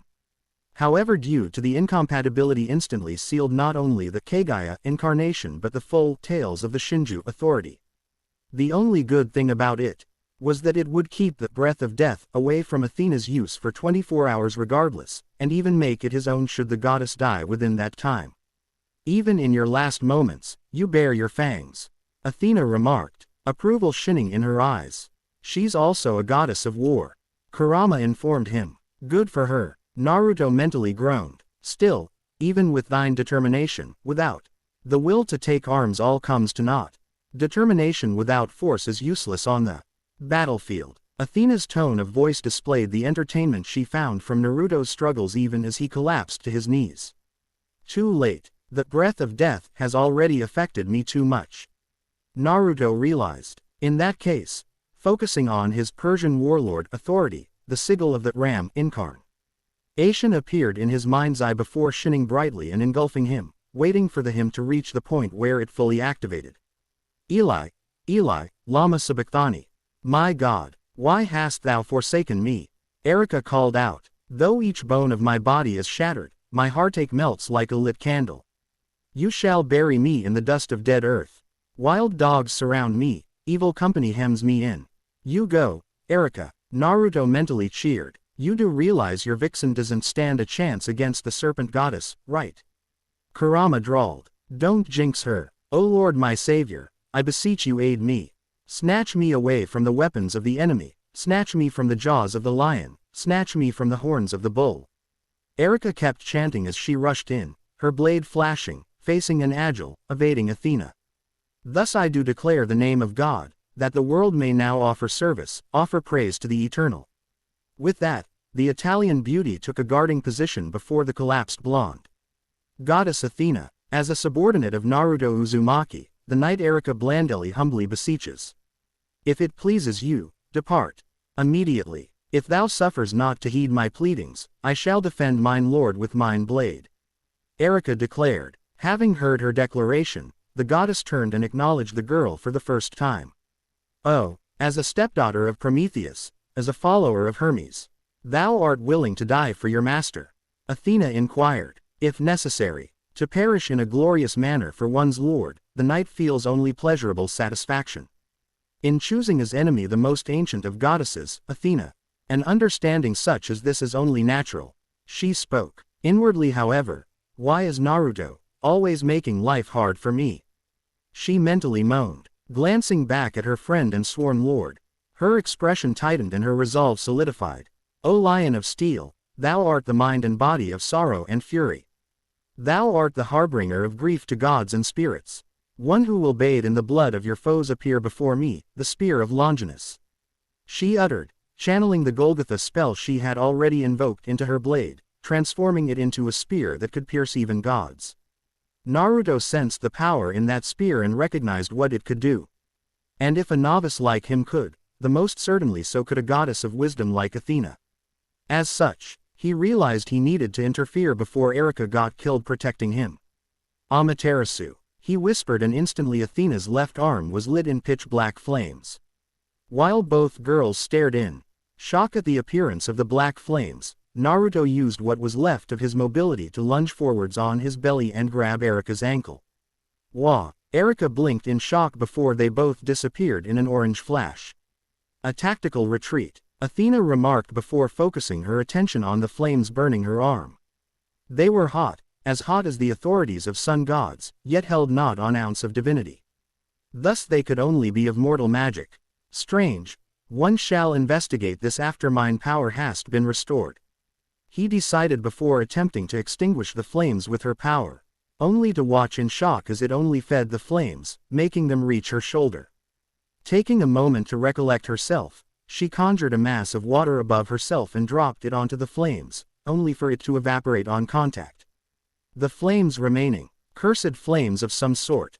The goddess realized before grimacing at her remaining option. With a sigh, she ripped away not just her sleeve but the skin beneath the well, dropping it onto the rooftop where it continued to burn unhindered. Focusing on her arm, she nodded in satisfaction at the sight of new skin having already formed, and it took just a thought to fix her attire. Naruto Uzumaki, what strange powers thou possessest, she remarked, thinking of not just the flames, but how he had stopped her breath of death as well. Shaking her head, she took flight and headed towards where she sensed the Gorgonean. Meanwhile, Naruto had teleported himself and Erika to a Horizon marker near a river where they landed on the sand.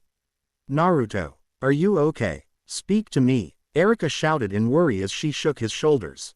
In response, Naruto's eyes once again lit up with the Mangekyo Sharingan. Tsukuyomi, he whispered, and suddenly Ika found herself in a forest facing a perfectly alright Naruto. What is this? She looked around in confusion. It's an illusion I cast on you. Naruto replied. I can't speak much in the real world. At the moments I used it to talk to you properly and explain what's about to happen. He grimaced. What's about to happen? Erika asked, having a bad feeling about this. Athena placed a death curse or some sort on me. So I'm going to die. It won't be permanent. He quickly added at the look in Erika's eyes, but I'll be dead for a while. How long is a while? Erika calmed down a bit. I don't know, a couple hours or so. I'm hoping it's before Athena reaches Yuri. I've always healed fast, so I'm counting on that. He explained. Alright, I'll look after your body. Erika promised. And after Kurama, Naruto added, I don't know what would happen to him if he's inside me when I die, and I'm not risking it. Very well. The blonde sighed. With that, they found themselves back near T. He River and Naruto's stomach was quickly covered in a crimson chakra that grew and separated itself from him, solidifying into a waist-high Kurama. Seconds after that, his world went dark before he found himself in a familiar setting. Pandora. The blonde blinked. Hello Naruto. The purple-haired goddess greeted him as his head rested in her lap. Before you ask, whenever you temporarily die, you'll always end up here. She informed him. That's so. Naruto must. How have you been? Better than you, apparently. Pandora pointed out dryly. Honestly getting yourself killed over a kiss. Hey, she kissed me, and it's not like she gave me a choice in the matter. Naruto protested. Perhaps, but you don't seem too upset about it, now are you? Pandora shrewdly pointed out, earning a blush from her adopted son. Now, you'll be leaving here soon, so let me give you some advice. In the future, you will likely face a powerful god of steel, the strongest steel in fact. Beware of his divine sword, Excalibur. A single cut from it will seal away your authorities for a period of time. She warned him seriously. That's not good. Naruto grimaced. While he was not defenseless without his authorities, the fact remained that they were powerful tools and being stripped of them while fighting someone that strong would really suck. What's his name? His name is R. Pandora began to speak. Act before pausing as his vision faded to white. When he opened his eyes next, he was in a similar position, only on Erika's lap. How does it feel? Can you get up? She asked softly. Yeah, I'm fully recovered. How long was I gone? Naruto inquired as he got up. Close to an hour. Erika informed him. It probably would have taken longer had you not interrupted her. I don't feel Yuri's beacon to have activated. So Athena probably hasn't found he yet. He said as he closed his eyes. You're right, but that snake goddess will be there soon. Kurama remarked as he approached. Yeah, it's best to prepare for the worst. Naruto said grimly before turning toward Erika. When I interrupted Athena's breath of death, my tales of the Shinju authority got sealed for a day. I'll have to rely on my other authorities. We need to forge the golden sword. Erika understood. Yeah, please teach me everything you know about Athena. I must prepare myself to fight that goddess. The whiskered blonde requested. Just what I wanted to hear. Erika grinned before pouncing on him, her lips claiming his, beginning to cast the instruction spell the only way it worked on Campione, orally. When Th. Ey breathlessly came up for air a while later, they found themselves facing a slightly blushing but widely grinning Ariana, Erika's maid. Ariana, Erika yelped. How long have you been here? Oh, since before Lord Uzumaki woke up. You did say that I needed to come urgently, Erika-sama. I merely chose not to disturb you. She replied. Right, Erika mumbled. We should hurry to Yuri's location. Before Athena gets to her. Naruto pointed out. Indeed, Ariana shall. Erika began. She used the beacon. You coming? Naruto cut her off urgently. Yes, was all she managed to say before Naruto grabbed her shoulder and they teleported, appearing before a shaken Yuri Maria in an orange flash. Thou art too late, Naruto Uzumaki. Athena declared as she held the Gorgonean above her head as she was engulfed in pure power of purplish black. One sings, the carol of the Trinity goddess. Connecting skies, earth with darkness, reincarnation with wisdom. One sings, the melody of the demoted goddess. Born as queen yet seen as snake of forbid dance, to the queen's grievance. One sings, the ballad of the traumatized goddess. Disgraced by the esteemed father, fell to humiliation as the mother. One named Athena, daughter of Zeus, patron of Athens, maiden of eternity. Past, is the nurturing earth mother of all things. Past, is the dark mistress of the underworld. Past, is the spreading of Avainly wisdom from the enlightened goddess. One pledges, Athena shall soon return to the Athena of origin. She sang, and the further she got, the more she changed. Gone was the young teenager in a school uniform. Now, Athena stood as a beautiful lady in her late teens or early 20s, with her flowing silver hair reaching her waist, the white geek toga she now wore showing off her bountiful curve. Without appearing obscene in the least. As she opened her eyes to gaze upon them, a slight slit of her pupils making one think of a snake, delight shone in them. This one now stands ready to face you with all her might, Naruto Uzumaki. Athena declared in a delicate yet powerful voice, lacking most of the coldness from before even as a scythe appeared in her hands. Sounds good to me, Naruto grinned confidently as he dashed straight at her. In response, Athena slashed at him with her scythe at blinding speed which he was unable to dodge. Until he activated the raptor entering the real of God speed as he blurred around her strike and straight at her where he grabbed her arms near the shoulder, preventing further movement, and then picked her up and ran with her. Did he just? Yuri blinked. Yes, he did. Erika chuckled. Athena herself was quite shocked as well. It's not every day her opponents pick her up, throw her over their shoulder and ran off with her, which was exactly what Naruto just did. Shaking out of her stunned lack of movement, she wrenched herself from Naruto's grip, causing him to trip and sent them careening heads over heels, ending up slamming into a tree where they finally stopped. Opening their eyes, they realized their position and a drop of blood began to drip from Naruto's nostril. With a resounding crack, he was slapped a few feet away by the blushing goddess who hurriedly fixed her attire, all the while glaring at him. How dare thee, she yelled before continuing in a lower but still high tone, thou dare defile this virgin goddess. Oi, I didn't want to grope you. Naruto quickly protested as he took a couple steps back from the image of righteous female rage before him. Thou insinuate one is not attractive, she demanded. You are beautiful, gorgeous, he hurried to assure her. I was just not planning on groping you when I picked you up. So you were planning on doing so on another occasion. She snapped back. Mayha, thou wishes to claim this Athena as spoils after our battle. How dare you? Stop putting words in my mouth, damn it. Naruto yelled. This one shall silence thou mouth. Permanently, Athena decreed, and the ground beneath them seemed to become fluid as tendrils of earth erupted while taking the form of giant serpents which instantly attacked the blonde. In response, he jumped back to avoid the first lunge even as he formed a cross-shaped hand seal. Taju Kage Bunshin no Jutsu. He called out, engulfing the entire area in chakra smoke momentarily. When it disappeared, close to 100 Narutos were present. How long are you going to hold back? Kurama asked in annoyance through their mental link. We're in a city, I can't use my big moves here. The whiskered blonde protested. Is that all that's staying your hand? Kurama questioned doubtfully. When I held her just now, I connected to her a bit. Naruto admitted. Oh brother. Kurama groaned. She's just lashing out. Her position was taken from her, as was a good chunk of her power, and she's feeling vulnerable. Sound familiar? Naruto taunted. Not at all. The fox sniffed before remembering the real reason why he had contacted the blonde. By the way, when we get back home, you owe me some seafood. Why? Naruto blinked, wondering what he pissed the fox with this time. You dumbass. You left me behind when you teleported to the Shrine Maiden. Kurama roared into the blonde's mind, the distraction almost getting his head bitten off by a giant snake. How about some shrimp? Naruto asked sheepishly. HMPH. It will suffice. Kurama allowed. Great. Now let me focus on my fight. He terminated the conversation even as he summoned the golden sword of his warrior incarnation, the Kage Bunshin using a henge to appear to be doing the same.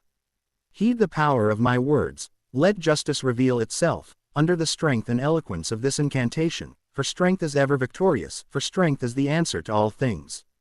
He called out, golden power emanating from him as the divine space encroached on the world.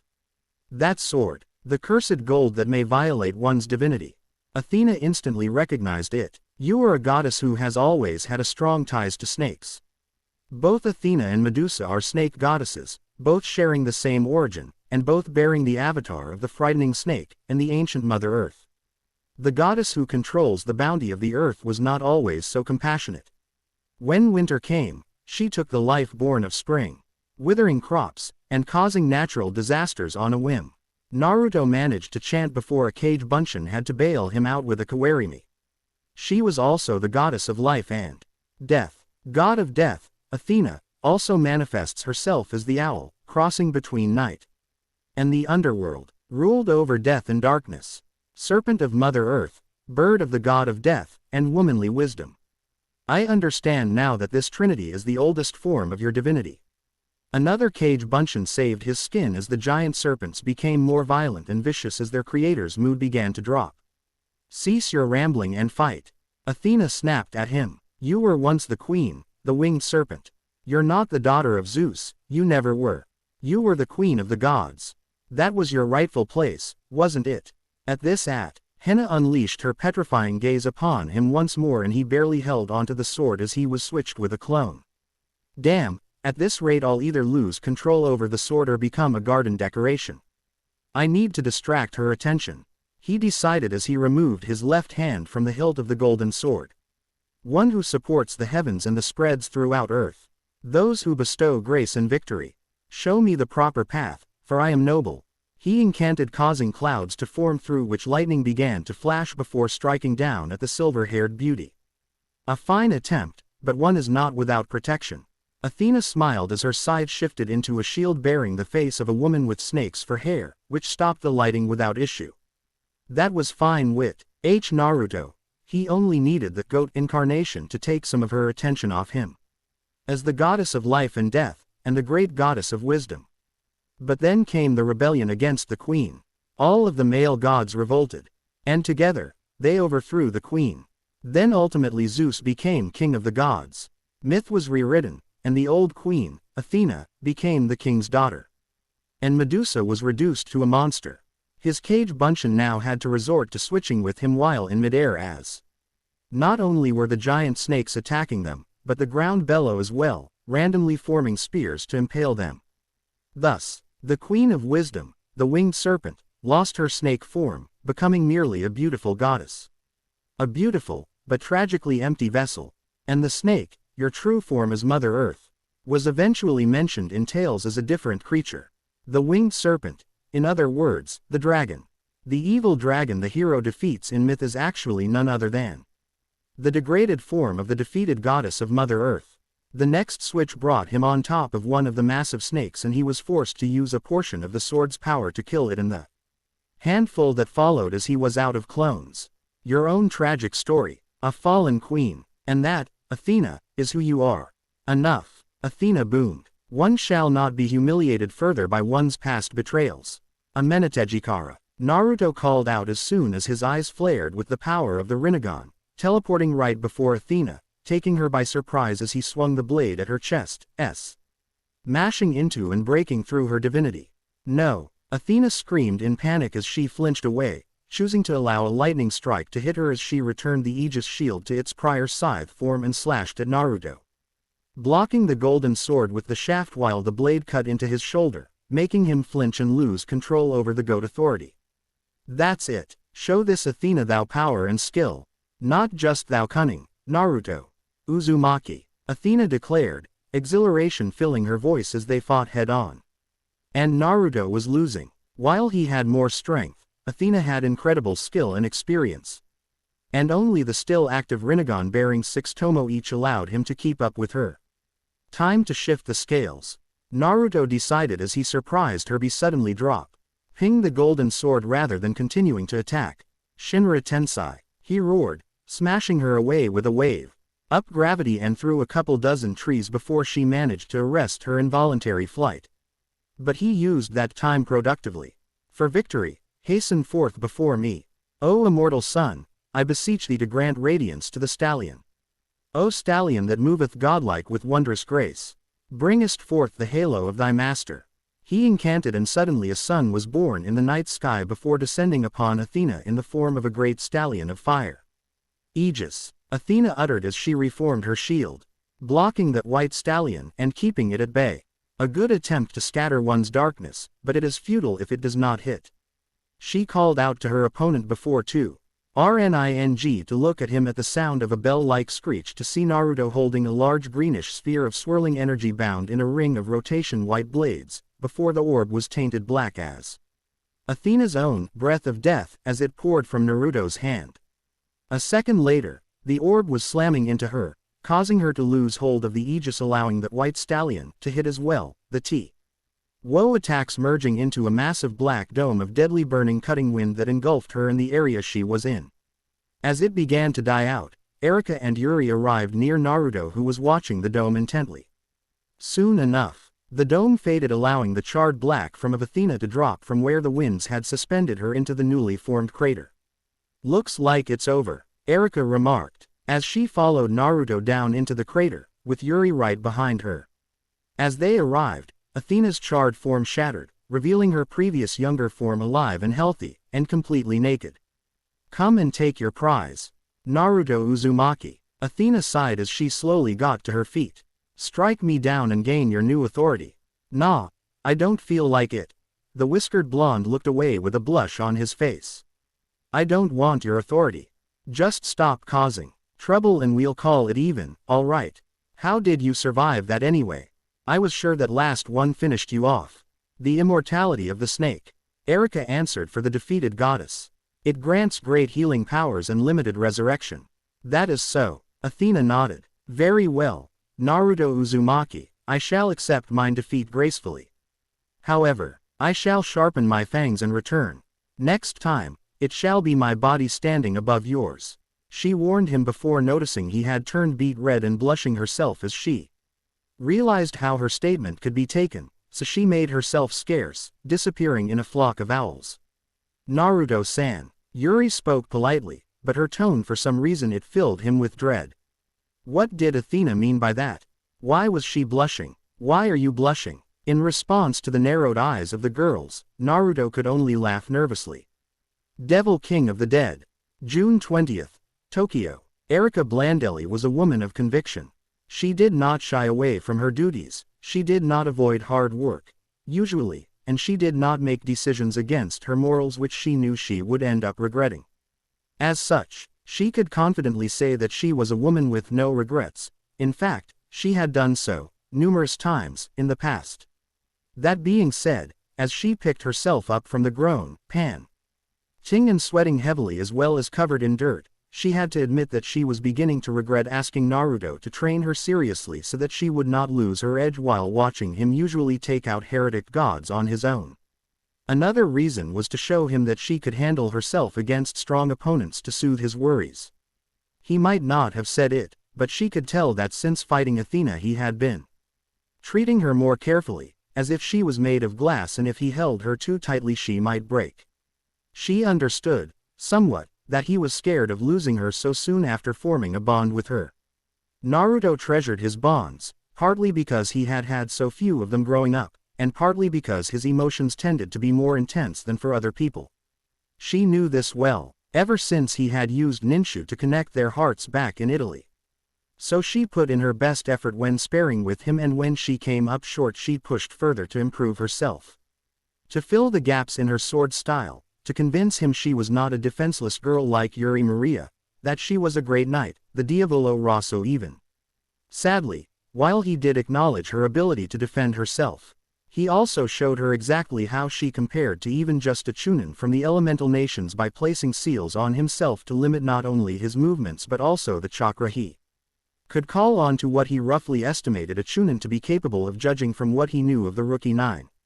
"I have a lot to improve on," Erika thought wryly as she left the training ground, heading to take a shower. Watching her from a distance away, Naruto had similar thought. "She has a long way to go," he mused. "Damn right she does," Kurama snorted. "What did you expect?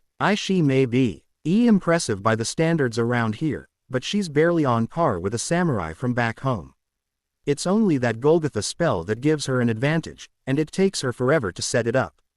I've noticed." Naruto rolled his eyes. "I don't get why, though." "Oh," Kurama inquired in amusement. You saw her, didn't you? You saw how she trains, how much effort she puts in it. So why isn't she stronger? Naruto asked in frustration. Hey, you're still a fool, brat, if you didn't notice something this simple. Kurama said smugly. Enlighten me, oh great Kyubi-sama. Naruto said sarcastically. That's it, isn't it?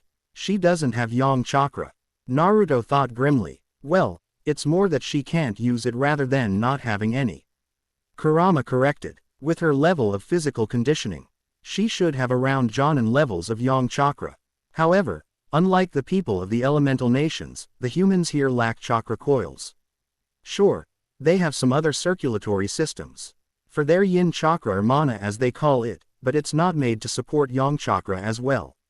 So don't bother trying to teach her how to harness her yang chakra. It would do more harm than good. He warned. How about externally? Naruto asked after a while. The fox inquired. What if I infuse her with my own yang chakra during training? Would that help her physical development? Naruto suggested. You mean giving her a chakra shroud like you did for the allied shinobi forces during the battle against the Jubi? Kurama inquired. Yeah, that, though I would use the divine protect.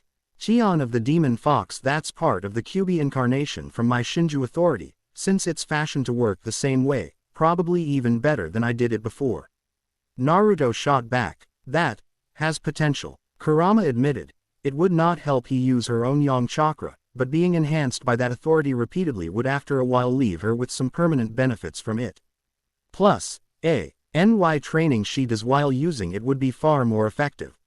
Yep, we can try it in our next training session. The whiskered blonde decided before heading to take a shower himself. June 21st. Okay, let me get this straight. Shizuka began after Naruto finished his explanation. They were once again in the training ground Naruto had created for himself within the mountains, accessible only th. Rough flight or teleportation as any ground methods of transports were useless due to the terrain. Present were not only Naruto and Erika, but Yuri and Shizuka also. After he had explained to her what he had in mind, Erika had suggested they invite Yuri along as well since she might get some additional insight due to her spirit vision. As such, while they had lunch together, Erika made the invitation to the Hime Miko, who was quick to agree as she was quite curious about this authority of Naruto's that can be used to improve other people. The way she explained it, while not all authorities were geared for combat or even useful in daily life, the vast majority of them were the kind that affected only the Campione user beneficially while causing disaster in the surroundings. As an example, he gave the authority metamorphosis obtained by the American Campione John Pluto Smith from the Aztec god Tezcatlipoca, which allowed him to take multiple forms in exchange for various sacrifices, like local rain, causing earthquakes, light and man-made objects such as buildings. Shizuka, who had tagged along during their lunch break, was a bit more suspicious regarding Naruto's invitation. She was acquainted to Yuri Maria already, both being members of the Tea Ceremony Club, and was well aware that until Erika's transfer Yuri was regarded as the #1 beauty of the academy, and even now, many considered her on par with the Italian blonde. As such, knowing full well of Naruto's relationship with beauties such as Erika and Lucretia Zola, she declared that she would be tagging along to make sure Naruto would be keeping his libido in check. That was what she claimed, at least, though she was left blushing and stuttering along with Yuri when Erika asked her what she would do if she and Yuri did not want Naruto's libido to be held back at all. This led to Naruto teleporting the three girls after they had gathered at his home to his training ground. You want to use an authority to boost Erika's power, hoping that by doing it over and over again some of that power will permanently seep into her? The younger girl asked doubtfully. At the very least she'll get used to fighting in that form, which will be good for her when she actually needs to use it in battle. Naruto explained. I know from personal experience that using a new power-up for the first time while in battle can end badly. He grimaced, remembering his fight against Haku in the Land of Waves and that against Sasuke at the Valley of the End. It looks to me like you know a lot about this power-up. Shizuka eyed him suspiciously. It's because I used to use it myself when I was younger.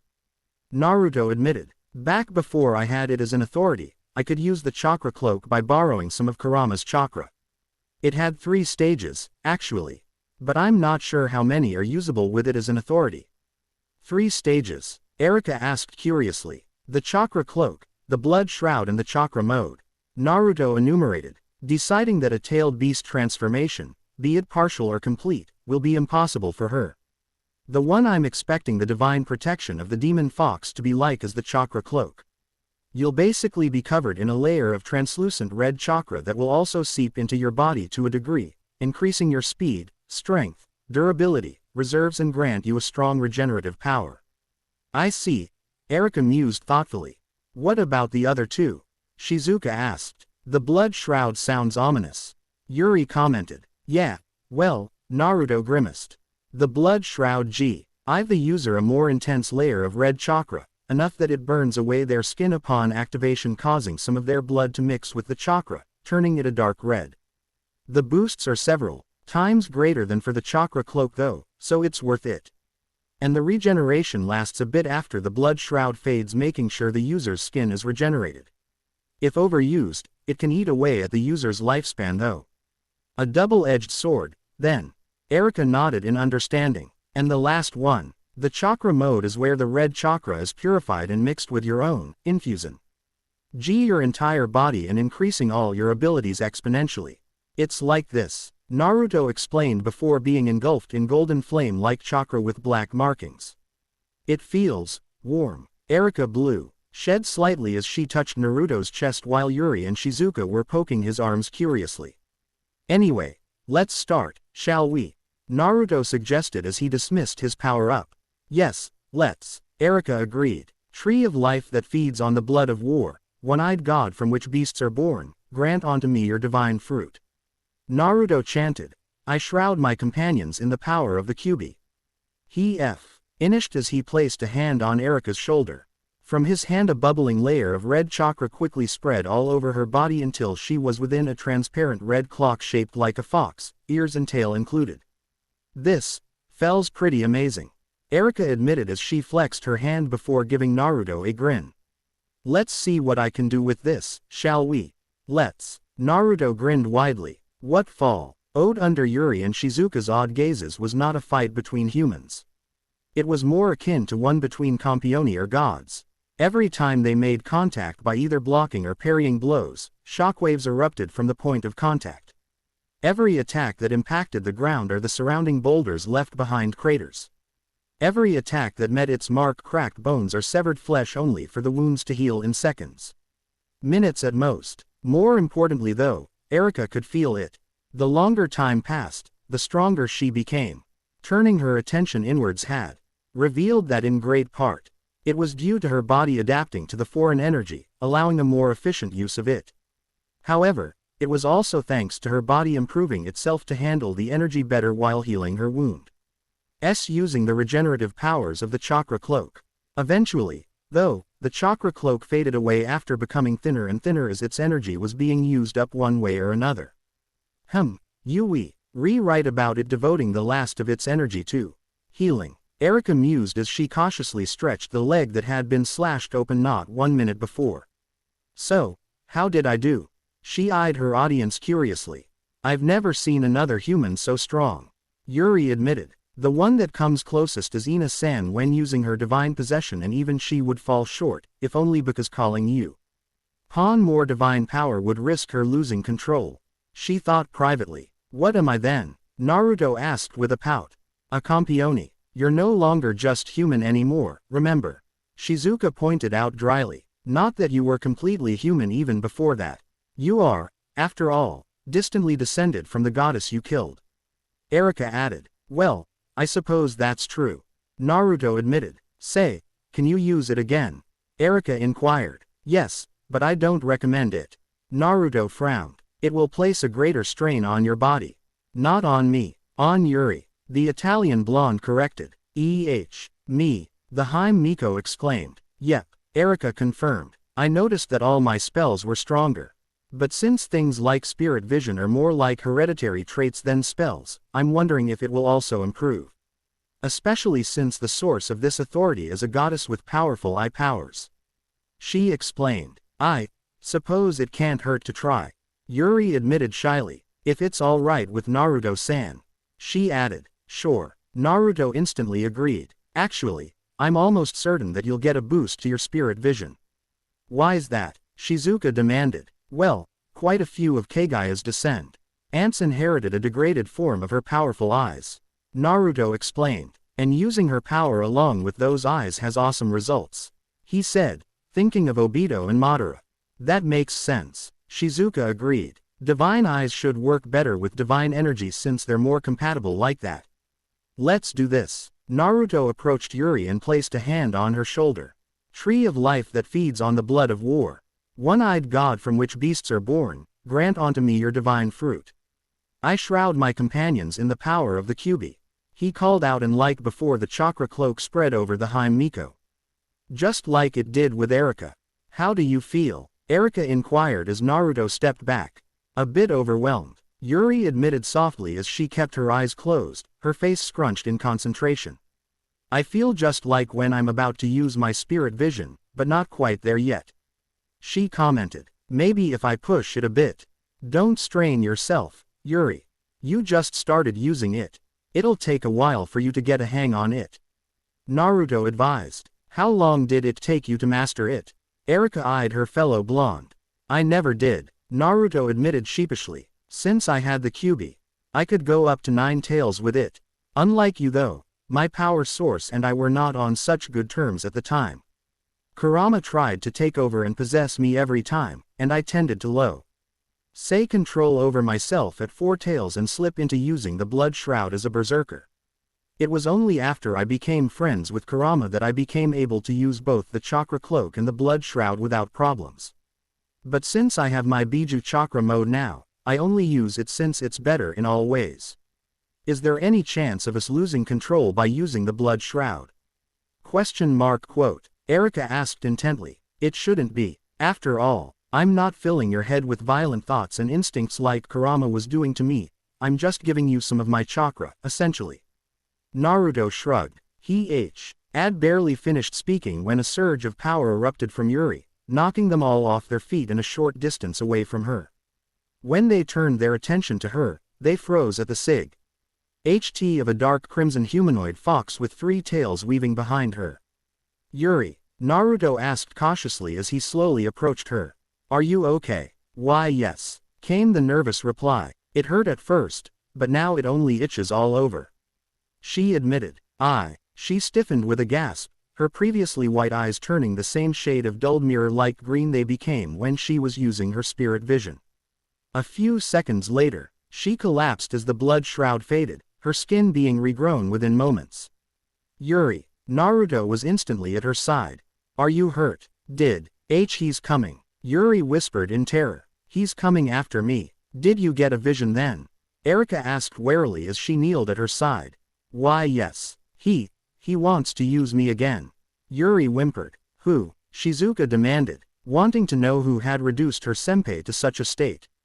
Marquee. Voban. Yuri uttered. Who's that? Shizuka demanded. The oldest campione. Erika answered grimly. Sasha Dejanstal Voban, the Balkans devil. He's the oldest campione alive, at over 300 years. What's his connection to Yuri? Naruto asked with a scowl. 4 years ago, Marquee Voban gathered a large number of Hime Miko from all over the world and used their power to summon a heretic god for him to fight. Erika said in disgusted. Yuri and a friend of mine were among them. Over half of them died instantly when the heretic god descended while nearly all the survivors went mad. Only a handful retained their sanity, Yuri and my friend amongst them. And now he wants to repeat it. Naruto growled. Like hell. There's no way I'm letting my friends get hurt just so some old bastard can have a good fight. I'll take him down myself. Just as I expected from my Naruto. Erika smiled warmly. What heretic god did he summon back then? Shizuka asked. I mean, if the old man is still alive, he must have taken its powers, right? Not quite. Erika chuckled. Sir Salvador Doni interfered in Marquee Voban's lands by showing up and slaying heretic god Siegfried himself, usurping the Man of Steel authority. I guess Voban was not too happy about that. Naruto smirked. Not at all. He declared Sir Salvador as his mortal enemy. Erika explained. I see. You wouldn't happen to know what other authorities Voban has and who he got them from, would you? Naruto asked hopefully. Well, he has several known authorities. Erika mused. The only one I know the source of is his storm and drive that he gained from slaying the Chinese weather trio, Bofeng the Green Warrior of Wind, Yushi the Blue Warrior of Rain, and Lei Gong the Red Warrior of Thunder. I see. What about his other authorities? Even if I don't have the knowledge to sever them, I can at least expect them. The Campione pointed out. Well, he has legion of hungry wolves that lets him summon hundreds of wolf divine beasts. Erika began. Then there's his death ring that turns those he has slain into undead servants forced to obey him. Zombies. Great. Naruto groaned. I'm already having Edo Tensei flashbacks. That's all I can think of. Erika gave him a curious look at his comment. Eyes of Sodom, Yuri uttered as she slowly got up. He can turn any living being he looks at into salt statues. It probably won't work completely on heretic gods or other Campioni, but be careful. That's a pretty diverse list. Naruto must as he gently helped Yuri to her feet. Now, normally I would invite you to spend the night at my place. Yuri turned beet red, but since Shizuka lives next door it would be a bad idea since she might get caught in the crossfire. This old man Voban does not sound like the kind that cares for collateral damage. Naruto continued. That's true, Erika agreed. So why don't we spend the next few nights at a hotel? Naruto offered, causing Yuri's blush to become even more intense. My, how daring of you, Naruto. Erika commented sharply. You're invited as well, Erika. Naruto added. On trust this guy to not attack you to try getting at me. Until this is resolved, I'm not letting you two out of my sight. He promised. Oh ho, then does that mean you'll be taking baths with us, Naruto? Erika teased. If I must. It's a sacrifice I'm willing to make. Naruto said with a grin. How shameless. Immoral. A red-faced Yuri erupted into a rant about proper moral conduct. Oh, don't worry Maria-senpai. Shizuka said with a sickly sweet smile as she glared daggers at her neighbor. He won't do anything I wouldn't do, right? She pressed. Of course. Naruto smirked knowingly at her. Nothing you wouldn't do. He agreed. Then it's settled. Shizuka looked away to hide her blush. That evening, the three rented a suite at the best and most expensive hotel they could find in their part of Tokyo.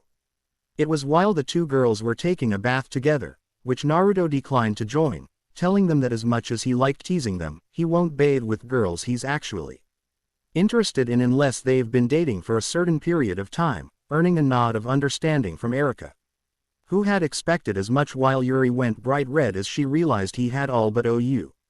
Trite stated his interest in her, that Naruto received a phone call from a fellow blonde.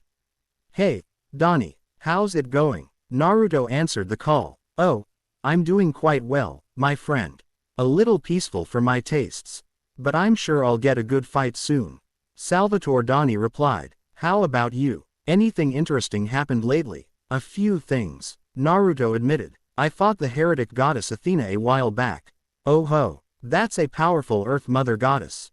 Doni exclaimed. You won, though, I'm sure. Yeah, but I let her live. Couldn't really being myself to kill her. Naruto admitted. How come? The sixth asked curiously. I guess I kinda felt sorry for her. She got her position usurped by Zeus, then she got killed by Perseus, and when I fought her she looked like a girl barely in her mid-teens, if that old. Naruto shrugged. I got a promise out of her to not cause trouble anymore. And ensured that once she regains her strength she'll return to you for an even fiercer battle. Haha, clever, my friend. Doni laughed. There's that too, I suppose. Naruto shrugged. Though I think I might have another opponent soon.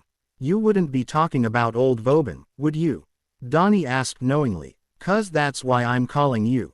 I heard a rumor that he's heading to Japan. Something about a Haim Miko, I think. Yeah, that Haim Miko is a friend of mine and had a premonition earlier today. So we're expecting him. I'm not letting him lay a hand on Yuri. Naruto said with conviction. Atta boy, let me know how it goes, will you? I want to know if old Voban improved any in the past few years. Doni requested cheerfully. Sure, I'll call you later. Bye. Naruto replied and ended the call as the two girls came out of the bath wearing bathrobe over their night clothes. It's confirmed. I just spoke with Doni. Voban is heading to Japan. Well, I guess this is an opportunity to see who the History Compilation Committee are more loyal to. Erika commented. What do you mean? Yuri asked warily. While you and Naruto were renting this place down at the front desk, I called Amakatsu-san and asked him to call us as soon as they get word of Marquee Voban arriving in Japan. Erika explained. As far as I'm aware, Voban lacks an authority that could be used for travel from Europe to Japan, so he will obviously use regular transport. Probably a private jet or such. Quote, and with the committee having people everywhere, they'll know as soon as he lands. Naruto nodded. What are you going to do if they don't inform you? Yuri asked warily. Nothing drastic. Naruto shrugged. I probably just won't bother being as nice when they need my help with something. I won't attack them or anything, he assured her, unless they do something really stupid like attack you girls or try to kidnap you for Voban. Of course, he added. They wouldn't. Yuri began. They gave you and who knows how many others up to Voban on a silver platter 4 years ago. Erika pointed out dryly. Granted, they did not have a campione to protect them back then, but it was still a cowardly act. It is actually one of the reasons why the relations between the Copper Black Cross and the Bro NZE Black Cross are so tense despite us having similar roots. For that ritual 4 years ago, the head of the Bronze Black Cross volunteered his own granddaughter, my friend Lily, to be used by Voban. Even though with Sir Salvador's protection they could have easily rejected his request. If the committee strikes any deal of this kind with Voban, they'll need new leaders. Naruto promised. Good to hear. Erika smiled as she disrobed, revealing sheer nightgown that revealed all her curves but also that she was still wearing panties despite her normal preferences. Now then, why don't you give us a massage? We've had a stressful day. After all, massage. Yuri stuttered. Yes, he's quite good at it. Erika praised. Don't worry, I won't touch anywhere you don't want me to. Naruto assured her. All right then, I'll be in your care. Yuri agreed hesitantly and disrobed as well, leaving her in a light blue 2-piece pajama, a far more modest sleepwear than Erika. Erika-san can go first, she offered. Nonsense, Yuri. Erika grinned in a predatory fashion. Naruto is man enough for the both of us. In response to that, Naruto created a cage bunshin that gave the Hime Miko a teasing grin, earning a yelp and a bright blush at the implications. Much to Yuri's embarrassment, the following massage was something she enjoyed quite a bit given her occasional pleasured moans, to the point that she tuned out Erika's own significantly louder ones, leaving both girls flushed once it was over and done with. Several minutes later, Erika was halfway through returning the favor while Yuri watched in embarrassment yet with keen eyes, when the Naruto's mobile phone rang. Sigh, some people have the lousiest timing. The whiskered blonde grumbled before accepting the call. Uzumaki here. Good evening, Uzumaki-san. This is Tuma Amakatsu speaking. Came the response. I'm calling to inform you, as per Miss Erika Blandelli's request, that the Devil King Sasha de Janstal Voban has arrived in Tokyo and is heading towards your location. He should arrive within the hour. Sigh, thank you for the information. Have a pleasant evening, Amakatsu-san. Naruto replied before ending the call. Voban will be here within the hour. Ugh, talk about rotten timing. Erika sighed as he marched up to her bed and pulled her nightgown over her head, leaving her topless, wearing only her panties. Erika-san, Yuri exclaimed scandalized. Now's not the time for proper behavior, Yuri. Naruto gently informed the Hime Miko even as he divested his shirt and short and reached for his pants. Yuri stared wide-eyed at him, specifically at the large sign that his earlier massage had felt just as arousing as it had looked, before snapping out of it and turning around before following their example. She could be embarrassed later, when she didn't have the most dangerous Devil King after her. As soon as they were dressed, Naruto grabbed their shoulders and teleported them all away to a park inn. The area that he knew to be usually deserted at night. Not the best place for a battle against a campione, but it will have to do. Erika commented. Now to find Voban and draw him here. Naruto said as he sat down cross-legged on the grass and closed his eyes as he entered sage mode. It did not take him long with his enhanced sensory powers to locate the massive energy signature that could Only be a heretic god or a campione, though by the human feel, it was definitely the later. In addition, another weaker signature was with him, about even with Erika in terms of power. Found him. He informed the girls. He's about 15 minutes away and there is another magic user with him. Anyone we need to be wary of? Erika inquired. Well, I don't know who it is but they're about even with you, power-wise, if a bit weaker. Naruto mused. The energy signature seems, well, it's similar to Yuri's but at the same time molded like yours. He frowned. So not quite a Hime Miko, but not all the way to being a mage. Erika mused. It might be a witch. Hime Miko have the potential to become witches and learn to use hermetic magic, however due to their rarity they tend to refrain and focus on their inborn powers. Instead, she explained at his confused look. Huh, learn something new every day. Naruto shrugged. He probably had this bit of information and more in what he took from Zamperini and Bianchi. But it was too troublesome to root through decades of information. It was faster to just ask Erika. Well, let's send them an invitation.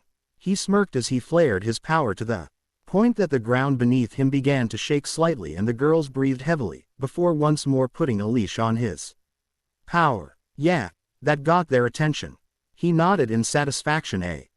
He sensed the two change course and head straight towards him. As he had predicted, around 15 minutes later two figures entered the clearing. Erika and Yuri were waiting in and Naruto stood up from the bench to greet them.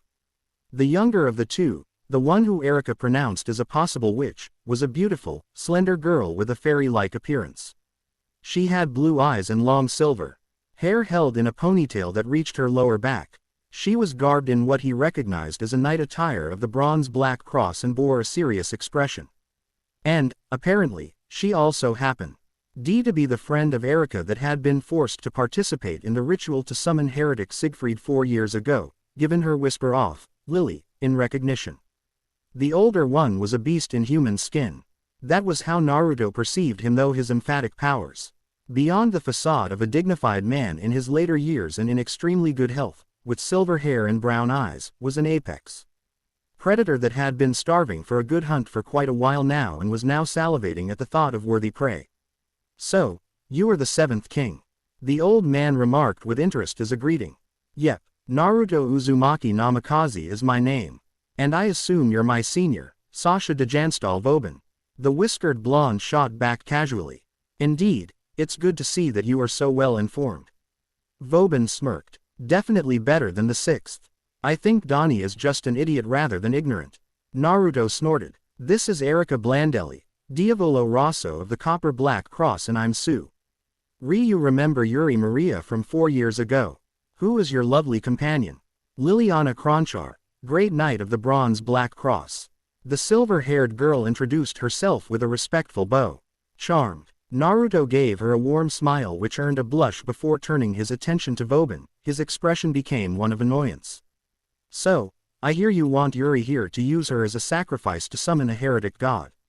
Again. Indeed. Voban smirked. 4 years ago, I gathered as many Hime Miko I could manage to ensure I got a good hunt, but most of them proved useless, dying partway through the ritual. So this time I decided to go for quality over quantity. Since this girl survived unharmed before, she's clearly what I need. Well, you can't have her. She's under my protection. If you want my friend, you'll have to go through me first. Naruto narrowed his eyes. Ho, quite protective over your servants, aren't you? Voban chuckled. Still, I have already claimed her, years ago, as mine. By all rights, let's skip the bullshit and get to the part where I bash your face in. Naruto cut him off dryly. We both know that you only used Yuri as an excuse to come here. If you wanted her, you would have just had someone discreetly retrieving her for you, which would have drawn a hell lot less attention than coming yourself. He stated, you came to bait me into a fight, let's get to it. Okay. HMPH, quite the impertinent youngster, aren't you? Voban remarked with dark amusement. Nevertheless, you are quite right. After hearing how you defeated 2 heretic gods, one after another in the same week. You've caught my interest, brat. It's not often that newborn campioni are so able. I've become a godslayer back in January, actually. Verthragna was the 2nd god I've killed, despite what some rumors say. Naruto corrected. I see, I'll keep that in mind. Voban grinned in anticipation as his eyes turned a glowing green and Naruto sensed what felt like a powerful genjutsu settle over his body. Glancing down, he narrowed his eyes as his legs began turning into salt and they became angry slit when he noticed the same happening to Yuri and Erika at a faster rate. Without another word, he flared his charka, releasing it in wave that washed away the invading magic from their bodies. Oh, that's a first. I did not expect you to be too vulnerable to my cursed eyes. But I did not think you would be able to protect those two also. Voban observed curiously. Tree of life that feeds on the blood of war, one-eyed god from which beasts are born, grant unto me your divine fruit. Naruto uttered, I shall gaze through the eyes of the Kagaya. He finished and focused to make a third eye open from a vertical slit on his forehead to glare at the old man with the Rinne Sharingan. So you also have an eye-based authority. Voban tensed. Amanamanaka. Naruto uttered with a smirk and suddenly they were no longer in the park. Hell, it was not even nighttime any longer. They were in a seemingly endless desert under the light of noon. Now then, here I won't need to hold back. He grinned in satisfaction. This is new. Voban looked around with a wary interest. This is not the netherworld, nor does it feel like any divine space I've been in before. Where are we? He frowned. In another dimension that I own. Naruto replied. An entire planet covered in sand. A whole planet. Voban's eyes widened. What kind of god did you usurp this from? A goddess capable of creating worlds, and destroy them. Naruto shrugged before activating his Mangekyo Sha. Ringan and glaring at the old man, Amaterasu. He mentally declared as black flames shot at unreal speeds at the oldest Campione, who barely dodged and darted away from the fire when it grew into a drive. Agon head and tried to swallow him whole. Interesting. You actually come at me with the intent to kill. Voban laughed as he turned into very large werewolf and moved his great speed away from the flames. Kronchar, keep the Diavolo Rosso occupied. He ordered. Understood, Your Highness. The silver-haired girl called out and soon enough she was engaging Erika in a sword fight and getting irritated over the blonde's remarks. Now, let us see if your flames can attack more than one target. Voban grinned ferally as from his shadow dozens of large wolf divine beasts emerged and darted towards the younger Campione. Only to be ripped apart by just as many Cage Bunshin wielding. Rasengan. Those are not illusions, a multiplication authority. Let's see how many you can make. Voban declared, as hundreds more wolves emerged and attacked. It took a bit longer, perhaps half a minute, but the result was the same, with an army of Cage Bunshin tearing through the divine beasts like they were nothing. Is that it? Is that all you can do? Throw a few mutts at me. Naruto taunted. You are quite right. Voban agreed. How about something with a bit more intellect? From the ground, all over around them, they emerged. Looking like they had been mummified, with sunken eyes or without them at all, with decayed flesh or entirely skeletal, an army of undead appeared. Is that all you have? Naruto formed a cross hand seal and created 10 times as many clones of himself. If you have any more minions, you would do well to bring them out. 'Cause when I'm done with them, you're next. He threatened. Fine then. Voban snapped angrily, causing more and more undead servants to emerge until they nearly matched the numbers of the clones. Do you like it, Uzumaki? This is the army I have amassed in my time as a Campione. A perfectly obedient army of dead servants that can never even question my orders. He declared. Yeah, they'll do. Naruto grinned victoriously, deeply unsettling the transformed Devil King. Clapping his hands together, Naruto called out, Outer Path, Samsara of heavenly life. He roared as he flared his power. In the middle of the army of dead servants and Cage Bunshin, ghostly purple flames erupted and from them emerged a demonic-looking head with a neck that was apparently dozens of meters long as it reached towards the sky. Then, it opened its mouth with its jaw stretching until it reached the ground and from it emerged thousands of strands of green light that flowed into the dead servants, rendering them still before they began to change, regenerating and reviving until, not 1 minute later, they were all alive once more. Brat! Voban roared furiously. What have you done? I freed them. Naruto shot back, breathing a bit heavily though grinning in satisfaction nonetheless. They're alive now, you can't control them any longer. Ha! You wasted your strength, child. All I need to do, Voban began as he shifted back into his human form and raised his hand as storm clouds suddenly appeared and cracked with thunder, as killed them all once more. Amanamanaka, Naruto called out and, suddenly, they were all back in the park, clones and revived servants included. But the storm clouds had not followed them, remaining in the sky of Naruto's desert dimension. Before Voban could do more than regain their bearings, Naruto dispelled half of his cage bunchen to regain their chakra and tossed his mobile phone to the nearest clone. Amanamanaka, he repeated, and suddenly he, Yuri, Erika, Liliana and Voban were in a mountainous region of Kagaya's former core dimension. And then there was one. Naruto grinned. Ha, you think that just because you've taken away my dead servants, you've won? Voban laughed to cover his anger. Brat, I have been a campione for over 3 centuries. I have far more authorities than the meager handful you can call upon. But I only need my favored ones for an upstart like yourself. He declared as once more wolves appeared. This time thousands of them, at the same time shifting to his beast form. And this time, Naruto was not idle as they appeared. Instead, he called upon the power of the Sharingan port, ion of his Shinju authority, and copied Voban's authority, Legion of Hungry Wolves. He got this from Apollo. Wasn't he a sun god?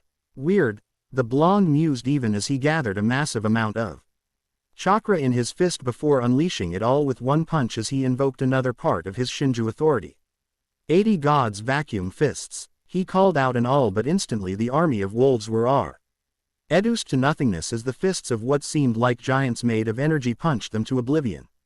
Unfortunately, Voban's wolf form was quite agile and he managed to get away from most of the attack, only being clipped, which led to him losing his left arm. This did not seem to deter him, though, and under the cover of the cloud of dust and debris Naruto's attack had raised, he managed to get within 10 feet of the whiskered blonde. Mugen Tsukuyomi, Naruto said calmly as he third eye flashed and Voban froze mid-lunge, his body becoming slack as his raised claw dropped. This fight is over, he decreed as he formed a Rasenshuriken in his hand and threw it at the wolf man, cutting him in half at the waist and then engulfing him in a dome of millions of tiny wind blades that attacked him at a cellular level. Okay, let's get out of here. Liliana-san, you don't need to obey his orders anymore. He called out only to blink when he noticed that the 2 knights had already stopped fighting. I've already convinced Lily that Voban is not someone worth following, Erika assured him. Apparently, it was her grandfather who insisted she enter the Marquee service. I see, that's good tea. Oh here, Naruto began with a smile only to blink when Liliana darted at and passed him, just in time to parry a strike from a dead servant that had emerged behind him. You betray me, Kronchar. Voban's voice was heard and he emerged from the cloud of dust that persisted once the wind dome had faded. That's fine, I was planning on turning you into a dead servant anyway, that's the only kind I can truly trust. You died. Naruto narrowed his eyes as he glared at the old man. I felt you die. You will find, child, that there are such things at authorities that permit resurrection of a campione. You just revived over 20,000 of my dead servants, surely you are not that surprised. Voban taunted. Then, a dozen more dead servants emerged all around Liliana and Naruto acted the moment. He saw a blade heading for her unprotected back. He invoked the power of the Rinnegan of authority theft and, just like it had happened against Athena, it succeeded at the cost of sealing off his Shinju authority. Nevertheless, for the next 24 hours Voban's death ring was his. What? No. Voban exclaimed in shock and anger as he felt the authority ripped away from him even as the dead servants engaging Liliana collapsed into dust.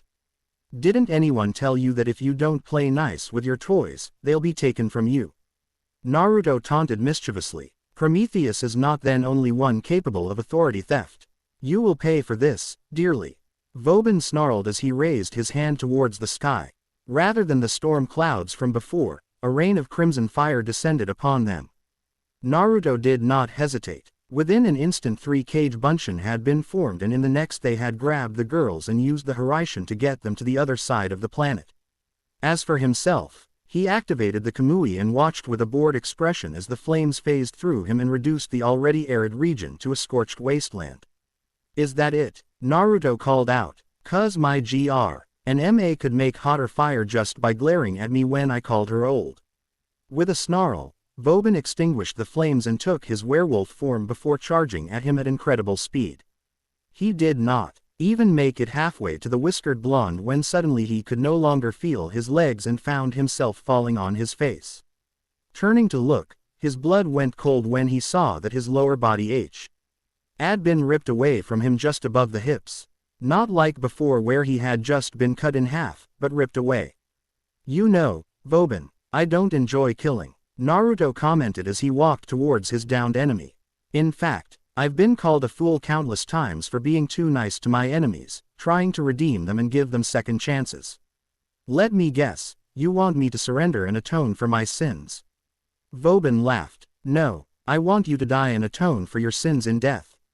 Naruto replied, you see, old man, I have this gift to sense negative emotions.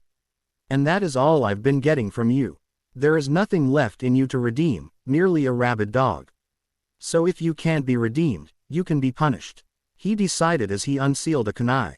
I hereby swear, I forbid the existence of things I cannot cut. He called out, causing both his right arm and the kunai he was holding to turn a glowing silver. Impossible. Gee, that's, Voban managed to say before his head was separate. From his body followed by his torso being cut to pieces.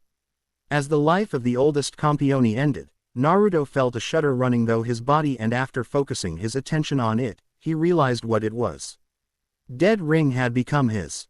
Apparently, he was able to make his own the authorities he had stolen if he killed their previous users within the 24 hours time period. He was able to keep the authority from them with his Rinnegan's theft. And, looking down at the corpse, he knew exactly who he wanted to use it on. He could feel it in the nature of the authority. It had mutated when he had inherited it, just like authorities do when they are usurped from heretic gods. From what he could tell, he had a limit in how many dead servants he could call from the grave. On the other hand, the quality of his dead servants was far superior to those of Voban, allowing him to call up even Campione he had slain and they would be in the same conditions as before their deaths. He did not need words. This authority required his will and intent more than fancy words, and within a few seconds of focus, from the ground besides the corpse, emerged a momentarily translucent Sasha de Janstal Voban before he became fully solid. Quote. Naruto and the old man glared at each other for a few seconds before, reluctantly, Voban bowed. Tisk, you won. I'm yours to command, brat. The old man grunted irritably. Do you retain your authorities? Naruto inquired. All but the one you're using right now. Voban replied. Some still need time to recharge after our battle, however. Great. Now I want you to return to your territory and continue protecting it from heretic gods and divine beasts. You are not allowed to abuse your authority over the people there, but as long as you don't go on killing them you can keep them in line through fear. You can retaliate with equal lethal force if attacked, but don't go on killing sprees against innocents.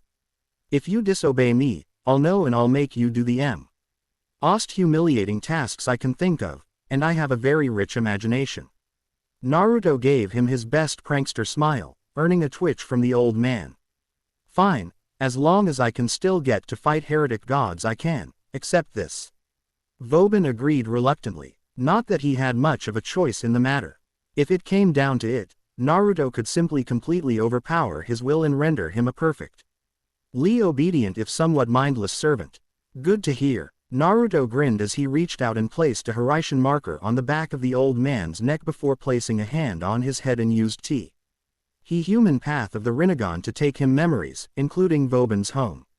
You have your order, go, he said as he used the Kamui to open a large portal right outside Voban's castle, through which old man stepped through without a word. As soon as the rift closed, Naruto used Amaterasu to destroy the mutilated corpse before teleporting on the other side of the planet before 3 nervous LS and 3 bored clones that dispelled as soon as he showed up. What happened? Erika demanded instantly. I kicked ass and sent him home. He won't be bothering any of us again. Naruto grinned. That's excellent news. Erika smiled brilliantly as she leaned forward and gave him a kiss. Erika-san. Yuri exclaimed outraged. Truly. You have become shameless, Erika. A blushing Liliana added. What? Is it wrong for my king to be rewarded with a kiss by his lover upon his victory? Erika smiled. Lover. The other two girls yelled. Never mind that now, I need your advice on something urgent. Naruto cut in before the situation could escalate. What is it, Naruto? Erika looked at him questionably. You wouldn't happen to know what we can do with the several thousand people I just resurrected, would you? Naruto asked nervously. Oh dear. Of serpents and serpent slayers. July 25th. Slowly sinking into the hot spring up to chest level, Naruto sighed in both relief and tiredness. The aftermath of the battle with Voban had been a nightmare. Not only difficult, but also bloody. As it turned out, a significantly large number of the newly revived former dead servants were even viler than Voban himself. And countless others had simply been driven insane by the centuries of forced undead service. Even among those with something resembling moral fiber who retained their minds. Many simply wished to die, and this time for good, which led to Naruto being forced to use Amenominaka on them all once more, taking them to the core dimension where he bound them all with the Shin Jukai Koden ability of the Kagaya's incarnation of the Shinju authority. With it, not only were they all securely bound, but due to the connection to his chakra he could use the roots as mediums for some as his jutsu. That was how he gave himself the mother of all headaches, by repeatedly using the Rinnegan's human path to read the minds of each and every one of his captives. He did not do full mind scans. That would have destroyed him, but between reading their surface thoughts and sensing their intent with his empathy, he was able to root out those that could not be saved for one reason or another, or simply wished to die. He was also able to select those who deserved a second chance at life and desired it, whom he freed and sent back to Tokyo via Cage Bunshin escorts using Hiraishin. The rest, though, were summarily executed via having the life drained out of them via the Shin Jukai Koden, compressing the gathered life force into a new divine fruit which he stored away for when he needed it. After all, he could now create a divine fruit out of his own power every 10 days, though only 10 could exist at the same time. If he consumed a divine fruit, the use of his exhausted Shinju authorities would be restored, though he could only eat one per day. On the other hand, he was quite certain that if a normal human ate it, they would not only gain access to chakra, but also become immortal just like Kagaya had. After that messy affair, the remaining couple thousand revived humans were far easier to deal with, what with the History Compilation Committee helping out WITH arranging transportation back to their home countries. Most of them were European, with only a couple dozen Asian and a handful of Africans. Before they left, however, they all swore fealty to Naruto above all else, promising to answer his call even if it would lead to their deaths. At that debacle, the vacation to Italy at Lucretia's villa that Erika arranged with the famous witch was just had he needed get his mind off all the blood he had to spill to prevent further trouble. That being said, even relaxing and enjoying himself to the fullest had not been able to wash away the ands of disturbing memories he had crammed into his head by using the human path to read even just the surface memories of the people he had revived from being Voban's undead slaves, and he had no those memories would continue to plague him for a few more weeks if not months. Because of this, more often than not, he had been retreating outside to the hot springs after his bedmates Lucretia and Erika fell asleep. And soaked in the hot water as he meditated, entering sage mode and using its associated calm clear his mind before going to sleep to ward off nightmares. It was not fully successful, but it helped. Thoughts of peace and relaxation, however, faded away when a familiar divine aura washed over him. Opening his eyes, he was unsurprised to see a flock of Own converging into the form of a silver-haired girl with violet eyes in her early teens wearing something akin to a school uniform and a knit cap on her head. It's been a while, Naruto Uzumaki. To meet once again, I feel a sense of elation, Athena said, giving off a faint smile.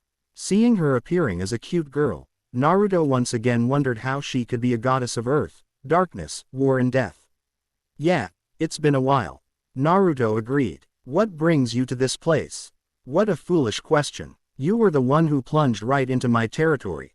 To meet again in this land, it is an inevitable fate. Don't you agree? She asked in amusement. Good point. He agreed. Still, I doubt you just happened to come across me, so why don't you join me in the water while we chat? The blonde suggested with a nod to the other side of the hot spring. A few meters in front of him. Very well, Athena agreed after a few seconds of consideration as she advanced towards the edge of the water.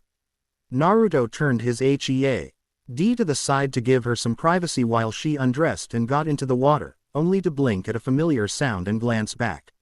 Sure enough, there was Athena and she was walking on water, not D.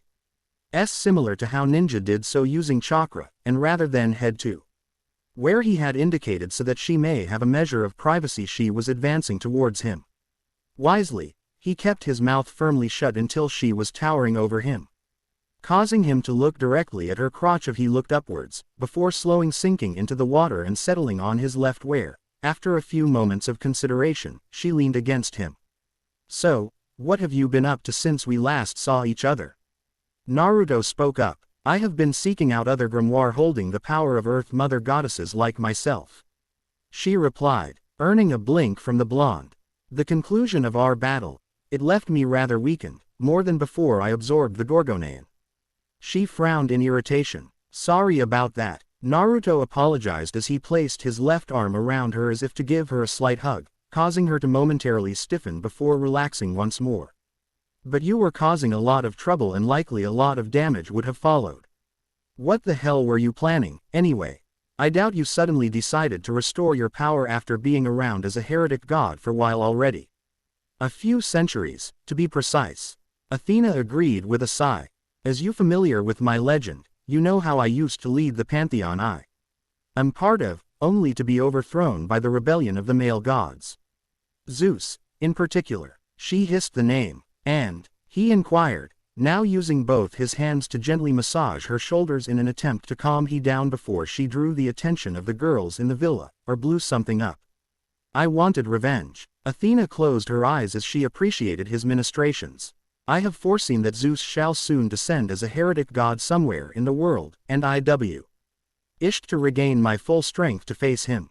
However, she lowered her head as she sighed again. The rush of regaining my old power overwhelmed me somewhat after such a long time, and it went to your head making you want to try it out. Naruto nodded in understanding. From what he had managed to eventually learn from Sakura, Sasuke had reacted similarly upon awakening after being branded with Orochimaru's cursed seal. If you didn't start drowning the world in darkness, I probably wouldn't have even bothered fighting you, you know. That said, I suppose it's my fault you're weakened now. You said you have a way to recover. To an extent, yes. Athena agreed. I could never make a full recovery using power that is not my own, but as it originates from fellow Earth Mother goddesses it is compatible enough to restore some of my strength. It is what has drawn me to Italy, actually. Oh, another grimoire. These Italians keep uncovering them one after another. Naruto whistled in appreciation. These lands bear the marks of many gods, both those worshipped here and foreign ones. It is not that surprising. The goddess pointed out. Is it close by? He inquired. Naples. Athena replied. Well, if you would like, I'll tag along, since it's my fault that you're weakened, and that way I can keep an eye on you and make sure you don't go crazy again. He offered. Very well, His goddess shall accept your companionship for this trip. Athena nodded after some consideration. However, Naruto suddenly went very still and paled drastically when her soft and delicate hand suddenly moved under the water much like a snake darting at a target and wrapped her fingers around the erection he's had since seeing her naked, grasping it firmly. I feel the need to inform you that the punishment for lusting over a virgin goddess such as myself is often death. She stated with a smirk as she slowly began to squeeze. You bring up a good point. Athena tilted her head thoughtfully much like one of her owls, at the same time lessening her grip making Naruto count his blessings. He then proceeded to do a recount and mentally send his thanks to whatever deity was currently favoring him. As her hand began to apparently absent-mindedly move up and down his length, slowly stoking his erection. Yes, I believe you have been punished accordingly, she stated as she let go and proceeded to turn away from him. Then, she rose to the surface of the water once more, and bent over giving him a marvelous view of her perfect ass as well as her puckered hole in the slit below it, all the while dripping water. I will wait for you on the beach, Naruto Uzumaki. she stated before once more breaking apart into a flock of owls that flew off. Naruto remained perfectly still and silent for several seconds. You just got teased and blue-balled by that goddess, brat. Kurama cackled from the confines of his mind. Yeah, I noticed. Naruto grumbled before getting out of the water. With a sigh and heading for the nearest bathroom to relieve some pressure, he doubted Lucretia would appreciate him dirtying the water in her hot spring regardless of her fondness for his spunk. 10 minutes later, he arrived at Athena's side, both of them once more clothed. So, how are we getting there? Naruto asked. I shall travel the same way I have done to arrive on this island. I shall fly, Athena replied. Well, I could summon either Chome to fly on or Isobu to sit on as he swims to Naples. Naruto mused before turning to eye the sea. You could use your 6 paths sage mode and fly as well. Kurama reminded him. Yeah, but she doesn't know I can do that, and given that after I beat her she said she'll fight me again in the future, I don't want to show her more of my bigger tricks. Naruto shot back to the Biju. Actually, you know what? I'll just run on the water all the way to Naples. The sea is pretty calm, after all. He decided. Just show me the way, okay Athena? Very well, this goddess shall guide you. She agreed as she lifted off the ground and headed towards the sea with the blonde swiftly walking after her, including on the surface of the water. Time skip. 3 hours later.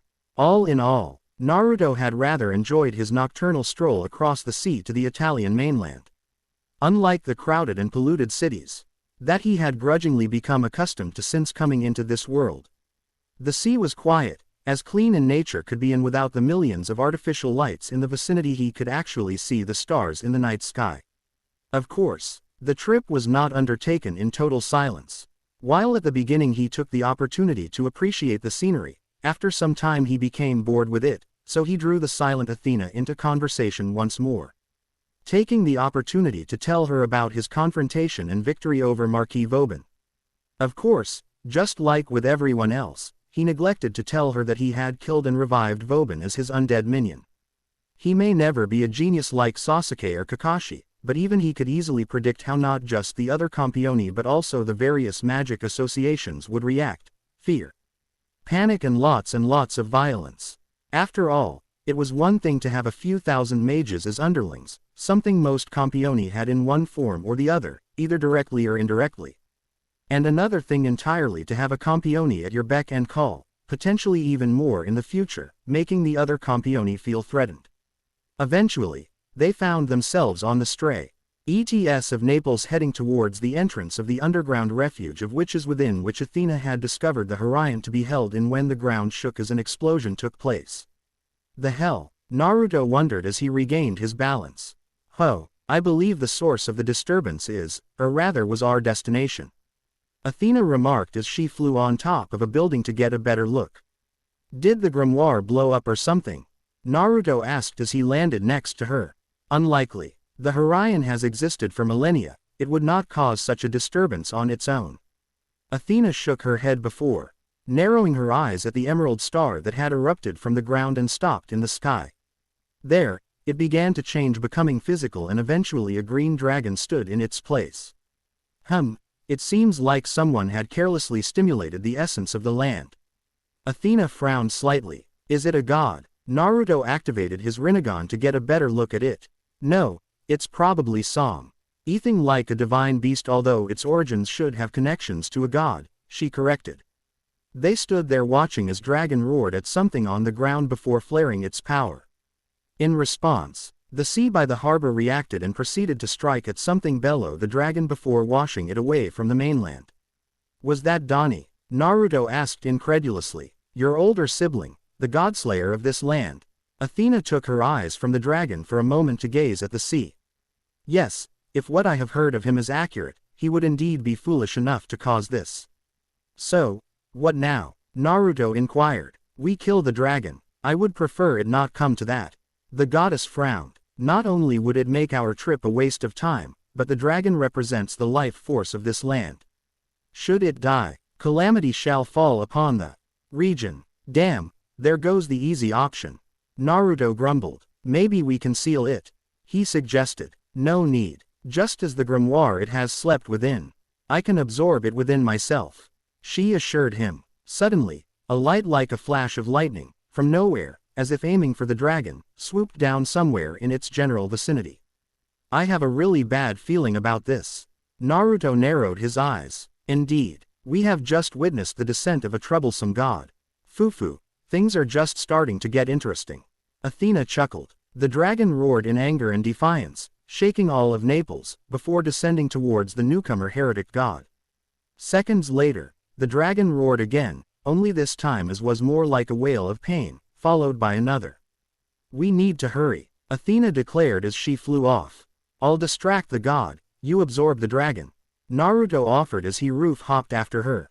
Acceptable, Athena agreed. Fear of the winged, both the evil and the powerful, all shall fear I who hold these feathered wings.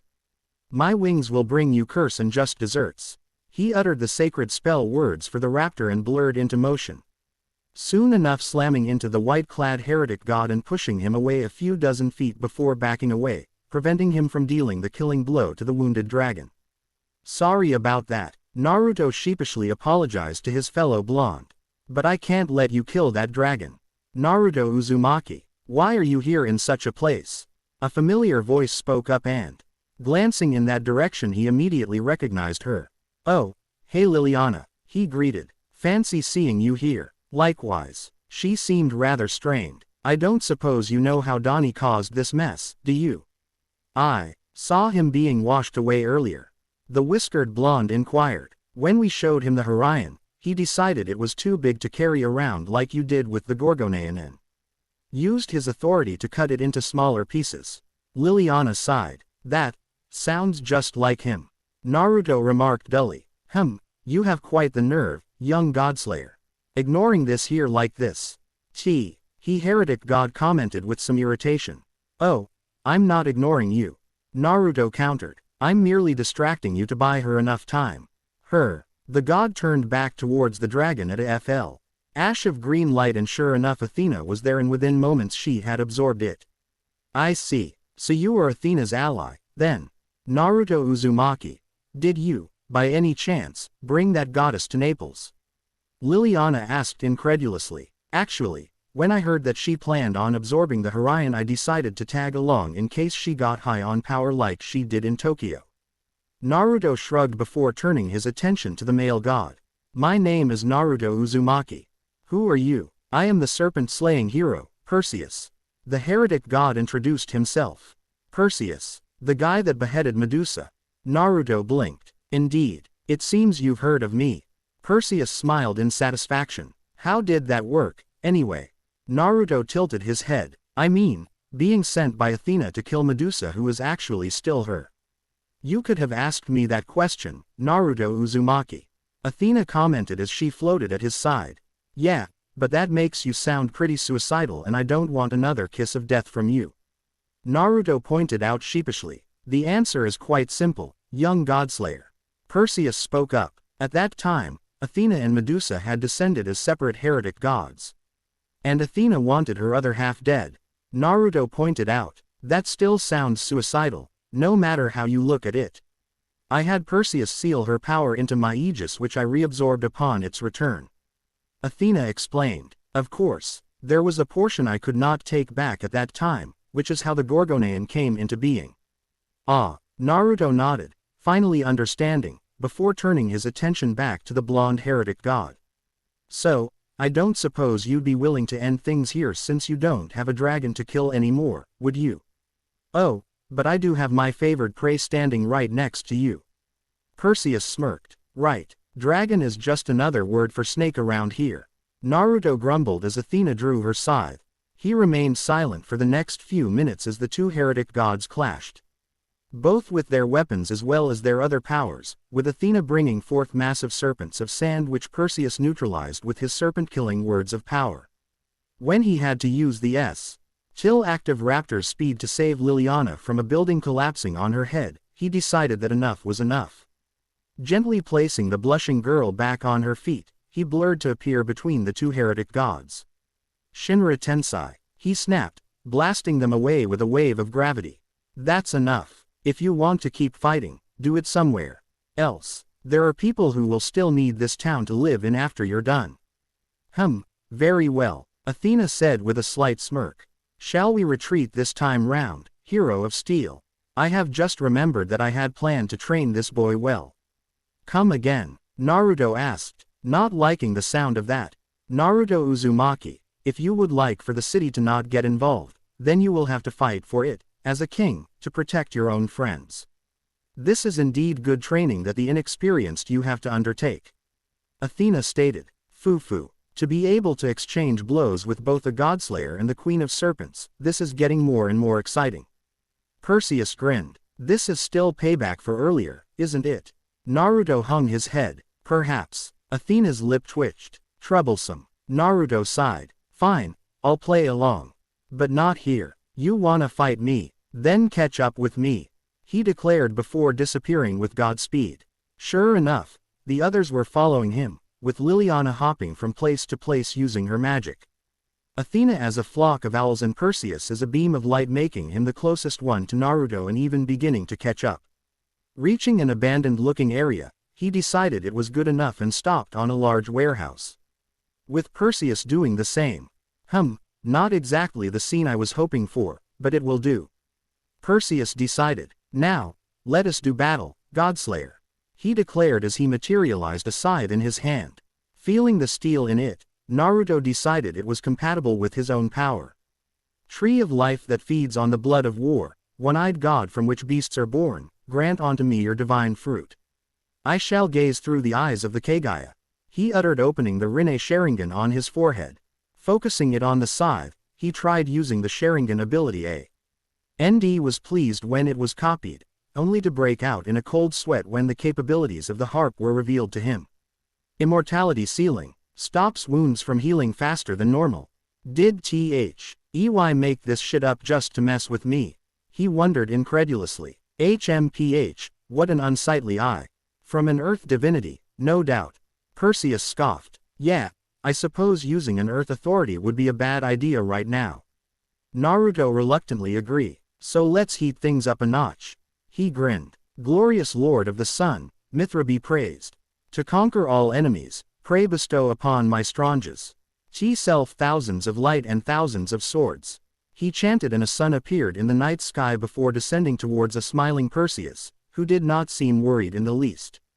That was the worst choice you could have made, young Godslayer, the white-clad god uttered as he began emitting light as the sun, and, once close enough, the white stallion was absorbed into him. I'm gonna go on a limb and say you're not just a god of steel, but also a sun god. Naruto said in annoyance. Excellent deduction, but far too late. Perseus commented. We'll see about that. Naruto's hands began crackling with lightning. One who supports the heavens and the spreads throughout earth. Those who bestow grace and victory. Show me. That's quite enough of that. Perseus chided condescendingly. The power you had usurped. Was it from a war god of victory? My distant comrade, by one that came from the east, truly unlucky. Perseus spoke as rings of light appeared behind him and began to shine brightly. My ancestors, the light of the east, grant me power. In your name I request this miracle. By the oath of the serpent-slaying warrior, now is the time to grant me this strength. In response to these words of power, the rings shone with even greater intensity, and Naruto's still gathering lightning faded away. Wah! Naruto began only to fall to a knee, grasping at his heart. The hell? E-Goat and the raptor, they were ripped away from me.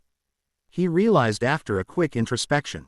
No, all of Verthragna's incarnations were sealed away from me. He realized. Oi! Naruto, this guy said he was a comrade of Verthragna. Right, Kurama spoke up. What of it? Naruto shot back as he forced himself to dodge to the side to avoid the arrow shot from the bow that had replaced the harp. Well, from what I can figure, this guy might be Mithra, Verthragna's boss, who is important enough to be mentioned in a few of your incantations. The fox within him reasoned. Fat load of good that info will do now. The sword is sealed, remember. Naruto pointed out as he formed a few Kage Bunshin and used them as distractions. Midnight is just a few minutes away. And if you can't last that long, use a divine fruit to unseal the. Kurama shrugged. Or I can take him out the old-fashioned way. Naruto decided as he focused his chakra and formed a Rasenshuriken which he threw at the god. How? Impressive spell, Perseus praised, but a poor matchup. He declared as he lit one of his arrows in blinding flames and shot it at and through the ball of cutting wind, absorbing the futon jutsu to grow to massive proportions before reaching Naruto. What? Perseus blinked in shock at the sight. It was to be expected. It was not every day Naruto morphed into a huge bipedal wolf and ate fire, absorbing every last flicker into himself before returning to normal. You're not the only one who can seal away authorities, pal. Naruto smirked. So it seems, Perseus grudgingly conceded, before firing more arrows. This time without the fire. In response, Naruto dodged, conjured a couple dozen cage bunshin, and they all ran like hell, scattering in the four winds. Perseus stared incredulously for a few seconds before mounting his Pegasus and giving chase. As the blonde god faded into the distance, chasing after what he believed to be the original, Athena landed on the warehouse followed by Liliana. Is he gone? Naruto's voice came from a small pebble by their feet, startling the silver-haired human girl. Indeed, Athena replied in amusement, causing him to end his henge. Naruto Uzumaki. Liliana blinked. But, what is Perseus chasing after, then? A clone I switched with. He shrugged. Still, I did not expect you to run and hide. Athena pointed out chidingly. Give me a break. The guy sealed all 10 of Vrthragna's incarnations from me, and the longer I was near him, the weaker I felt. He must have been draining my power. Naruto grumbled. He sealed away the Persian warlord's incarnations. Liliana asked in shock. How? Apparently, he's not just Perseus but Mithra as well. So he's immune to fire and sun authorities, and as Vrthragna's boss, he can steal his power. The blonde sighed. Indeed, that is that fellow's identity. Athena confirmed. Say, Liliana, I don't suppose you know Mithra's history, do you? Naruto eyed her carefully. No, only the basics. Liliana admitted. I might get a premonition with my spirit vision, but I am not as skilled at it as Yuri Maria. You could always ask me, Naruto Uzumaki. Athena pointed out. As the goddess of wisdom, such knowledge is at my perusal at all times. Kiss of death. Naruto deadpanned. You're not letting that go, are you? Athena grumbled. What's this about a kiss? Liliana blinked. To impart the knowledge that he requires to forge his sword authority, the instruction spell must be cast orally to bypass a champion's magic resistance. Athena explained. Then, you were asking me to. Liliana blushed brightly. I suppose I was a little forward. Naruto admitted sheepishly. But it's for a good cause. Would it be that much of a chore to kiss me? I mean, Athena keeps trying to find excuses to do it. I am not, the petite goddess exclaimed, a blush forming on her cheeks. You were molesting me not hours ago. Naruto shot back. Molesting? You, with her, forbidden love. Ah. Liliana seemed to overheat and passed out. Well, that happened. Naruto scratched the back of his head sheepishly. HMPH, it is your fault for speaking such lies. Athena huffed. What lies? You, Hiwa.'s cut off when she grabbed him by the scruff of his neck and pulled him into a kiss. It was not particularly long, lasting merely a few seconds, but in that time, her longer than normal tongue explored his mouth and teased his own before pulling away. Do not forget that I am a goddess, she said in a superior tone. I do not try to do something. I go ahead and do it if I want to, she declared before turning and leaving as a flock of owls. I wonder if she realizes that she just proved she wanted to kiss me. Naruto wondered before turning his attention to the unconscious teenage girl at his feet. Troublesome. Time skip. Afternoon. Next day.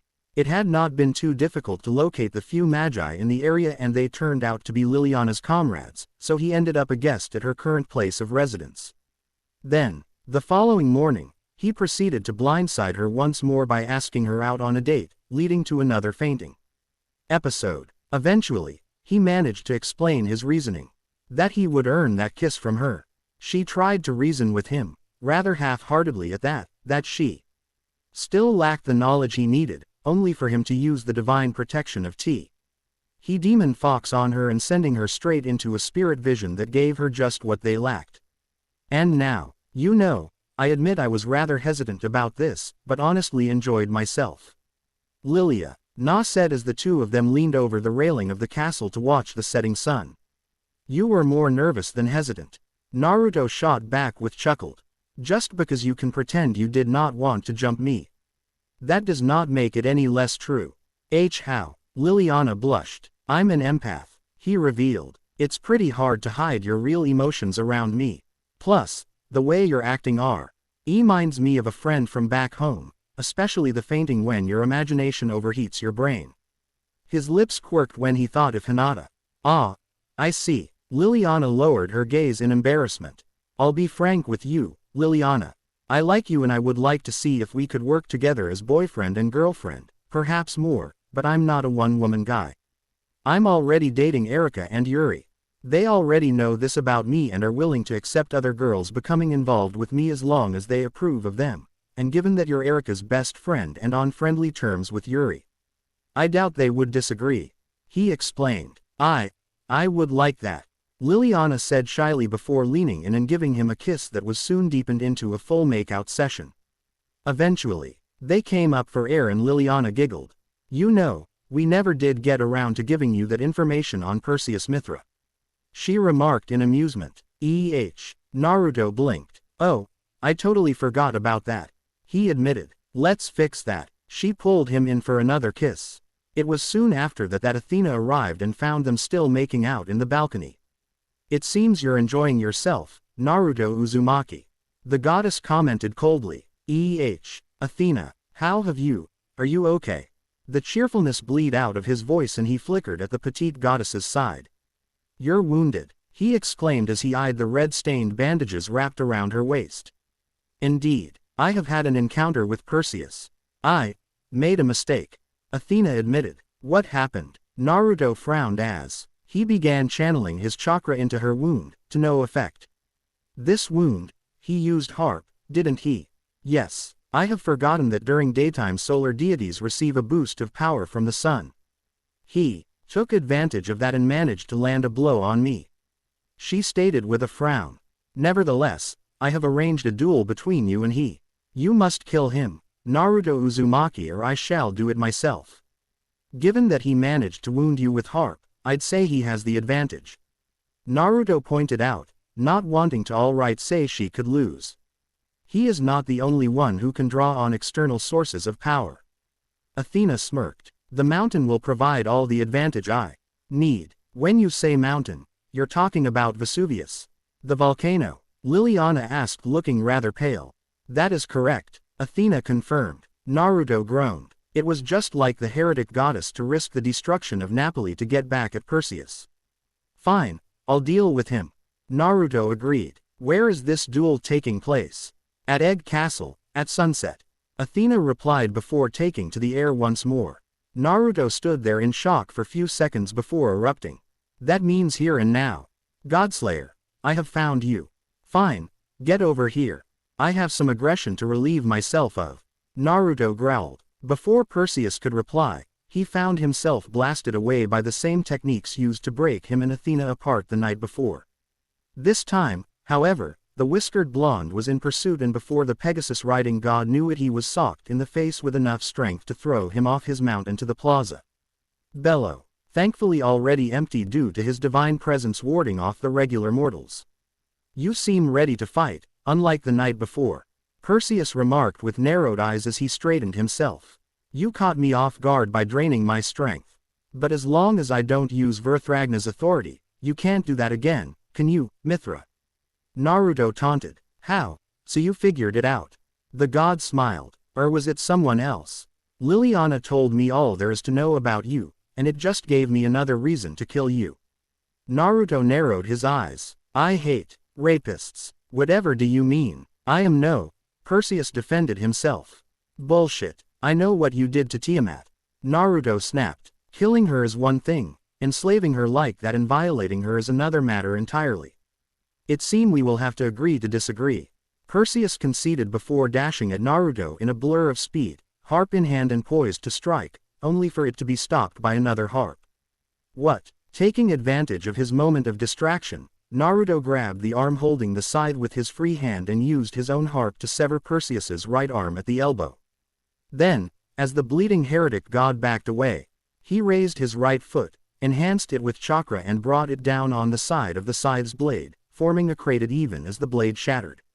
That's one less thing to worry about, he commented as he dismissed his own harp. How? Perseus demanded. How can you have harp? Did Athena? No, she would have used it herself if she had it. That you disliked last night, it does more than sees. It also remembers and replicates.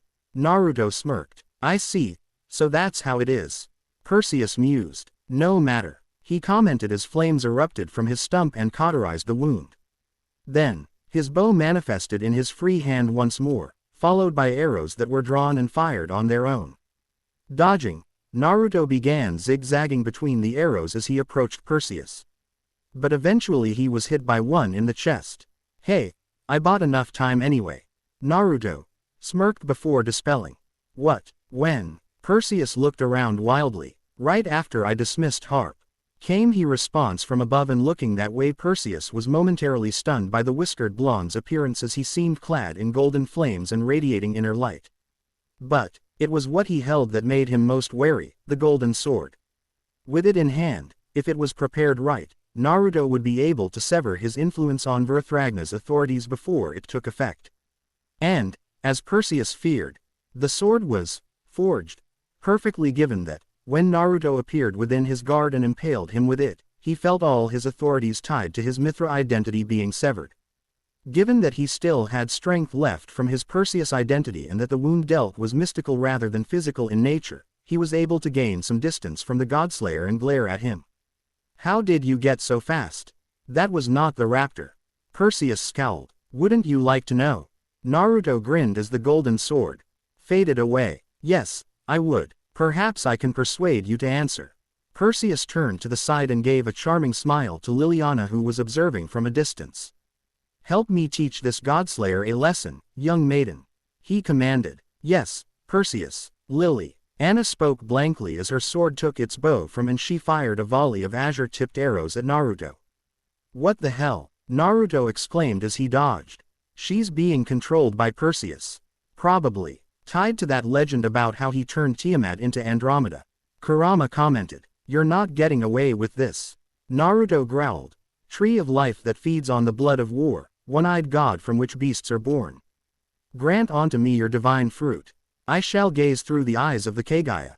He uttered, opening the Rinne Sharingan on his forehead before using the Rinnegan ability of theft. And ripped away the brainwashing authority from the god.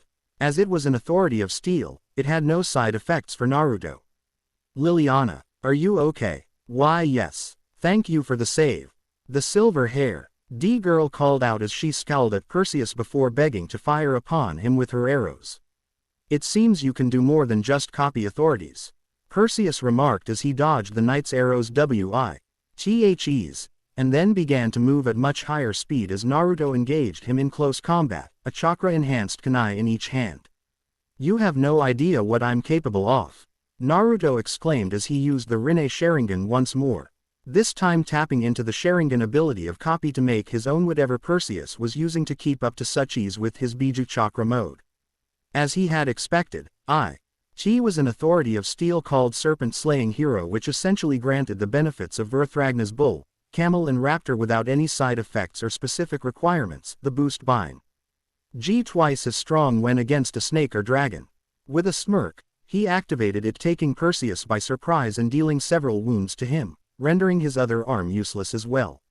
So it has come to this. Perseus frowned. A second later the Pegasus that Naruto had all but forgotten about descended upon him like a comet, causing a massive explosion that engulfed the majority of the plaza. Naruto. Liliana shouted in worry. It is pointless. Not even I could survive a point-blank attack from my Pegasus. Perseus commented. I told you already, you have no idea what I'm capable of. Naruto walked out of the flames. His eyes now crimson with Obito's Mangekyo Sharingan shining in them, having used Kamui to phase through the explosion. Before Perseus could do anything else, a black chasm opened up under him and he fell through before it closed. You're not getting away that easily. Naruto exclaimed as he focused on the Hiraishin marker he had branded on the god's flesh when he had BBED his arm to cut it at the elbow with his copied harp, and teleported away.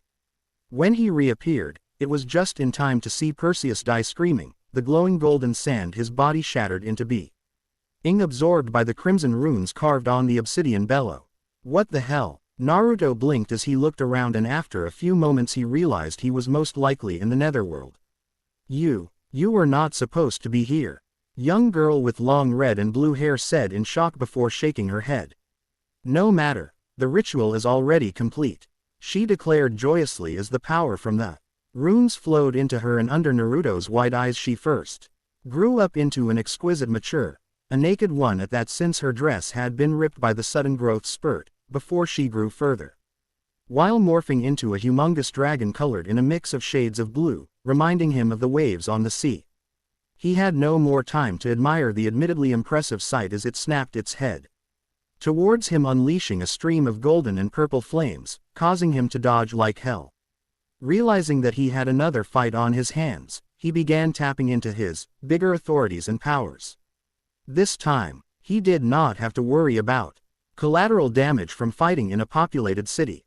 Here, he would go all out. Tree of life that feeds on the blood of war, one-eyed god from which beasts are born. Grant unto me your divine fruit. I shall emerge victorious as the Monkey King. He called out as he jumped into the sky, and under him Son Goku, the Yonbi, was summoned. Landing on the monkey's head, he activated his Rinnegan eyes and shrouded the crimson monkey in his Susanoo, at the same time summoning a humongous version of Harp in its hands. The battle was surprisingly short.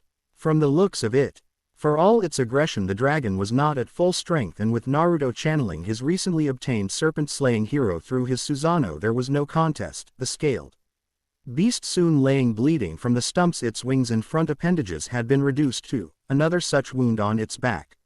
And if that was not enough, the multiple burn wounds from the massive glow BS of lave the Yonbi had spat were certainly enough to take it down. Under his attentive eyes, the dragon shrank back into the form of a woman, burnt, bleeding, and with her arms cut off, who curled into a ball. He dismissed the Susanoo and he Yonbi and cautiously approached her. Come, finish it. The goddess, for what else could she be, spoke. I will not hate you for it. It is my one fault foe. Our being overcome by my old nature, but after regaining it after so long, I could not resist. She admitted, raising her head slightly to meet his eyes with her golden ones. I'm sorry I came to this, Naruto said quietly. As am I. I had hoped to enjoy my return to godhood a bit after being trapped in the body of a child for millennia, she sighed. Trapped in? Who are you? Naruto asked in shock. For the past couple millennia, I bore the name Andromeda, which was forced upon me by my captor, but now, once more, I can proudly say that I'm Tiamat. She uttered with her last breath, and a smile on her bloodied lips as she broke apart into motes of light. Tiamat, Perseus, our victim. I killed her just after she finally became free. Naruto thought numbly before steeling his resolve, even as he felt himself gaining not one but two authorities from her. Hey, Kurama, go ahead, it's not like I can stop you. The fox sighed. In response, the Rinne Sharingan opened once more. Time skip. Next day, Karen Jankulovsky, Liliana's maid, was quite intrigued as she led Erika Blandelli and Yuri Maria towards Naruto Uzumaki's current location. Given that he had apparently up and left with Athena without so much as a by your leave, she expected the Diavolo Rosso and the Hime Miko to be at the very least annoyed with him, if not outright angry. Yet they seemed in quite a good mood, and the BLOND kept returning amused smiles to Karen's curious glances. Some of their good mood, however, faded when they arrived and saw Naruto in the company of not just the silver-haired Liliana and Athena, but also that of a gorgeous redhead with ocean blue fringes, golden eyes and lightly tanned skin that was giving their blonde king a look they were quite familiar with. Erika, Yuri, nice to see you here, Naruto said with a strained smile. This is Tiamat. The end. I hope you enjoyed this episode. Remember to subscribe and like this video. See you in the next video.